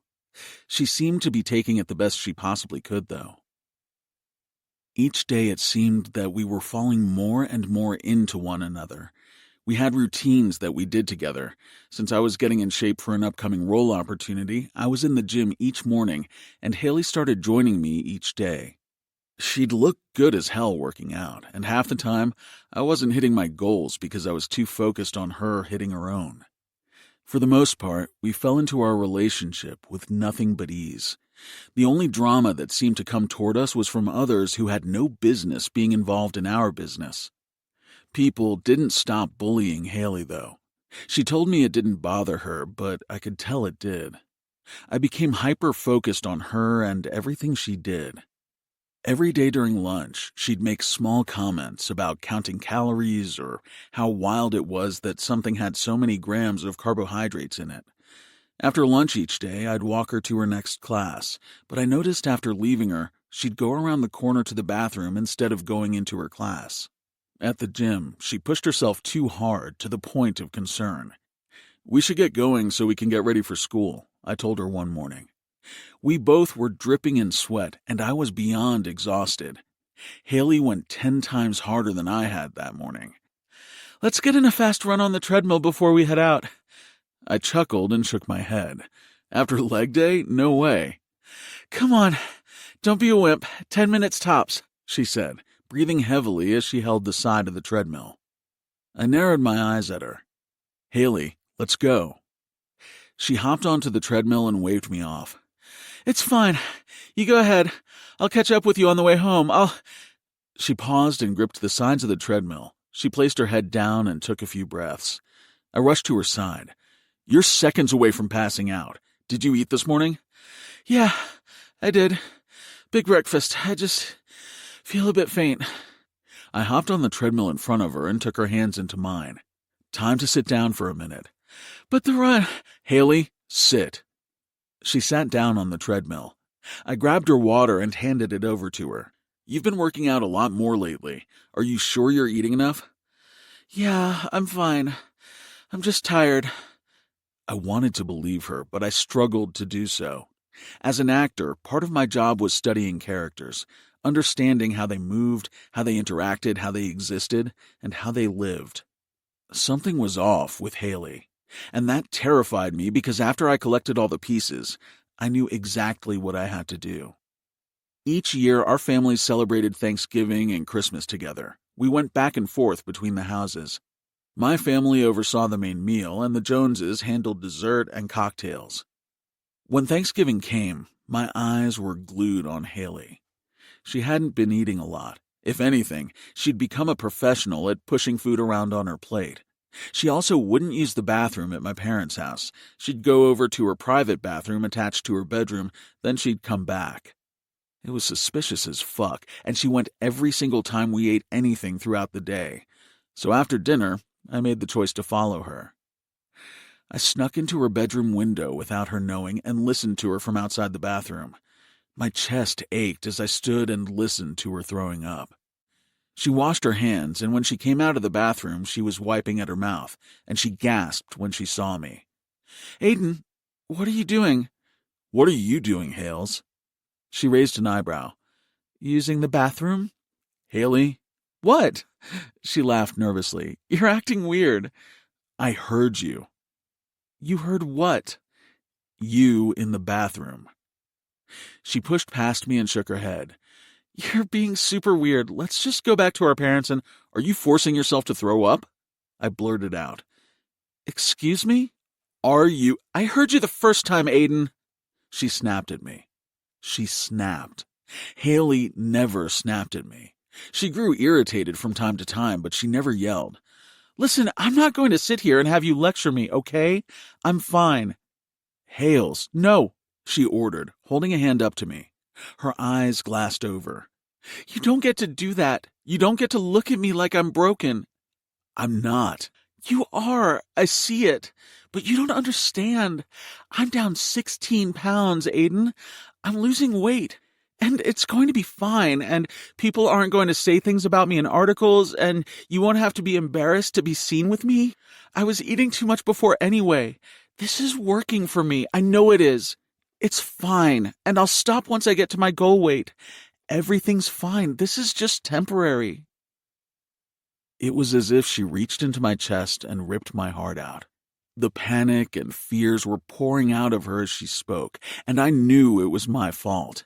I knew if it wasn't for me and my stupid career, Haley would have never had to doubt herself in the way she was doubting. We can get you help, Hales, to do this in a healthy way, but this isn't it. Your parents can... You can't tell anyone. I swear to God, Aiden, if you tell anyone, I will never speak to you again. I have this under control. I narrowed my eyes in confusion. You don't. If you did, you wouldn't be doing something like this. I can't keep this from them, not if it's hurting you. It's not. It's helping me. Don't you see I'm happier now, she said as tears streamed down her cheeks. I'm getting skinnier. That shit doesn't matter, Haley.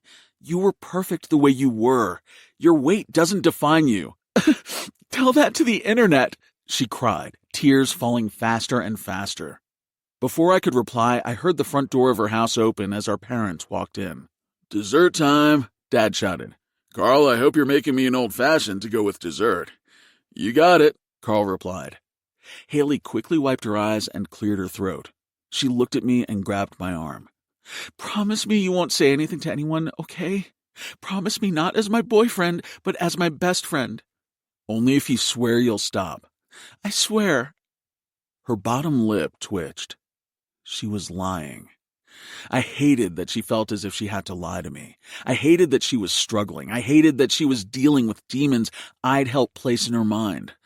I also hated that I had to break her heart by telling her parents. I'm sorry, Haley, I muttered before leaving her bedroom. No, no, she shouted, chasing after me. I hurried to the kitchen where Carl and Penny were preparing dessert, and I called out to them. Carl, Penny, there's something you need to know. He's lying, Haley stuttered as she reached the room. He's lying. Wait, what's going on? Carl asked. Aiden, don't, Haley begged. I didn't want to hurt her. I didn't want her to be pissed at me. But even more so, I didn't want to lose her. And with what she was doing, there was a chance I could lose my best friend, my person, my Jerry. I turned to her parents and said, Haley's been throwing up after all her meals. Aiden, she pleaded, but I continued. I've been watching her closely, and I noticed something was off for a while now, but I wasn't sure until tonight. Well, I caught her in the act. I just thought that was something you should know. Penny's eyes shot to her daughter. Is this true, Haley? It's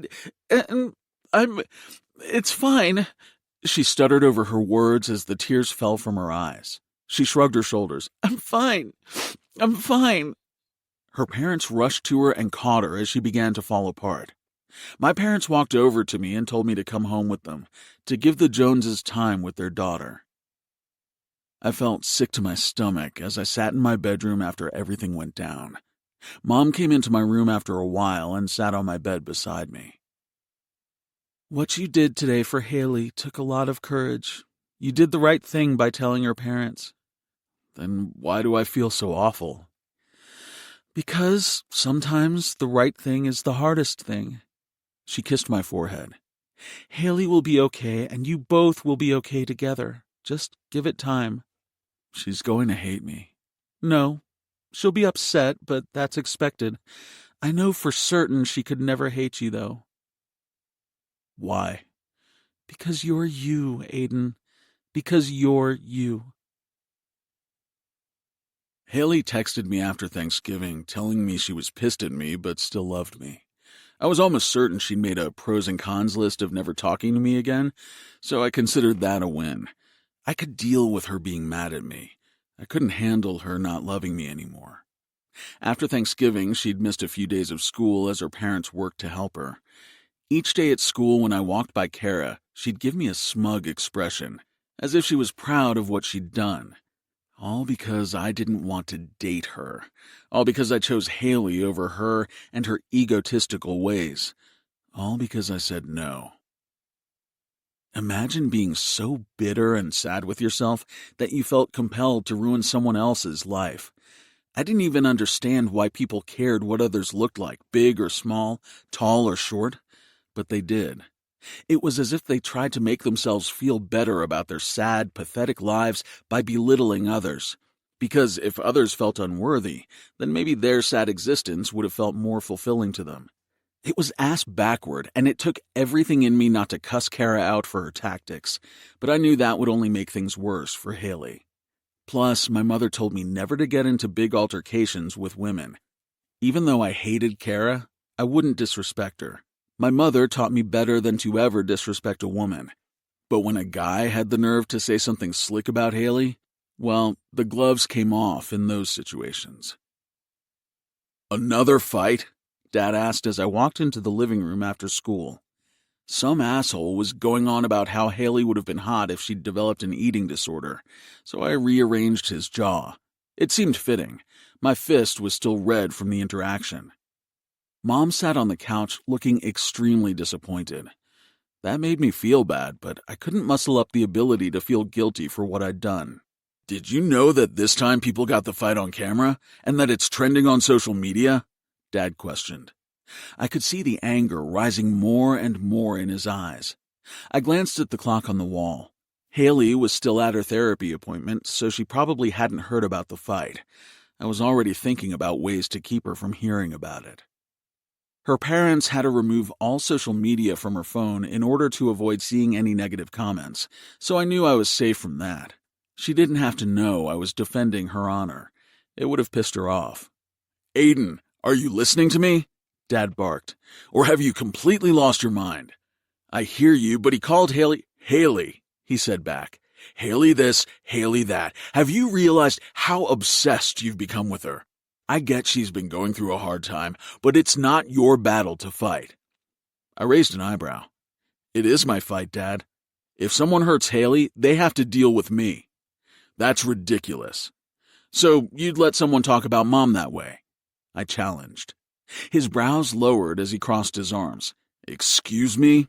I'm asking if you'd let people talk about Mom that way, because she told me you used to get into fights all the time to defend her honor." "She told you that?" Dad looked toward Mom. "You told him that?" "It's the truth," Mom shrugged. "And you still haven't answered his question."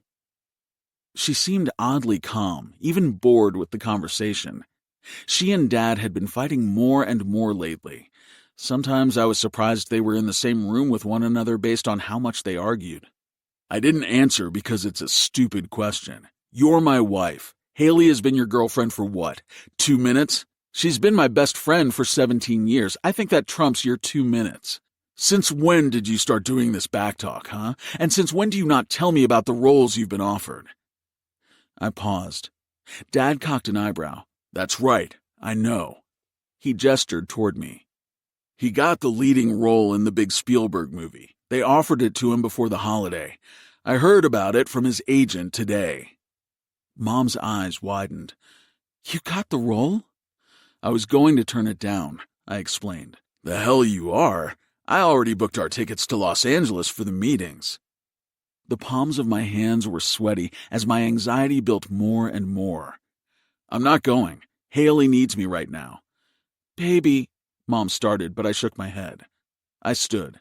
"Do whatever you want. Lock my window, ground me, tell me how much of a fuck-up I am, but I'm not taking that role. I don't care about it. I don't care about any of that crap. I'm not leaving her."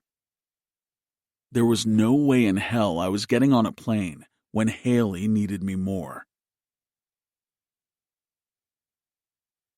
19. Haley. I had been out of school for a few days as Mama and Dad signed me up to talk with a therapist who could help me with my heavy thoughts. I was somewhat surprised when Samuel stopped by the house to speak with me. Samuel smiled my way. "Hey, Haley. Are your parents home?"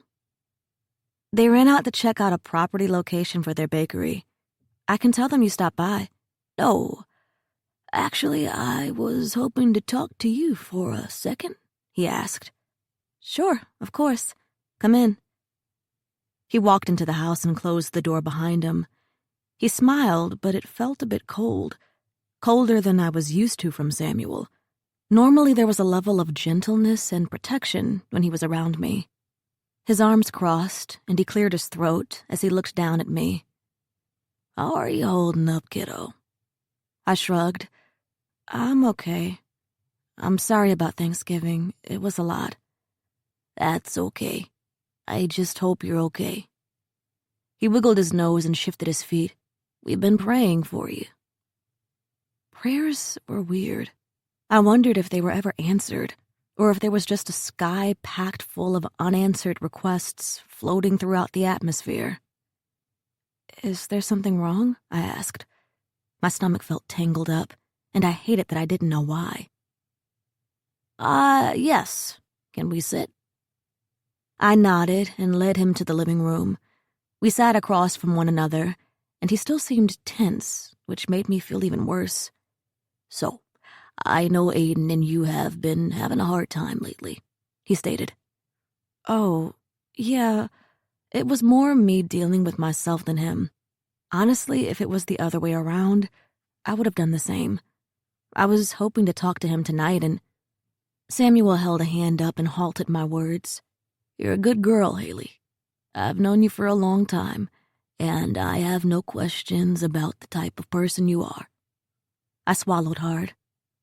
"What's going on?" Samuel frowned. My heart cracked. He clasped his hands together. "He has a bright future. His dreams are finally coming true, and in order for him to fully step into his future, he has to let go of all things from his past.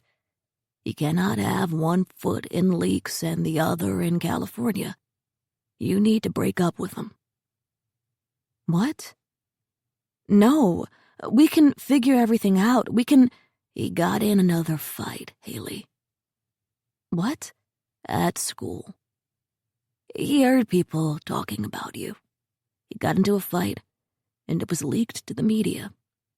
People in town are not only talking, but people in the industry are questioning if he has what it takes to build an actual career, or if he's just some kid who got lucky."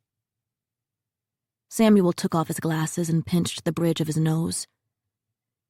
"My son is a lot of things, but he's not lucky. He's hard-working, and I refuse to allow the world to label him as a one-hit wonder." Why didn't Aiden tell me about the fight? Why didn't he mention that there was a fight over me? Why would he keep that from me? My voice cracked as I spoke. "I can say something. I can speak out on his behalf and let people know." "No." He shook his head. "No offense, Haley, but you speaking up for Aiden will only worsen the situation. Any involvement, even a friendship, will be harmful to my son." "Even a friendship? What?" "Samuel, what are you asking?" "You're his kryptonite, Haley. Aiden will do anything and everything for you, to the point of his own destruction. You're a great girl. You know how my family feels about you and yours, but this isn't healthy. Not for you and not for him. This level of codependency is toxic." My eyes began to glaze over because I knew exactly what he was asking me to do. He was asking me to let go of Aiden, not just as my boyfriend, but also as my person, as my best friend, my Tom. He wanted me to let go of my other half. "You must understand, Haley. This isn't easy for me to say. You have always been a shining light in my family's world, and I would not wish what you were going through with the bullying and the tabloids upon my worst enemy. But Aiden is my son, so you must understand me asking this of you. You must understand that you cannot be a part of Aiden's life from this point on, not if you love him. If you truly love him, and I know you do, you will let him go." Was it true? Was I the harm in Aiden's life that he needed to be protected from? The tears fell down my cheeks, and I seemed to choke on each inhalation I took. My body broke out into trembles as I shook my head. "He's my best friend," I muttered repeatedly. "He's my best friend, Samuel. He's my best friend. He's my person. He's my one and only person. Without him, I had no one. Without him, there were only dark days without an ounce of light in the sky. Samuel's eyes were glassy, as if he was on the verge of a breakdown, too. I'd never seen Aiden's father grow so close to tears. That fact alone broke my already shattered heart. He sniffled and cleared his throat. "Haley, you must understand. He's going to lose everything because of you. His dreams will end if he keeps going with you. Your struggles are too big for him to carry. You can't expect him to do that." My chest felt tight. My mind was in a state of dizziness and confusion. The worst part of it all? I knew Samuel was right. My association with Aiden wouldn't bring about any positivity of sorts. People would always have something to say about me, which in turn would make Aiden feel as if he needed to protect me. The last thing I wanted was for Aiden's acting career to end because he was trying to look after me. "I think you should go, sir." "Sure, of course. Just consider everything I'm saying. We're supposed to fly out later this week for a big opportunity. He's already refusing to go because he wants to make sure you're okay. I'm sure Aiden will stop by to see you tonight. If you could do me a favor and kill any hope he might have of continuing this thing between the two of you, then that would be great." This thing, as if our love was nothing more than a fling. Samuel turned and walked away. He walked away as if he hadn't just shattered my already damaged heart into a million little pieces. How did I do it? How did I break things off with the only person I never wanted to let go of? When Aiden tapped on my window for a visit, I'd already played out the conversation about to take place in dozens of different scenarios. I'd broken down the emotional damage that could be unlocked and every reply he could give to me in an attempt to make us work. I'd gone through the ups and the downs, the hopeful and the dreadful outcomes. I'd considered him thinking I was joking. I considered him falling apart. I'd even considered him being numb. I still wasn't ready. I'd never be ready to break his heart. He climbed into my bedroom and gave me the biggest hug the moment he saw me. I let him hold on a bit longer than normal. I didn't know the next time I'd be able to be wrapped in his arms. "Are you okay?" he whispered against my ear. "You didn't tell me you got the leading role for a Spielberg movie. Why didn't you tell me that?" He narrowed his eyes. "How did you know that?" "Your dad stopped by and told me. He brought me flowers." And heartbreak, but whatever. "Oh, yeah. I was offered the role, but I didn't take it due to the timeline issue." "What's the issue?" He narrowed his eyes at me as if I were insane. "I can't leave you when you're struggling like this. I need to be here for you." There it was. The truth that his father worried deeply about. Aiden was turning down huge opportunities to watch over me. "You can't do that, Aiden. You can't turn that down. You have to do the movie." "But I'll be fine." "I know you will be, but I want to be here for you through it all." I wanted to cry, but I couldn't. I couldn't let him see how much this situation was breaking every piece of me. "Aiden, I'm sorry. I don't think I can do this anymore." "Do what?" "This." I gestured back and forth between us. "Us. I can't do this right now. I can't have you giving up opportunities for me. That would never be okay with me." "Okay, fine. Then we'll be long distance for a while. It will take work, but we will be proactive, and I'll make sure that no matter what, you're the first priority in my life." I love you, I thought. I need you, I thought. I don't want to do long distance. We crossed pretty much everything off our bucket list. We accomplished what we wanted to do during our senior year, so now you can get back to your real life. My real life? He narrowed his eyes at me. What is this? What's going on in your head? What are you really thinking? Everything I'm thinking is what I'm saying. No, it's not. This isn't you. It is me. No, it's not. Who's in your head? My chest tightened from the question. Are you still mad at me for telling your parents? No, I'm not upset about that at all. I was, but I get it. If it was the other way around, I would have done the same. Then what is it? What people are getting in your head, Hales? My lips parted, but no words came out. How did I tell him? How did I inform him that the person getting to me, the whisperings in my ear, were from his father? I couldn't do it.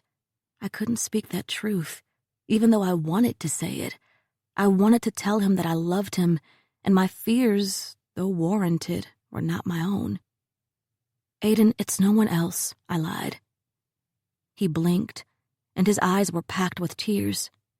He took my hands in his, and I wished he hadn't, because whenever he touched me, I felt as if I was stepping into forever, but I couldn't have forever. I couldn't have him. I pulled my hands from him, and that motion cut him deep. I'm breaking up with you, Aiden. I'm sorry. We both have our own things we are dealing with. I can't be with you as I work on myself, and you have to work on yourself and your career.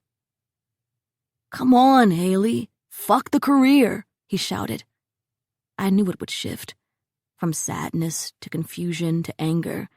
I knew Aiden would go through an array of emotions. I planned for it. Yet behind each emotion, it was clear that they all developed from the same expression: heartbreak. I was breaking his heart, the heart I promised to take care of for the rest of my life. You can't do this right now. You can't push me away when we just got to this new place. You promised if we took the risk, you promised if we decided to be a we, that you would not run away when things got hard. You promised no matter how much our lives changed, we would not. You promised me we would stay the same. You promised you wouldn't break my heart. You promised, he hollered. His voice cracked as he spoke to me. I felt his pain in every single syllable that left his mouth. Aiden, I know I made those promises, but things have changed. I mean, look at my life. Look at the struggles I've dealt with over these past few weeks, over these past few months. My life is currently a mess, and I refuse to let it interrupt yours. You're going to change the world. You'll create films with meaning and heart, and I'll still be your biggest fan. But I can't. Love me. He released the harsh breath and rolled his shoulders back as the anger began to subside and realization set in. A new sadness washed over the space. It was a type of sadness I'd never experienced before, the kind that made your own blood feel chilled as your whole body began to tremble. You can't love me. I didn't know what to say because those words were a lie. There were only a few things I knew how to do in life. I knew how to read books for hours. I knew how to bake pastries. And I knew how to love Aiden Walters. Loving Aiden came as easily as taking a breath each morning. The love I had for him was one of the only constant things in my life. We will still be best friends, I promised him. As it left my mouth, it came out as more of a question, as if I doubted that was even a possibility. I doubted everything lately. I doubted my own mind and my own thoughts and my own feelings because my world had been turned upside down so quickly that I hadn't had a chance to even catch up. No, you don't get to say that. You can't be my best friend after breaking my heart. You have to either love me or let me go. This in-between bullshit isn't going to work, Haley. So if you can't be with me, you can't be my friend either. So say it. Say we aren't best friends anymore. That we aren't together anymore, so I can get it through my thick head and move on. Our worlds, that once collided as one, were beginning to separate.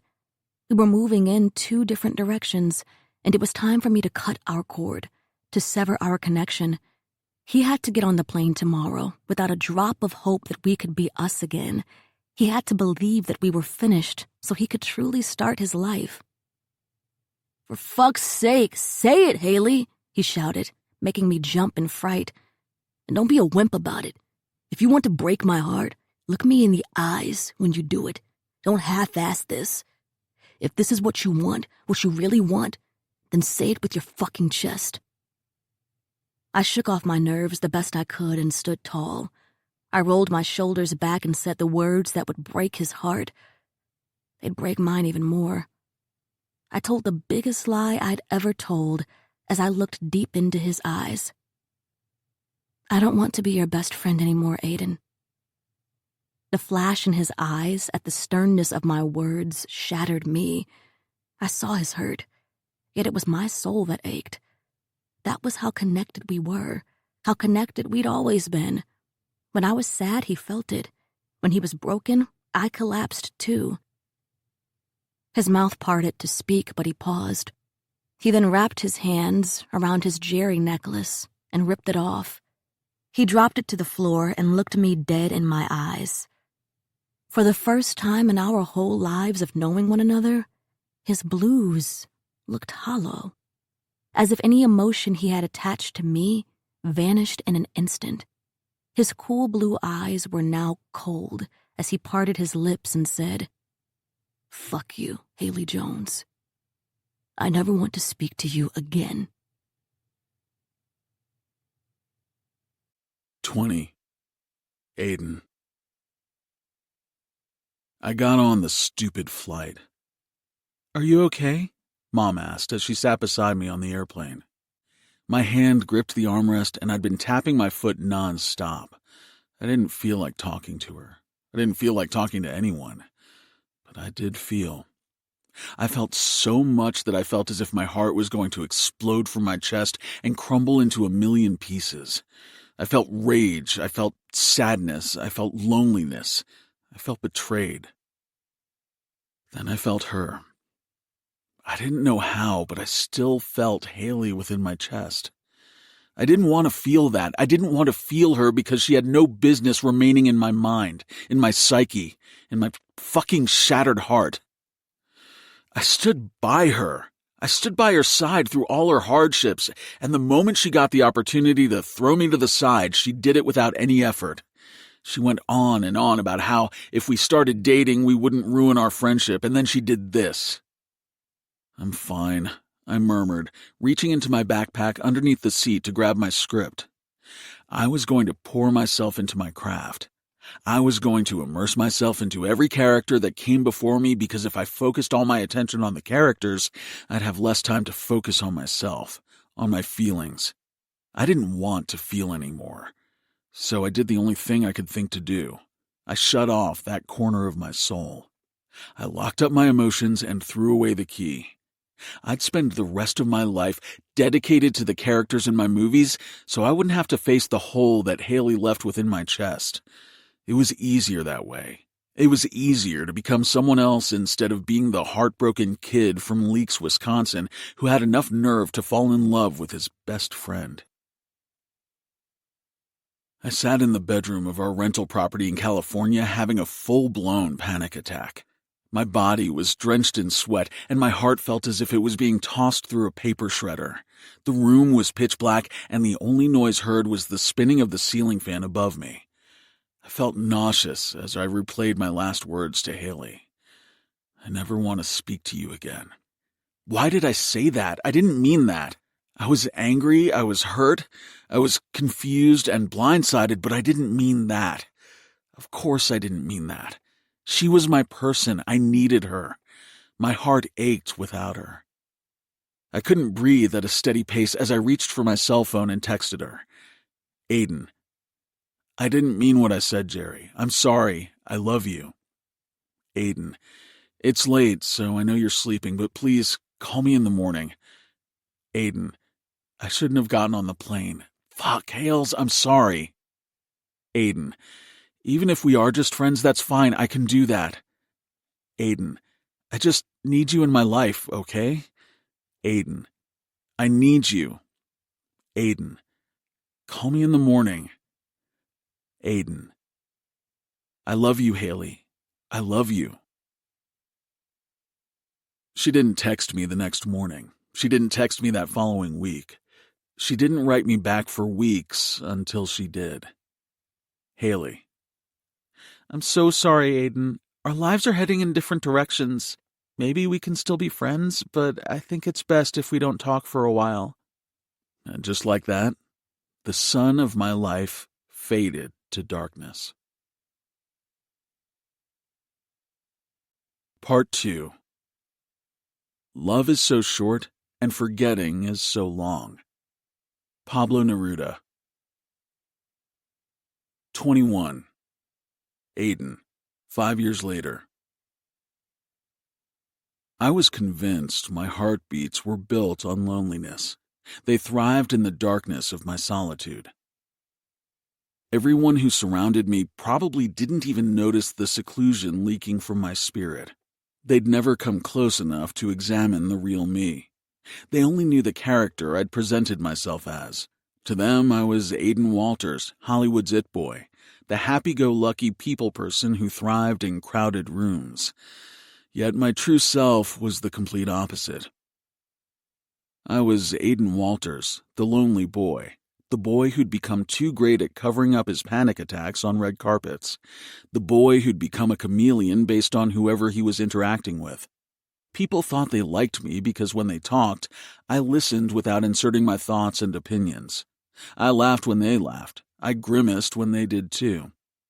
It would amaze you how many people wanted someone to simply listen to them and not give them feedback.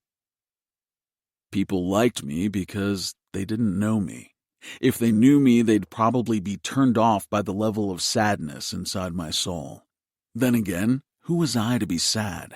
I had fame, money, and success. How dare I even question my mental health when I'd been given so many blessings? At least, that was how my father made me feel on the subject. You're living everyone's dream. You're living my dream. Be grateful, he'd say. It turned out, living everyone else's dreams didn't make your own come true. It made you an overlooked side character in their life story. My mind was spinning as my stomach rumbled like thunder. I'd made it to where so many people wished to be. I was sitting in the front row at the Oscars. Cue the excitement. It was hot in that room. It also smelled like overpriced perfumes and uptight egos. A big part of me didn't feel as if I belonged in that room. Don't get me wrong, I was glad to be invited. They said, it's an honor to be nominated, blah, blah, blah. That summed up exactly how I felt. Blah, blah, blah. Every inch of my body dripped in perspiration. My stomach rumbled like an old car engine trying to get a jump start. The person sitting to my left glanced over at me with a raised eyebrow from the wannabe tune-up. Bubbly guts, I murmured, patting my stomach. Right as I gave it a pat-pat, I burped on accident. For the love of... My body was shutting down on me as my old-school panics started to resurface. Nerves. You have to control your nerves, Aiden. My parents were upset I didn't bring one of them as my +1.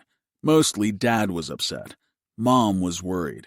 She knew back then I said if I'd ever made it to the Oscars, my +1 would be Haley because Mom was my +1 at the Emmys. Haley. Shit, my fucking nerves. I smiled brightly and focused my attention on the stage in front of me. Rob Gregory was presenting. He didn't look nearly as nervous as I'd felt, but then again, Rob had attended these events for over 60-some years. He was one of the best actors in the industry. Hollywood royalty, if I may say. The guy was pushing mid-80s but didn't look a day over 60. He must have had solid genetics, or an extremely talented personal trainer and cosmetic surgeon. My stomach howled once more. Rob held an envelope tight in his hand and said, "And the Oscar for Best Actor in a Leading Role goes to... blah, blah, blah. Aiden Walters." Wait, what? The crowd burst into a roaring celebration. Aiden Walters. That's me. I did it. At the age of 22 years old, I'd won my first Academy Award. I was going to vomit. No, wait. I was going to walk on stage. Correction, I was walking on stage. Somehow, my feet managed to take one step after another as my brain became dazed and confused about what was happening. I felt lightheaded as I made my way toward Rob Gregory. Then Rob Gregory hugged me, congratulated me, and handed me the Oscar. My Oscar. For fuck's sake, I won an Oscar. Rob stepped to the side, leaving me in front of a microphone with dozens of my colleagues and heroes standing in front of me. Hundreds of thousands of others watched the greatest moment of my life happen right before them. It was time for me to speak, yet at that very moment, it was as if my tongue was tied. Bubbly guts and twisted tongues. I cleared my throat. This is quite the shock. For starters, thank you to the Academy for the ultimate gift. I am blown away that this is happening to me. A huge amount of gratitude for the other artists in this category. These men are some of the most gifted individuals in this industry, and I want to apologize to you all for them somehow picking me over you. Clearly, they don't know talent. I joked, getting a bit of laughter from the audience. I thanked everyone involved in the making of the movie, and then moved on to those who meant the most to me. To my father, who pushed me into this industry and told me I'd one day be standing right here. Thank you for believing in this moment when I couldn't see it. To my dearest mother, the woman who raised me, the woman I first loved, the woman who taught me all about life and the beauty of living it to the fullest.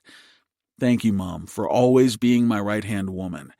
Dad's a lucky bastard to have you. I paused. Can you say bastard at the Oscars, or are they bleeping that out? Another eruption of laughter. As I worked through my speech, a woman's name popped into my head. Haley. Thank Haley. Screw her for showing up in my thoughts at that very moment.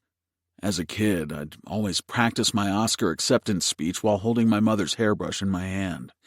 I'd performed the talk countless times in front of my best friend. Correction, ex-best friend. Haley Jones was always a part of my life. She was my very first friend, then she became my first love. She followed that up with becoming my first heartbreak, too. Back then, when I practiced my speech, I always thanked her. If you had told me she wouldn't have made it into my acceptance speech many years later, I would have called you a liar. In my mind, I always figured she'd be a forever piece of my story. I figured she'd be the woman sitting beside me in the audience, smiling at me with that big smile, staring at me with stars in her deep brown eyes from the pride she felt for me. I tried my best to shake off my nerves and stared out into the audience. I thanked the cast and crew and directors, yada yada yada. After winning an Oscar, your world moved on autopilot. People directed you around to pose for photograph after photograph. You did press conferences. Then there were the parties, the Vanity Fair gathering, the socializing, the smiles that were both fake and genuine, depending on who you were conversing with. I interacted with everyone who came my way. My personal assistant was close by too, telling me who certain individuals were as they approached, so I could appear as if I didn't have the most forgetful mind. Afterward, I got into a car and I was driven home. My chaotic world grew quiet. I poured myself a drink and sat alone with my thoughts. Winning an Oscar was supposed to mean something. It was supposed to have some kind of meaning behind it. Yet, after the win, I felt empty and alone. I sat on the floor of my darkened living room with a bottle of bourbon in my left hand. In front of me on the coffee table was that damn statue. My parents had called me multiple times. I talked to them, of course, but everyone else, my agent, manager, and publicist, fellow actors, and people in the industry, I didn't answer their calls. I didn't want to talk to anyone. I didn't want to see anyone. Well, there was one person who crossed my mind. Pissed me right the hell off that she kept crossing my mind, too, seeing how she was supposed to remain in my past after she ended things all those years ago.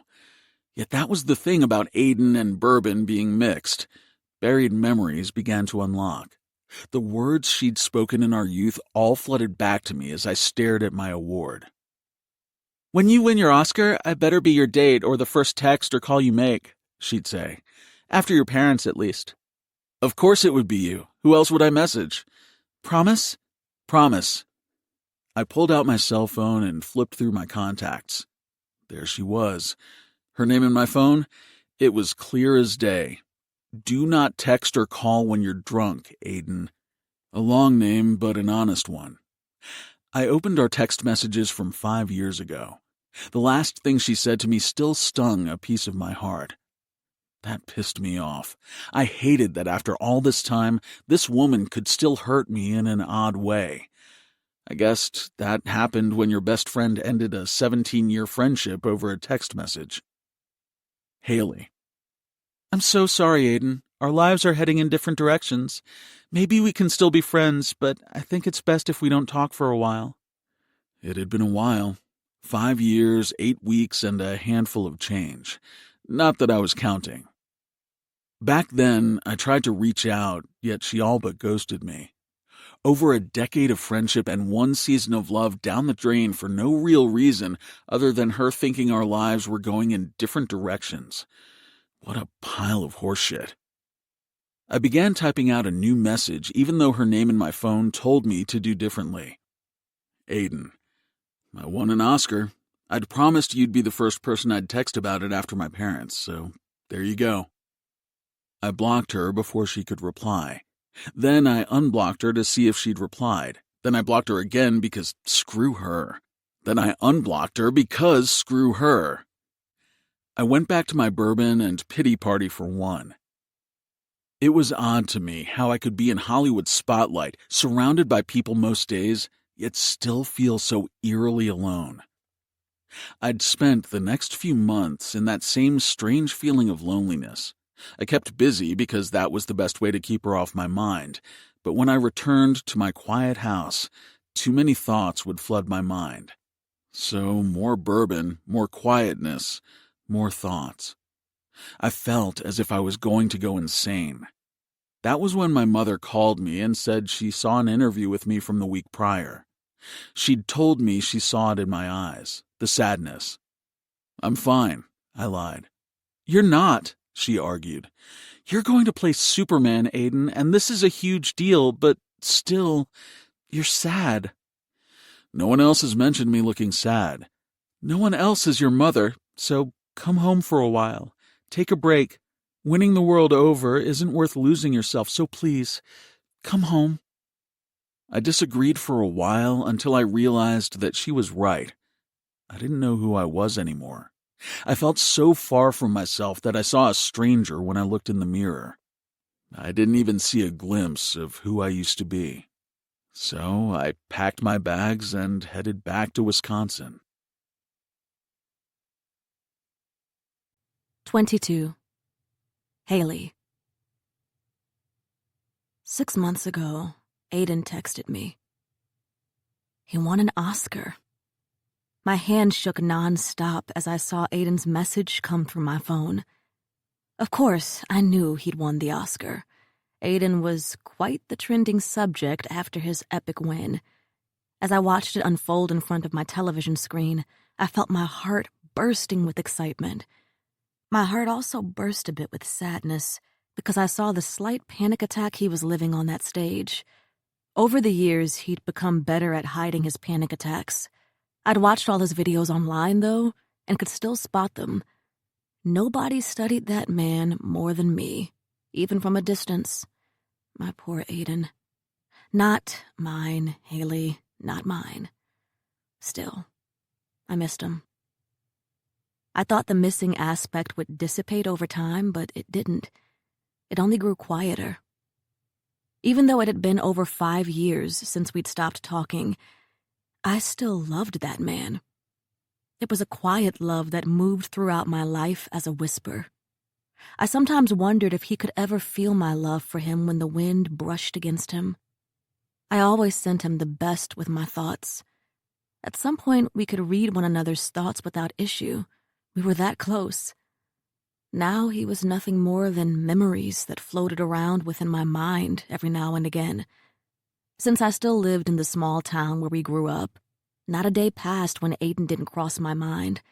Every little crack of every sidewalk held a memory that he and I shared. I was almost certain that for the remainder of my life, Aiden would live within my thoughts. Yet seeing that text message pop up, that caused me a wave of emotions I wasn't quite ready to deal with. I read it over a dozen times throughout the past few months. I talked to my therapist about it probably one too many times. I could almost hear his voice, hear his conflictions and tones through the sentence. I could tell he'd been drinking. Of course, he'd been drinking. I doubt that message would have come through if he'd been sober. It was a good thing I hadn't been drinking too. Otherwise, I might have texted him back, and I knew I had no right to answer, even though I wanted to. Even though my heart still ached for him after all this time, even though all I wanted was to give him a hug after the biggest win of his career. But the world I currently lived in wasn't the same world I resided in when Aiden was in my life. That version of Haley that he knew was long gone. I've changed, and I was certain that he had too. I couldn't currently be a part of his triumphs because years prior, I chose to become his pain. So I sat in my silence and didn't reply. I wondered what it must have been like for him nowadays, always surrounded by people. His world seemed so magical, packed with color, while mine was so ordinarily ordinary. Don't get me wrong, it wasn't a bad life. I liked the world I'd created. I'd spent my whole life in the same small town with the same small town people talking about the same small town things day in, day out. Over the past few years, most of my time was spent alone reading my romance novels, or with my parents, or working at the Starlight Inn, or with my friend Kate. Those were the ins and outs of my life. I'd graduated from college last spring with a bachelor's degree in psychology, and I was currently applying to colleges for my master's degree in child psychology and development. I didn't get into any of the programs I'd tried for before, but as Mama always said, try again and again until you get the results you're searching for. So I was still going hard for my goals. In a way, not getting accepted to the programs lit a fire beneath me. Giving up on myself wasn't an option. I didn't care if it took me 20 more years to get my master's, followed by my PhD. I was going to become one of the best children's therapists in the country. I had a vision, and it was crystal clear. Yet until then, I was working nonstop to pay for that college tuition. Overall, life was beautiful because I worked hard to make it that way. Don't tell me you're on your way already. I just clocked in, Kate said, fixing her name badge. She was one of the housekeepers at Starlight Inn where I worked, and a saving grace in my life. I didn't have many friends in town, all of which I could count on one hand. 4 fingers, if I were honest. But Kate was one of them. She was a stunning Asian woman who came into town a few years back. Since then, we'd connected once we started working together. We were complete opposites, which meant we worked out perfectly. She made me be more social when I was stuck in my introverted cave of reading, while I'd got her to start reading historical romances and cozying up with a book on Friday nights. I called it a win-win friendship. You should start working earlier, I joked. I'm off to help my mom bake for a few hours, then filling out more master program applications and reading. You're going to stay up all night reading the book and finish it before me, aren't you? Guilty. Kate and I started our own romance book club, and she always complained about how I finished the books in one day while it took her a week. I blamed it on my inability to go to bed without knowing if the book ended with a happily ever after. Spoiler alert, they always did. She blew out a cloud of hot air. When do you even sleep? I glanced down at my smartwatch and held it up toward her. Apparently, I get some good deep sleep between 2 and 6 o'clock. And still not a bag of exhaustion under your eyes. I hate you. You know what they say. Genetics help. Plus, there's the 15-step facial routine I partake in each morning and night. Kate rolled her eyes at me and waved me off. Too much work. Just give me a bar of Dove soap, a washcloth, and a prayer to Jesus, and I'm good to go. Reaching into her pocket, she pulled out a Tootsie Roll, unwrapped it, and popped it into her mouth. Call me tomorrow. Maybe we can go to that festival together. I scrunched up my nose. I'm not going to that festival tomorrow. Besides, I think I work. Oh, come on! It's not every day an Oscar-winning actor returns to his hometown. Aiden Walters' return is the talk of the gossiping town. Don't remind me, I muttered as I pushed my curls behind my ears. I already have an appointment with my therapist to talk to her all about it. My anxiety is going crazy. Or is it butterflies about seeing an old high school love? Kate gave me a goofy grin. What if there's a chance for old flings to be reunited? Just think about it. High school lovers, separated for years, then forced back together after growing up and realizing they just need to be together. I narrowed my eyes and pointed a stern finger at her. I'm not going to get back with my ex-boyfriend just so you can meet Bradley Cooper. But it's Bradley Cooper, she exclaimed, clutching her hands to her chest, as if the idea of her and Bradley falling in love was something she played over and over in her head. To be fair, Kate probably did play that scenario on repeat. Good night, Kate, I laughed, walking off, leaving my friend in the most dramatic state as she shouted back. I'll take Sebastian Stan, or Manny Jacinto. I'm not picky. I said good night. Cinque walls! Oh, sweet heavens, the way I would love to lean against Cinque's walls. A few years ago, Mama and Daddy opened their dream bakery in town, Haley's Bakery. If I ever doubted that I was spoiled, having them name a bakery after me was enough proof that I was forever loved. They'd even converted the space upstairs into an apartment for me to live in during my undergrad years. They'd wanted me to be able to focus on my studies and save up my money from my job at Starlight Inn instead of worrying about rent. My gratitude for my parents was through the roof. Plus, living above a bakery wasn't the worst thing in the world. It always smelled like heaven. After years of hard work and dedication, they'd made their dreams come true. The bakery was an instant success in town, so much so that Mama had to hire more workers. With the big festival happening the following day, I volunteered to help Mama with the baking the night prior. I knew she'd probably had her hands full, and she never wanted her employees to work overtime. Walking into Haley's Bakery always felt like walking into Willy Wonka's factory. The sweet aromas could be smelled hundreds of feet before you even reached the store. The quite large and spacious location sat right on Lake Michigan's coastline. Something about walking into the shop and smelling the baked goods was so reassuring. It was a sign of perseverance of sorts.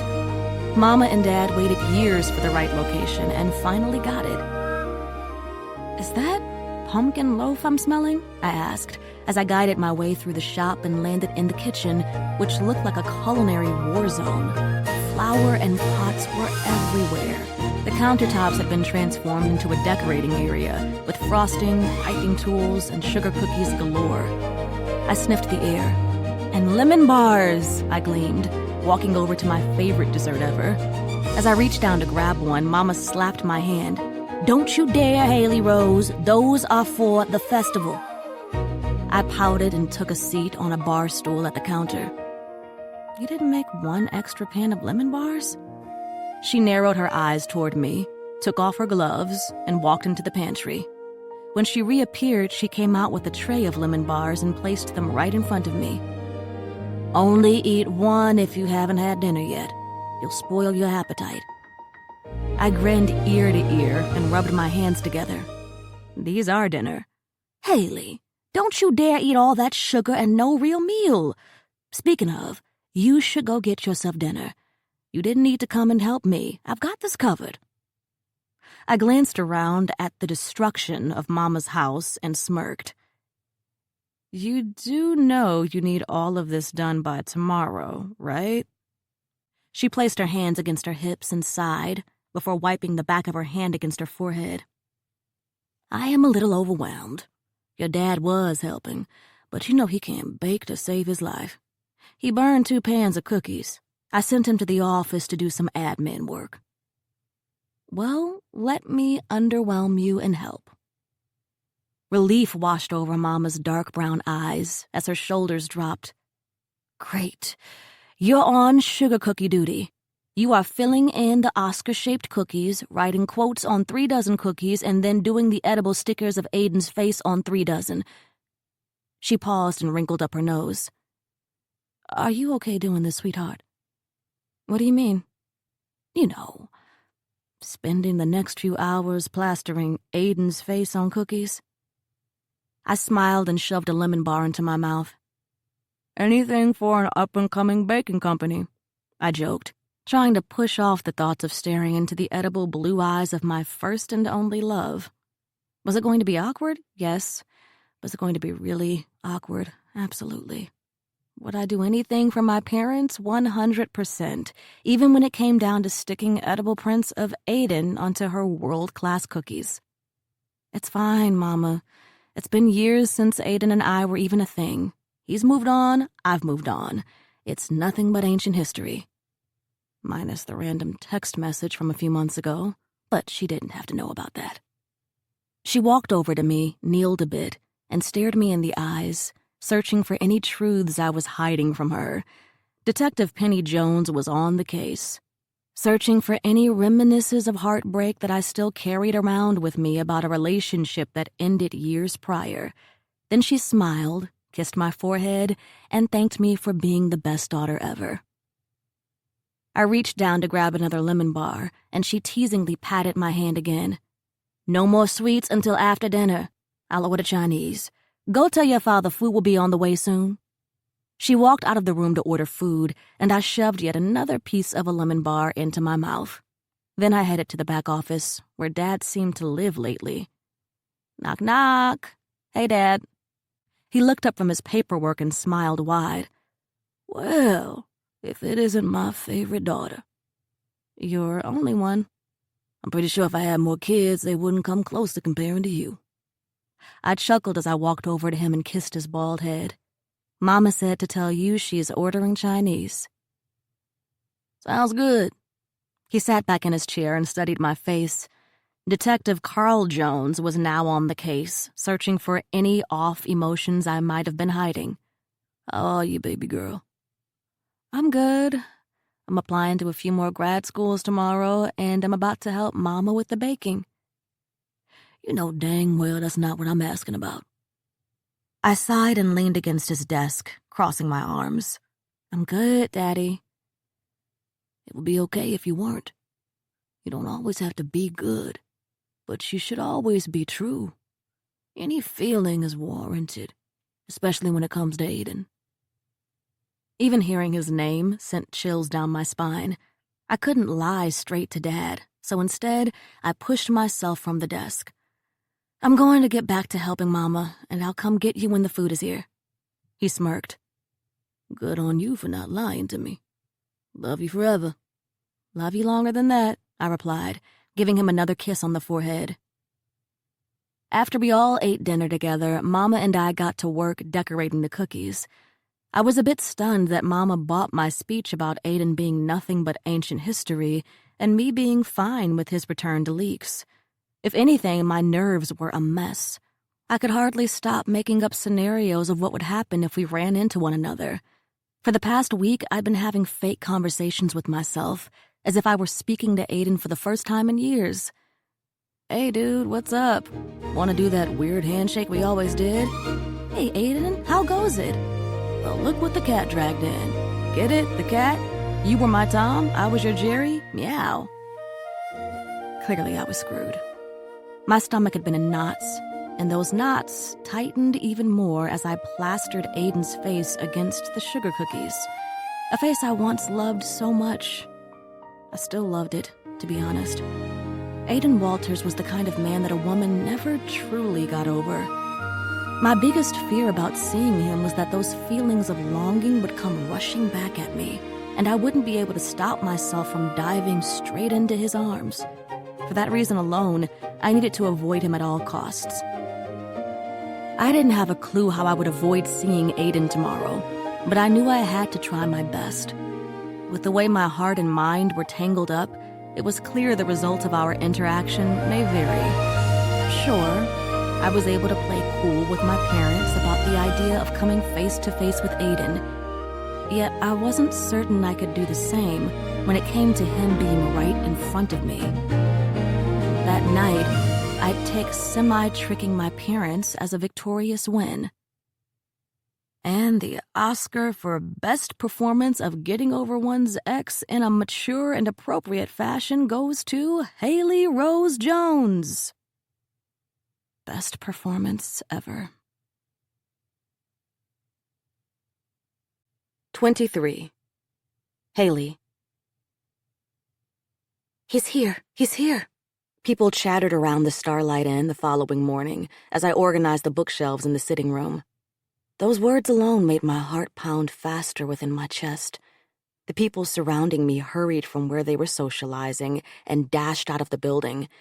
I knew exactly where they were going, to the clock tower, to see the golden boy of Leaks, Wisconsin, the man of the hour, the Oscar-winning celebrity who was born and raised in our town, the one, the only, Aiden Scott Walters, the world's heartthrob. I couldn't believe the day had finally come. The news of Aiden returning to our small town had been all anyone had been able to talk about since Lori informed everyone of the news about 3 weeks ago. It had been 5 years since Aiden stepped foot in our town, and a lot had changed for him since then. He'd been a star in an Emmy-winning drama series. Last year, he starred in 3 blockbuster films, and just recently, he'd won his first Oscar. It was hard to believe there was a day and time when he was my Aiden, my best friend, my other half, my person. Now we were nothing more than strangers. People didn't talk enough about the shift from friends to lovers and then to strangers. It cut a little deeper than most heartbreaks, and that wound never completely healed. At one time in my life, I thought Aiden would always be in my corner, and I'd be in his. I was his biggest cheerleader, and he was mine. That was why when I broke his heart and ended things with him, I also shattered my own. Haley! Haley! I turned around as I held Shakespeare's collection of sonnets in my hand to find Henry standing behind me. He shook with excitement as he stared at me through his thick, framed round glasses. His shaggy blonde hair was swept across his forehead, and he brushed his hand through it, making it messier. Yes? I asked. Did you hear the news? Aiden Walters is here, he exclaimed, as if he'd come dashing into the room to reveal that Santa Claus was in fact real and came to town a few months early. I smiled at his joy. I think everyone heard. He's right in the town square by the clock tower. Rumor has it he's signing autographs. Oh? Yeah. Henry stood there blinking at me repeatedly. I blinked back with a lack of expression. I'd pushed all my emotions deep down that morning, hoping nothing would let my feelings come out that day. It turned out Henry felt enough for us both at that very moment. He was grinning ear to ear like it was Christmas morning, and his happiness was enough to make my day not suck. Henry was a gentle soul. He was a nerdy 16-year-old who just started working at the inn a few months prior. He'd been bullied a lot for just being himself, which infuriated me. He didn't fit in a lot with people, something I could relate to. Henry always had a lot on his plate, but still he found more than enough reasons to smile each day. I hoped the world wouldn't steal that away from him, his joy. All in all, Henry was a good kid. He worked hard, never complained like the other employees, and he always was quite the gentleman whenever I crossed his path. Go, Henry, I said, waving him off. Go meet America's sweetheart. Take the whole day off. Oh, no, I won't take the whole day. I need the pay. I want to buy that new virtual reality game in a few weeks. I just need like 15 minutes or so, and I'll be good. I'll cover for you, and make sure you get the pay. Besides, the big festival for Aiden's return is happening tonight. You should go enjoy it with your friends. Then you'll come too? I laughed a little. I can't. I'm going to be busy. Dang, I was going to win you a stuffed animal, he joked. Well, if you're really okay covering for me, he said, already backing up and taking off his name tag. Thanks, Haley. I'll get a picture for you if you want. I'll see you later. And maybe we'll run into one another at the festival if you get a bit of free time. People said there will be fireworks." He excitedly skipped away as I was left there in the solitude of a now completely silent inn. A part of me wanted to dash outside, too. I wanted to see Aiden, hug him, hold him, and tell him that I'd thought about him repeatedly over the years. But I couldn't. I wouldn't. I was determined to do my best to stay out of his way over the next few weeks. The less interaction I had with him, the better. I went back to organizing the bookshelf for a while, glancing out the window every now and again toward the clock tower. The crowd was massive, and I couldn't help but feel my heart start racing faster as I set my eyes on Aiden. That man. My heartbeats. How were they still controlled by him after all this time? It turned out that heart of mine was still somehow connected to the man who stood only a few 100 feet away from where I worked. I wondered when that feeling would fully fade away. Or maybe when you once had love for a person, reminiscences of that love would always tug at one's heart. Perhaps I'd always be tethered to his essence in some way. My racing heartbeats were proof of that the moment I saw Aiden grab his suitcase and start walking in the direction of the inn. Wait, why was he walking toward the inn? What? No. You've got to be shitting me, I breathed out, completely distraught as to why he was heading my way with a train of groupies and townspeople behind him. You better not come in here, Aiden Walters, or so help me, I grumbled to myself, placing my hands on top of my head in a state of complete shock. He didn't hear my order as he walked right into the inn. My boss, Mr. Lee, sat behind the front desk, and the moment he saw Aiden, his eyes lit up with joy. "Well, well, well, if it's not Leek's superstar," Mr. Lee said, leaping up from his chair. He hurried over to greet Aiden and pulled him into a tight hug. "Welcome back home. Welcome to your home away from home." Did Mr. Lee know that Aiden was staying at the inn? The worst trait about Mr. Lee, bless his loving bald head of a soul, was his ability to forget to tell me the most important things, like the fact that my ex was staying at the inn where I spent the majority of my time. Why was he staying here? Why wasn't he staying with his parents? Aiden seemed somewhat surprised by Mr. Lee's warm embrace, but melted into the hug. It was no secret that Mr. Lee gave the best hugs in all of Leeks. I knew I hadn't seen much of the world outside of our small town, but I had no doubt that he might have had some of the best hugs in the whole world. "It's good to see you, Mr. Lee. It's been a long time," Aiden said. His voice was deep and strong and oh so kind. That hadn't changed much. What had changed was the fact that he was built like no other. Aiden was always a good-looking guy. He had the kind of smile that made it easy to fall head over heels. "I was surprised to hear you wanted to stay at the inn instead of with your parents," Mr. Lee mentioned. "You and me both, Mr. Lee." It was fine.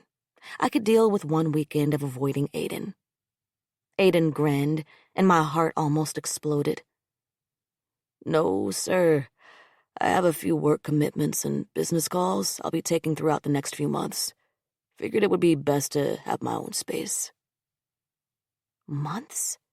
I'm sorry, did he say months? He was giving me heart palpitations. My stomach was twisting and turning. Now for a fun game of, is it gas or is it anxiety? Probably both. Mr. Lee nodded toward Aiden in understanding. "Makes sense. We have more than enough room for you here." He placed his hands on his hips and glanced around. "Let me get someone to help with your suitcase." "Not it." I took a nosedive behind the couch in the sitting area before their eyes could locate me. My breath sweaved in and out as I placed my hand over my mouth to somehow muffle my state of panic. I wondered if they could hear my erratic heartbeats, too. My heart pounded against my rib cage as if it was trying to escape to Narnia, far, far away, where Aiden would never find it. Where was a cupboard to walk through when you needed one? "Don't you worry, Mr. Walters. I'll help you with your bags," Henry said, probably tripping over his feet as he hurried back into the inn. "My name's Henry J. Peterson. I am the bellhop for Starlight Inn. Anything you need, I'll get it for you. If you'd like, I can even give you my cell phone number. You can dial me up day and night, Mr. Walters. Truly, I am at your beck and call." "Fewer words, more working," Mr. Lee told Henry, waving him away. "Take Mr. Walters to room 34, best room in the inn, Aiden." A wave of nausea hit me as I realized that for the next few months I'd be working for my famous ex-boyfriend, or even more so, my ex-best friend. Good grief. "I appreciate that. Thank you," Aiden said to Henry. He sounded so grateful for the help, and I knew he meant it. Aiden was one of the humblest guys in the world. When people in the tabloids called him one of the kindest guys, I knew it was true and not some role Aiden was playing up. Gratitude could have been his middle name. As Henry started rolling Aiden's suitcase toward the staircase near the sitting area, I held my breath once more as they chatted their way up the stairs, allowing my cheeks to look as if they were storing nuts for a great winter harvest.